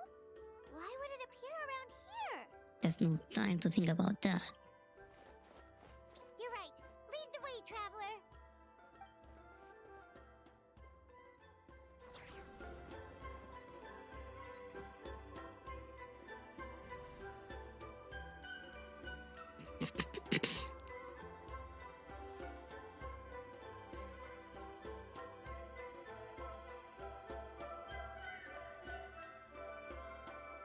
He triggered it just like that?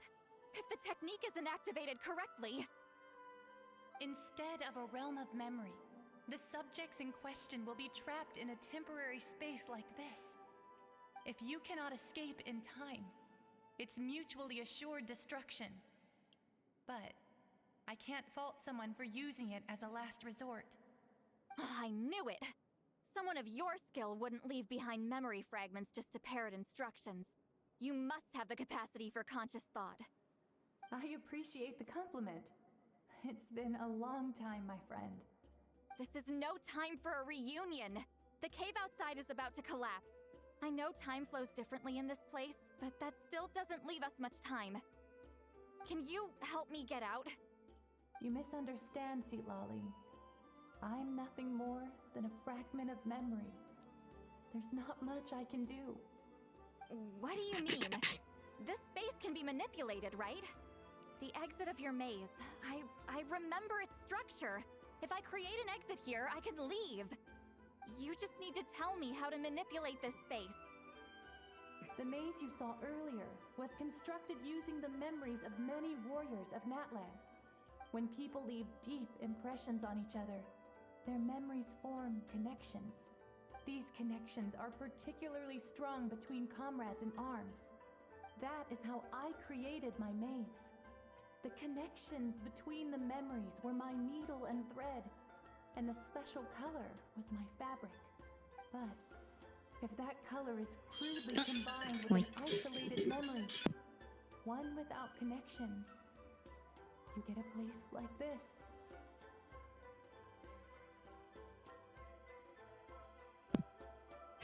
I'm starting to get a little mad here. This is the second spam card. This space is a combination of my color and your memories. There is no way to alter or construct anything within it, because there are no connections at your disposal. Over 200 years, and not a single lasting connection. This is my punishment, huh? Well, at the very least, you have a connection to me. Otherwise, I wouldn't be able to appear in this space. That's only because you never gave me a moment's peace. Still, it's a shame you're not around. You said it yourself. A memory fragment can't be used to create the connections I need. Sweet Lolly. But now that I have the chance to talk to you again, I need you to give me an answer. Your special technique. You didn't pass it on to your students. You passed it on to the rival you could never beat. Me. What I want to know is, why? So you figured it out. After what I saw in the maze and everything you just told me, I'm certain the technique at the center of all this is the same one you taught me all those years ago. But you never brought up the fact that you used it to win a battle. From your description, it might as well have been a simple color trick. I'm getting the feeling you always meant for me to come here. But if this is a foreshadowed event, I'm not happy with the narrative setup. Sweet Lolly, ever since you learned that technique, you've been able to see a special color, haven't you? You mean... That color is the core of the technique. But it isn't my invention. It's something I discovered in the work of our ancestors. More specifically, you could call it the color of memories. In truth, passing on the technique is a process of using that color to tint another person's memories. Yes, the technique has the power to decide victory. But in my opinion, the capacity to add color to someone's memories is where the true value lies. You are fated to live a far longer life than me, Lolly. I couldn't bear the thought of all those years existing as a blank canvas in your memory. So I wanted to leave a little color behind. Your color, you mean? One day, you too will want to leave behind your color in someone else's memory. When that day comes, you will understand my decision. So if you still need time, let me choose to remember you first. I have to get out of here. That's the only way to rescue them.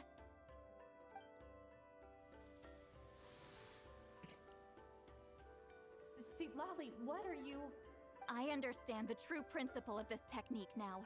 If I can't construct an exit, then I will separate this color from my memories by force. But you could lose a portion of your memories that way. I know, but my memory is just a blank canvas I've neglected for 200 years. My friends are worth the risk. Sweet Lolly. I have to find her. Traveler?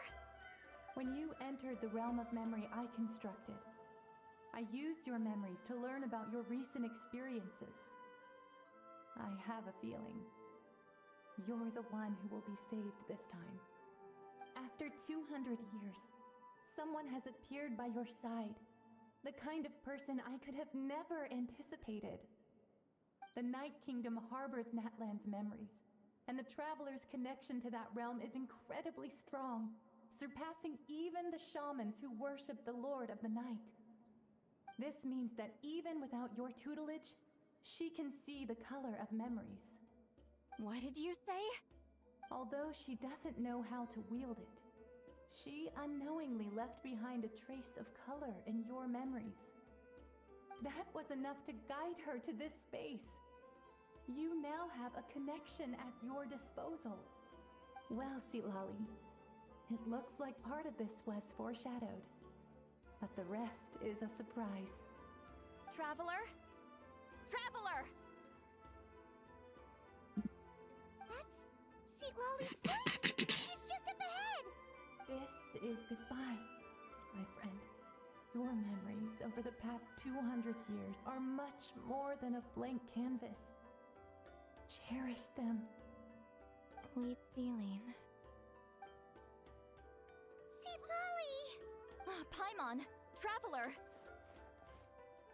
We finally found you. Let's find a way to get out of here. Hold my hand. Oh, again? I'm so lucky today.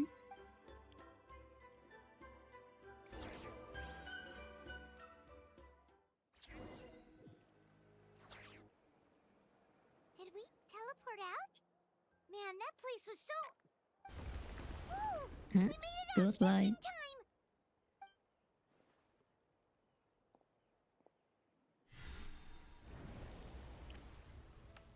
Wonder what happened to the Fatui guy and the others. He was most likely trapped inside that space, just like us. Nice. The external structures supporting that space would have collapsed with the ruin. Unless he managed to escape, he would have been crushed. He still preferred that to being caught, huh? What about the Fontanians? They were standing a bit further away, right? They probably weren't pulled into the space. Maybe they already made a run for it. Hello. It's one of Malu Son's employees! Quick, restrain him! I can explain. I had no idea Malu-san was such a terrible person. I couldn't stop him from running, so I stayed behind and tried to find people to help rescue you. I'm so glad you managed to get out of there. Either way, the guards will take you back to the tribe. You'll be their problem. I understand. Anyway, I'm not here to harp on you. I just need to know one thing. Which way did he run? He went that way, but I'm not sure if you can catch up. He actually escaped? That way? Huh. Unless he suddenly grows a pair of wings, I think we're okay. Traveler, Paimon, come with me. Can we push him off the cliff? I want to see his skull breaking. Hey, it's Elder Tlapo and a group of Itomisaurs! They caught Malu Son! Something felt off about him yesterday, so I set a few things in motion. Looks like it's time for that foreshadowing to pay off. My bank balance! No! No! What's wrong with him? That's one of the tricks Claw uses to scare people. He makes people hallucinate the thing that scares them most. I want that power. It's particularly effective on weak-minded people like him. Just imagine that. It would be so funny. Serves him right! I know, it was a lot to ask, making you come all the way out here during the day. Was that a declaration? Elder Tlapo didn't appoint us to a whole other task, did he? Forget about him for now. The Ectomisaurs will make sure Montluçon doesn't escape before the guards arrive. In the meantime, we have unfinished business, remember? Right, the special scroll. But the die is buried underneath a bunch of rubble now. Don't worry, Witzeline's technique hasn't been lost at all. Come with me, I'll explain everything at my house. Oh, and Traveler? Everything you said about memory, I finally figured out my answer. I knew you'd want to tag along. Let's go.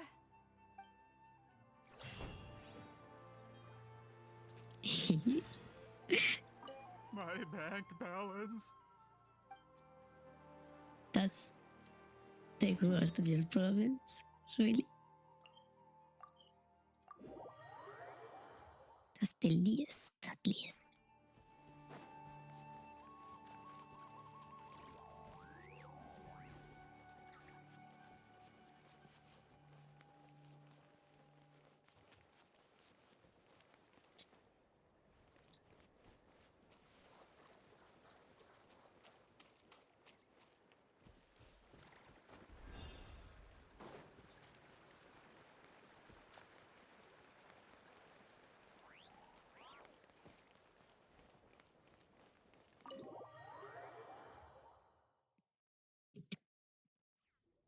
Now, I'm when it comes hungry. to weaving the scroll itself, you don't actually need to lift a finger.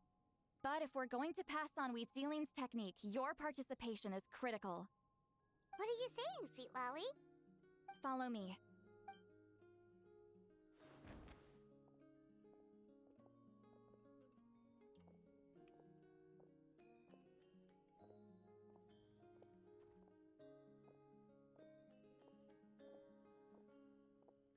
Hmm?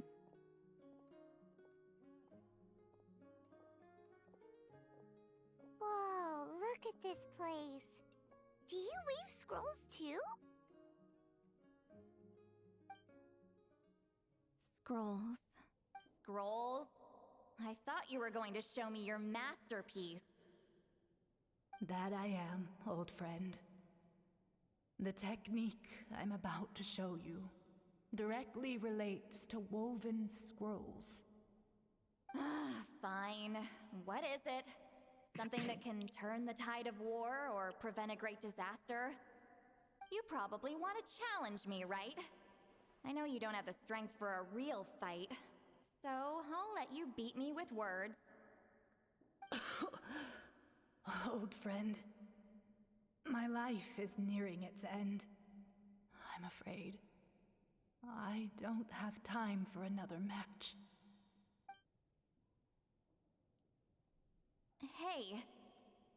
Don't worry. I trust in the belief of our tribe that death is not the end, but the beginning of a new existence in the Night Kingdom, where everything is made of memories.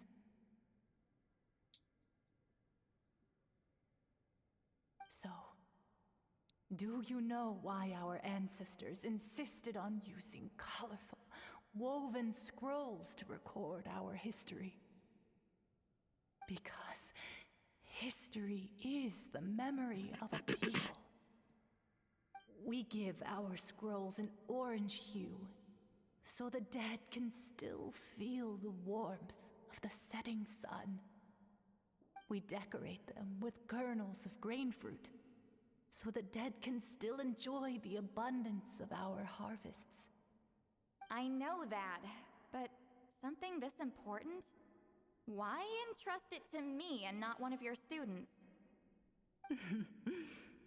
As your friend, I admit, I'm being a bit selfish. I don't have long, Sipali. I'm not sure I can truly explain my decision. But I know you will understand one day. For now, will you accept my final request? Just this once. I understand now, Wheat Zealing. Just like you said I would. Claw, help me move this outside. I'm going to color it. Traveler, Paimon, come with me.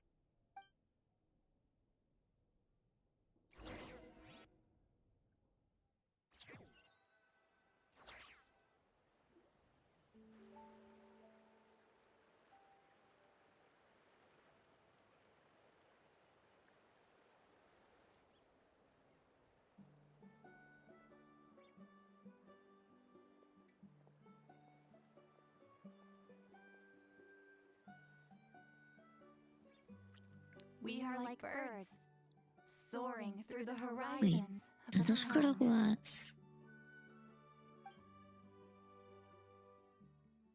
I linger between brushes of memory, seeking the color of my final journey.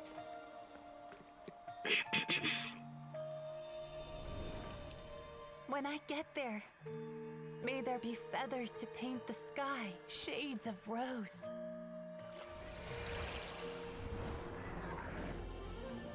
And fields of green to beckon adventurous souls. And azure oceans with which to sail into the unknown. And volcanoes too, where, despite the danger, hidden treasure waits to be found. And graffiti art, of course. Without that color, just imagine the dullness of night. Anything else? In the end, I hope everyone remembers my color too.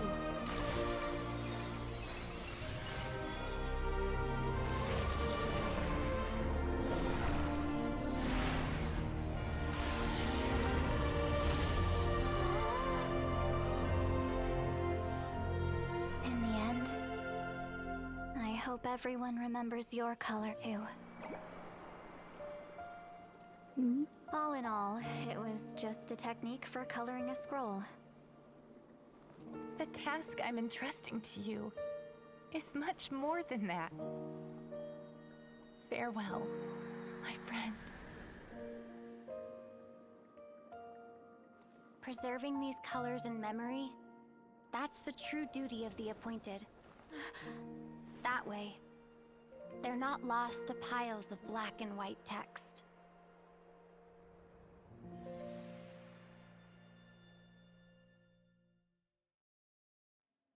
I knew you would understand. That is things always make me so emotional. I hate that. This is the special scroll. How did you know how to weave it, Seat Lolly? Remember the gift from the spirits. Hold on! You've lived for more than 200 years. You know how to weave the special scroll. That must mean you're the one behind the gifts from the spirits.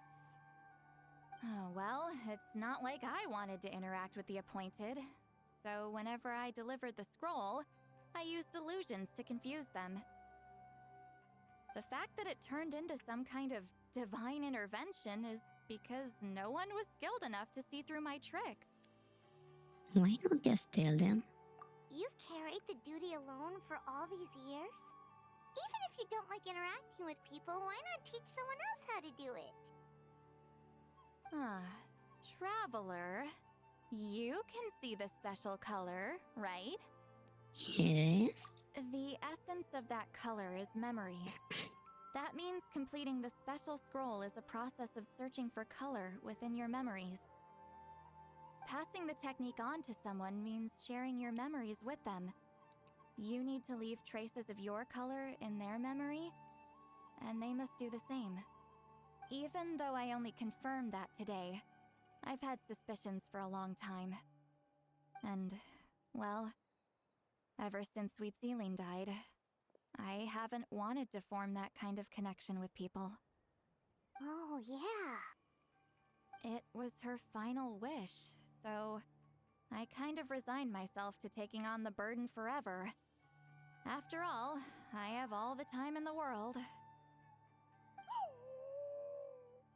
Cute. But Claw never stopped appointing new candidates to weave the scroll, despite knowing exactly how I felt about the situation. You mean he never stopped trying to find new friends for you? I knew exactly what he was doing. And yeah, if I ever did share my memories with someone, I guess that person would be a friend. But it never got to that point. What a sweet big guy. This time, though, you win, Claw. Take this.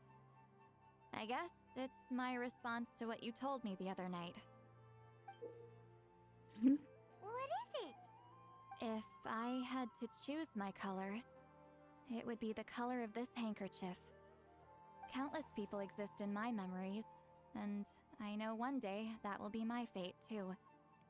A memory living on in someone else's head. Since you have a long lifespan, you're the perfect candidate to bear this memory and carry my color in your mind. Does this mean I'm officially your friend? Just keep it safe. And you better not forget my color when I'm gone. Don't say that. Whoa. It's a little early to talk about death, don't you think? It's only been a few seconds since we made the friendship official. Isn't that what friends are for? Okay, this is a serious commitment. Well, Sweet Lolly, if the Traveler's going to leave their color in your mind too, it'll probably be gold, right? Actually, their mark is already there. Remember the mind reading effect I couldn't fix? Well, I finally got to the bottom of it. And what was the issue? Sharing senses allows communication to occur between the consciousness of different people. Naturally, memories are also involved in that process. Although I didn't know it at the time, we both have the ability to see the color of memory, which means that when I shared my senses with you, a connection was created between our memories.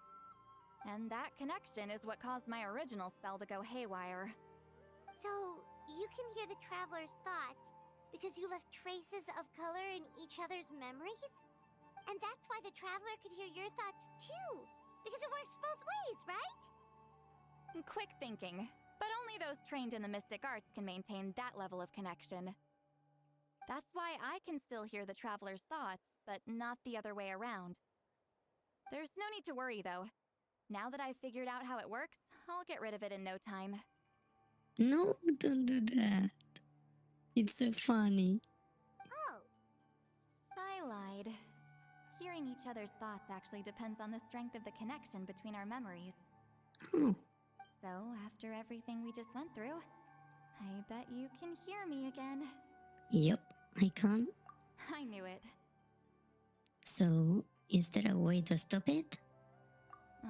Since the connection between our memories is already there, the only way to get rid of the effect is for one of us to forget about the other.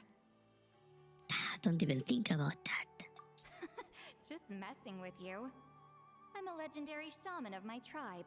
Now that I know the cause, of course I can figure out how to fix it. It'll probably take some time though, so bear with me for now. So you really have to fix that. Besides, I'm an open book. It's not like you're gonna hear anything embarrassing. Oh, unless I've had a few drinks.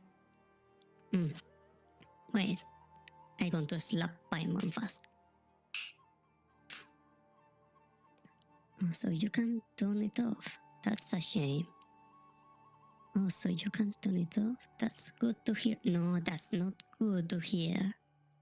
A shame? Yep. I mean, if you ever miss this whole telepathy mess, I could always share my senses with you again. Nice. No promises, though. Some thoughts are better kept to yourself. Huh?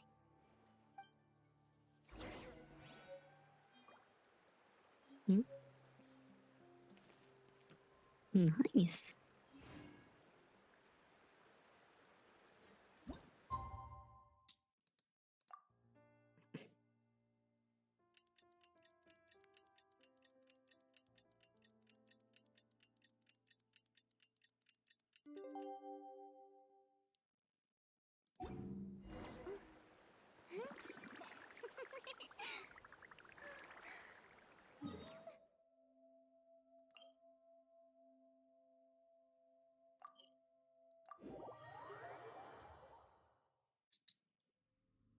Ah, you did it? Your investigation into the Battle of Seven Colors must have been fruitful indeed. I do hope you share what you learned. Wow! The scroll is finished already! Elder Talapo's wisdom is never wrong. Yeah, we should explain. Take it away, Traveler!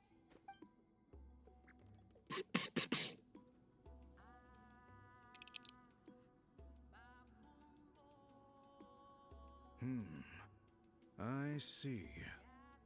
You don't look surprised at all. It makes perfect sense. History is the memory of a people. If we want to depict it, a die derived from people's memories is, of course, the best choice. Now, it's just a matter of preserving this secret technique. From your description, it sounds like learning the technique requires the previous holder to share their memories. Well, yeah. In that case, I must work with our priests to reinvent the technique based on the principles you described. After all, memories are precious things, meant to be shared with those closest to us. I cannot take that choice away from you, Traveler. You completed your task admirably. Finding a way to carry on that legacy is now our duty. All right, we'll leave that to you. Oh, and please pass along my thanks to Granny Eastglee. We interrogated the Fontanian merchant she apprehended, and it turns out he is the reason some among our tribe started to question our history. Huh. He hired people to spread misinformation about the Battle of Seven Colors. The recent friction within the tribe is entirely his doing. We now have a record of his crimes, and will begin working with Fontaine authorities in a few days. So he was behind the controversy in the first place. Guess it's easier to investigate when people are already questioning something. Anyway, that clears it up. People don't just question their history out of nowhere. Thank you, madam. We'll be on our way. Until we meet again.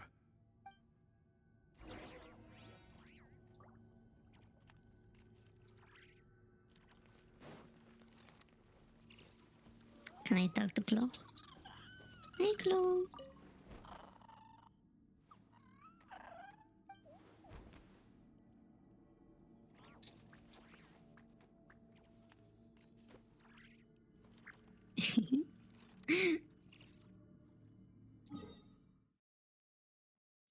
Outside? Not here.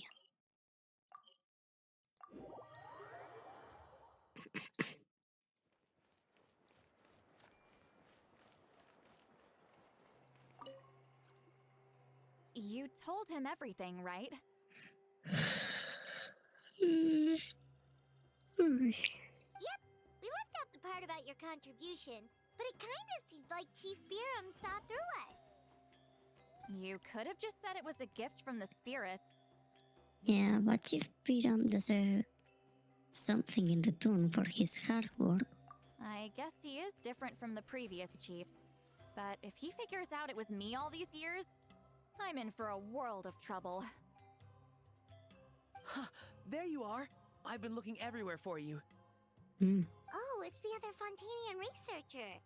He wasn't taken away with his boss? Please, call me Allier.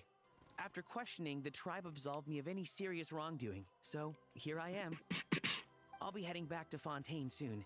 No employer means no funding, after all. But I wanted to finish my investigation first. I'd like to ask some questions about Huitziline.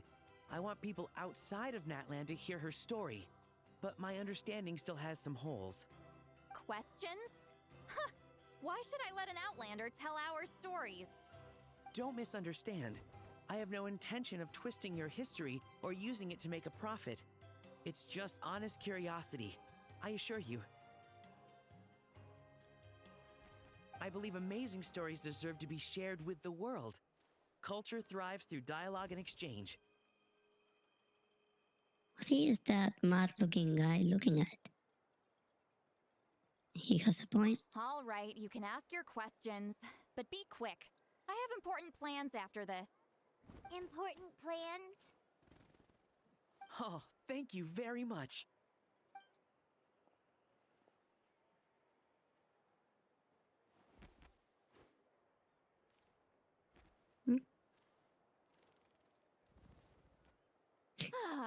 Another day, another drained social battery.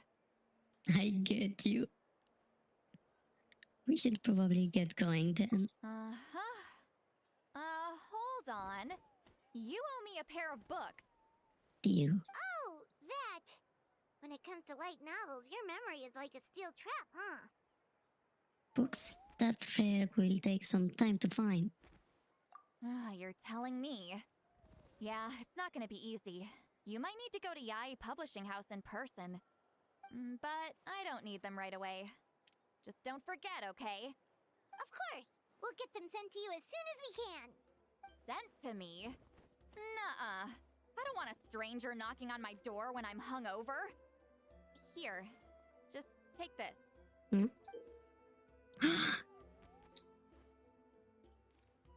She gave me the key to her house. No way. And this is? The key to my house. Don't bother knocking next time. You'll disturb my sleep.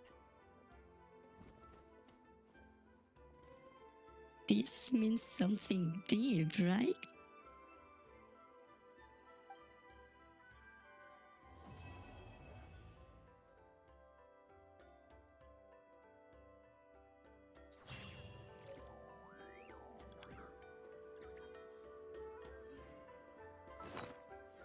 No fucking way.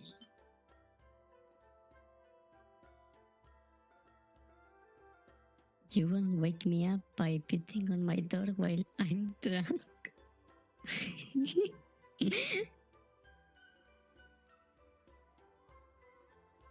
My greatest treasure. Tea parties are a must for the well-mannered.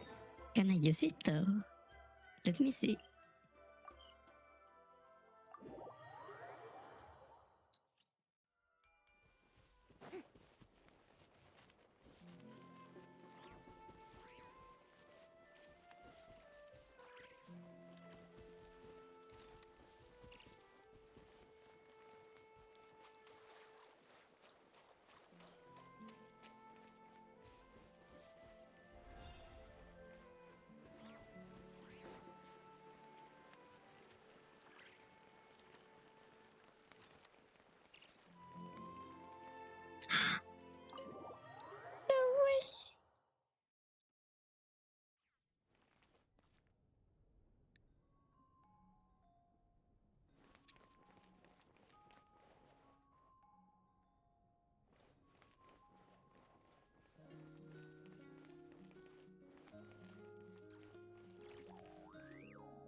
So these two shines.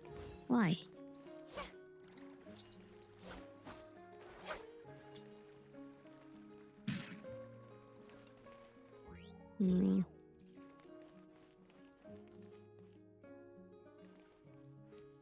Don't I have the books she mentioned though?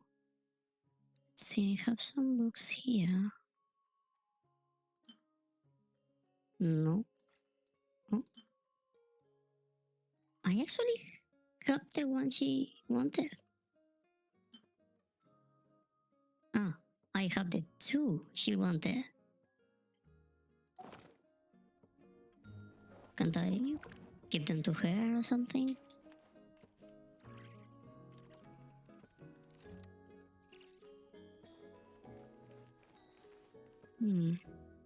Let's try going to the Jai Publishing.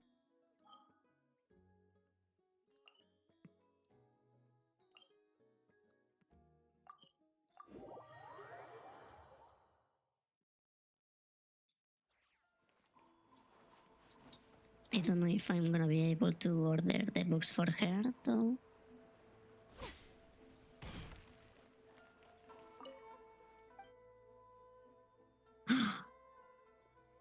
I can! Oh yes!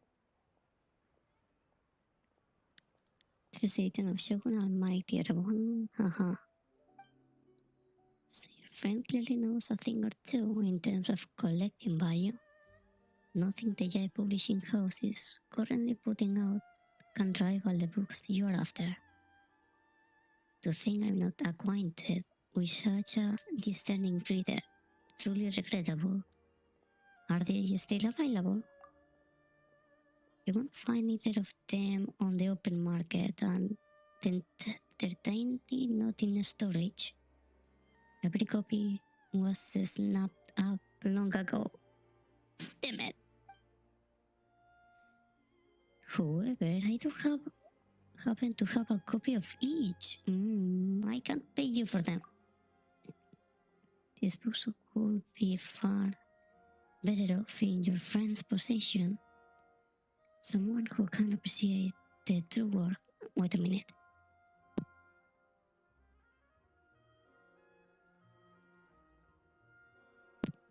Sorry, my throat was killing me. Knowing that, I'd be more than happy to give them to you. Nice.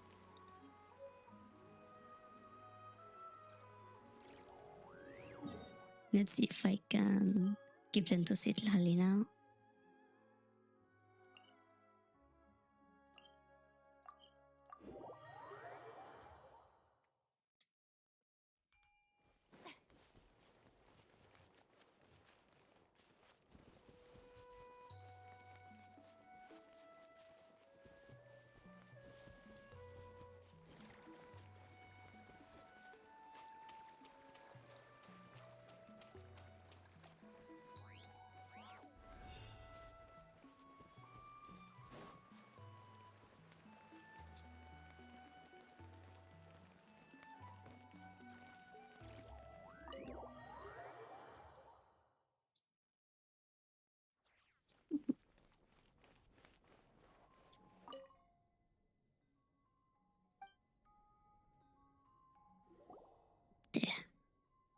Probably write a message. Citlali might not even notice them in all this mess.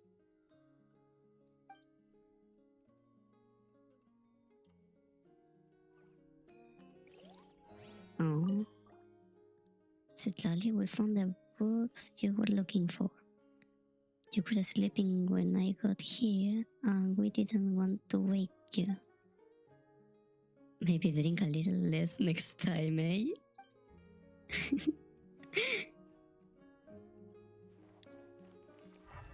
So that must be her room. Fuck, I want to get in.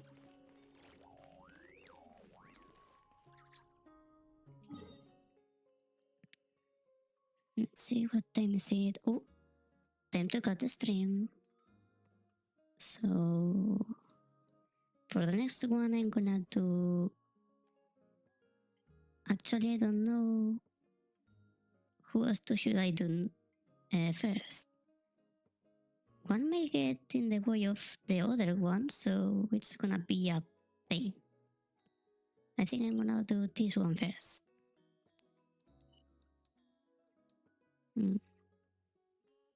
Huh? Turn off the primal fire.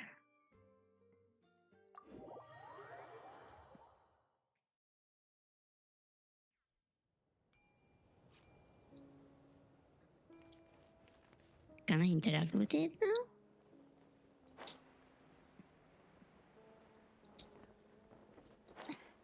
Capitano. An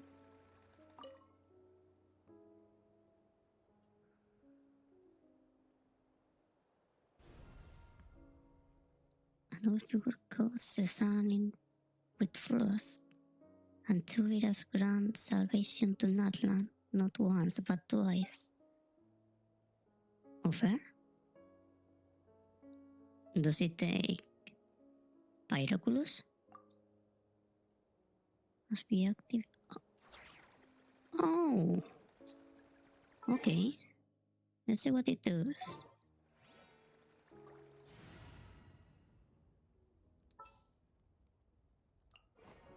Just what will we come across this time?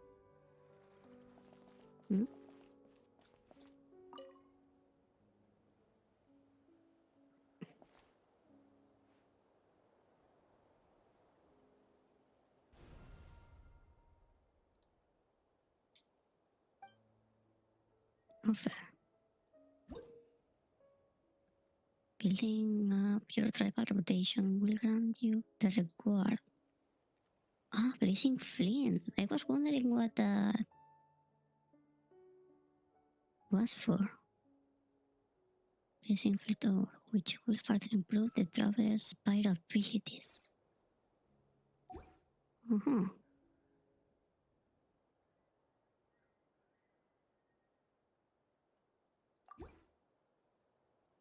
The first flint lights up the distant past, and the land of journey's beginning. We call it home.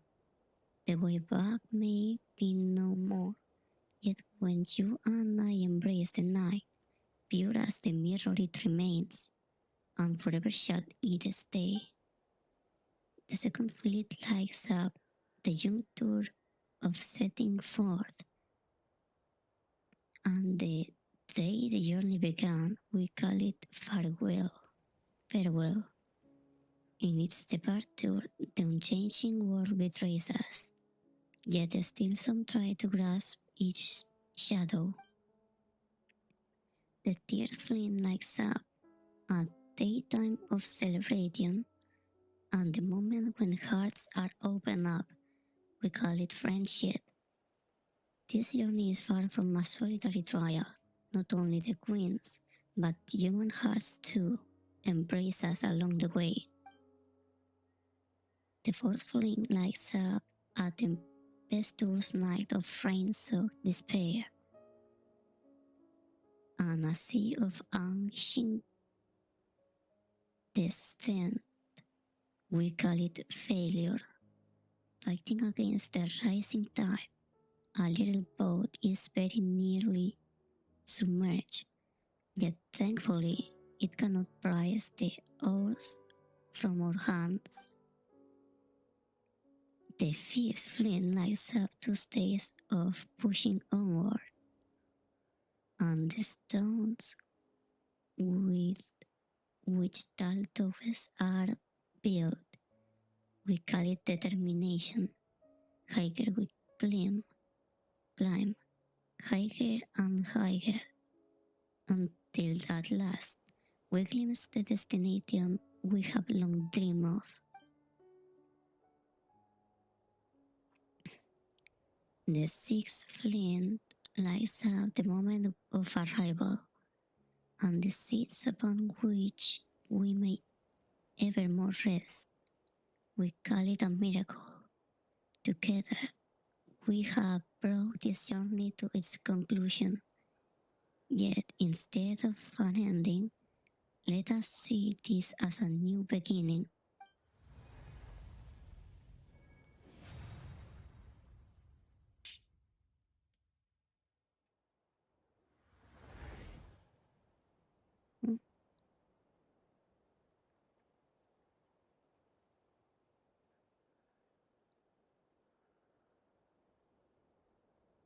I see.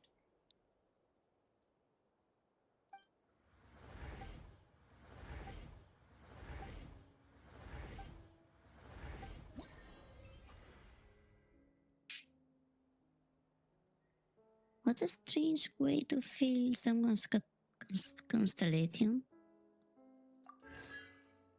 Huh.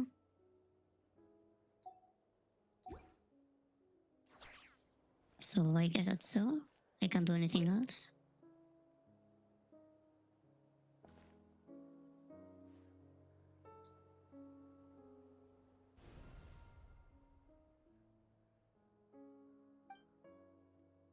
Nope.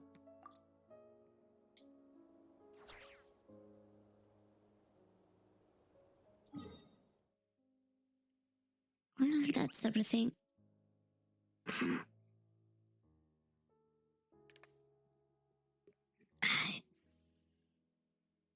I'm gonna take a nap. Let me get out of here.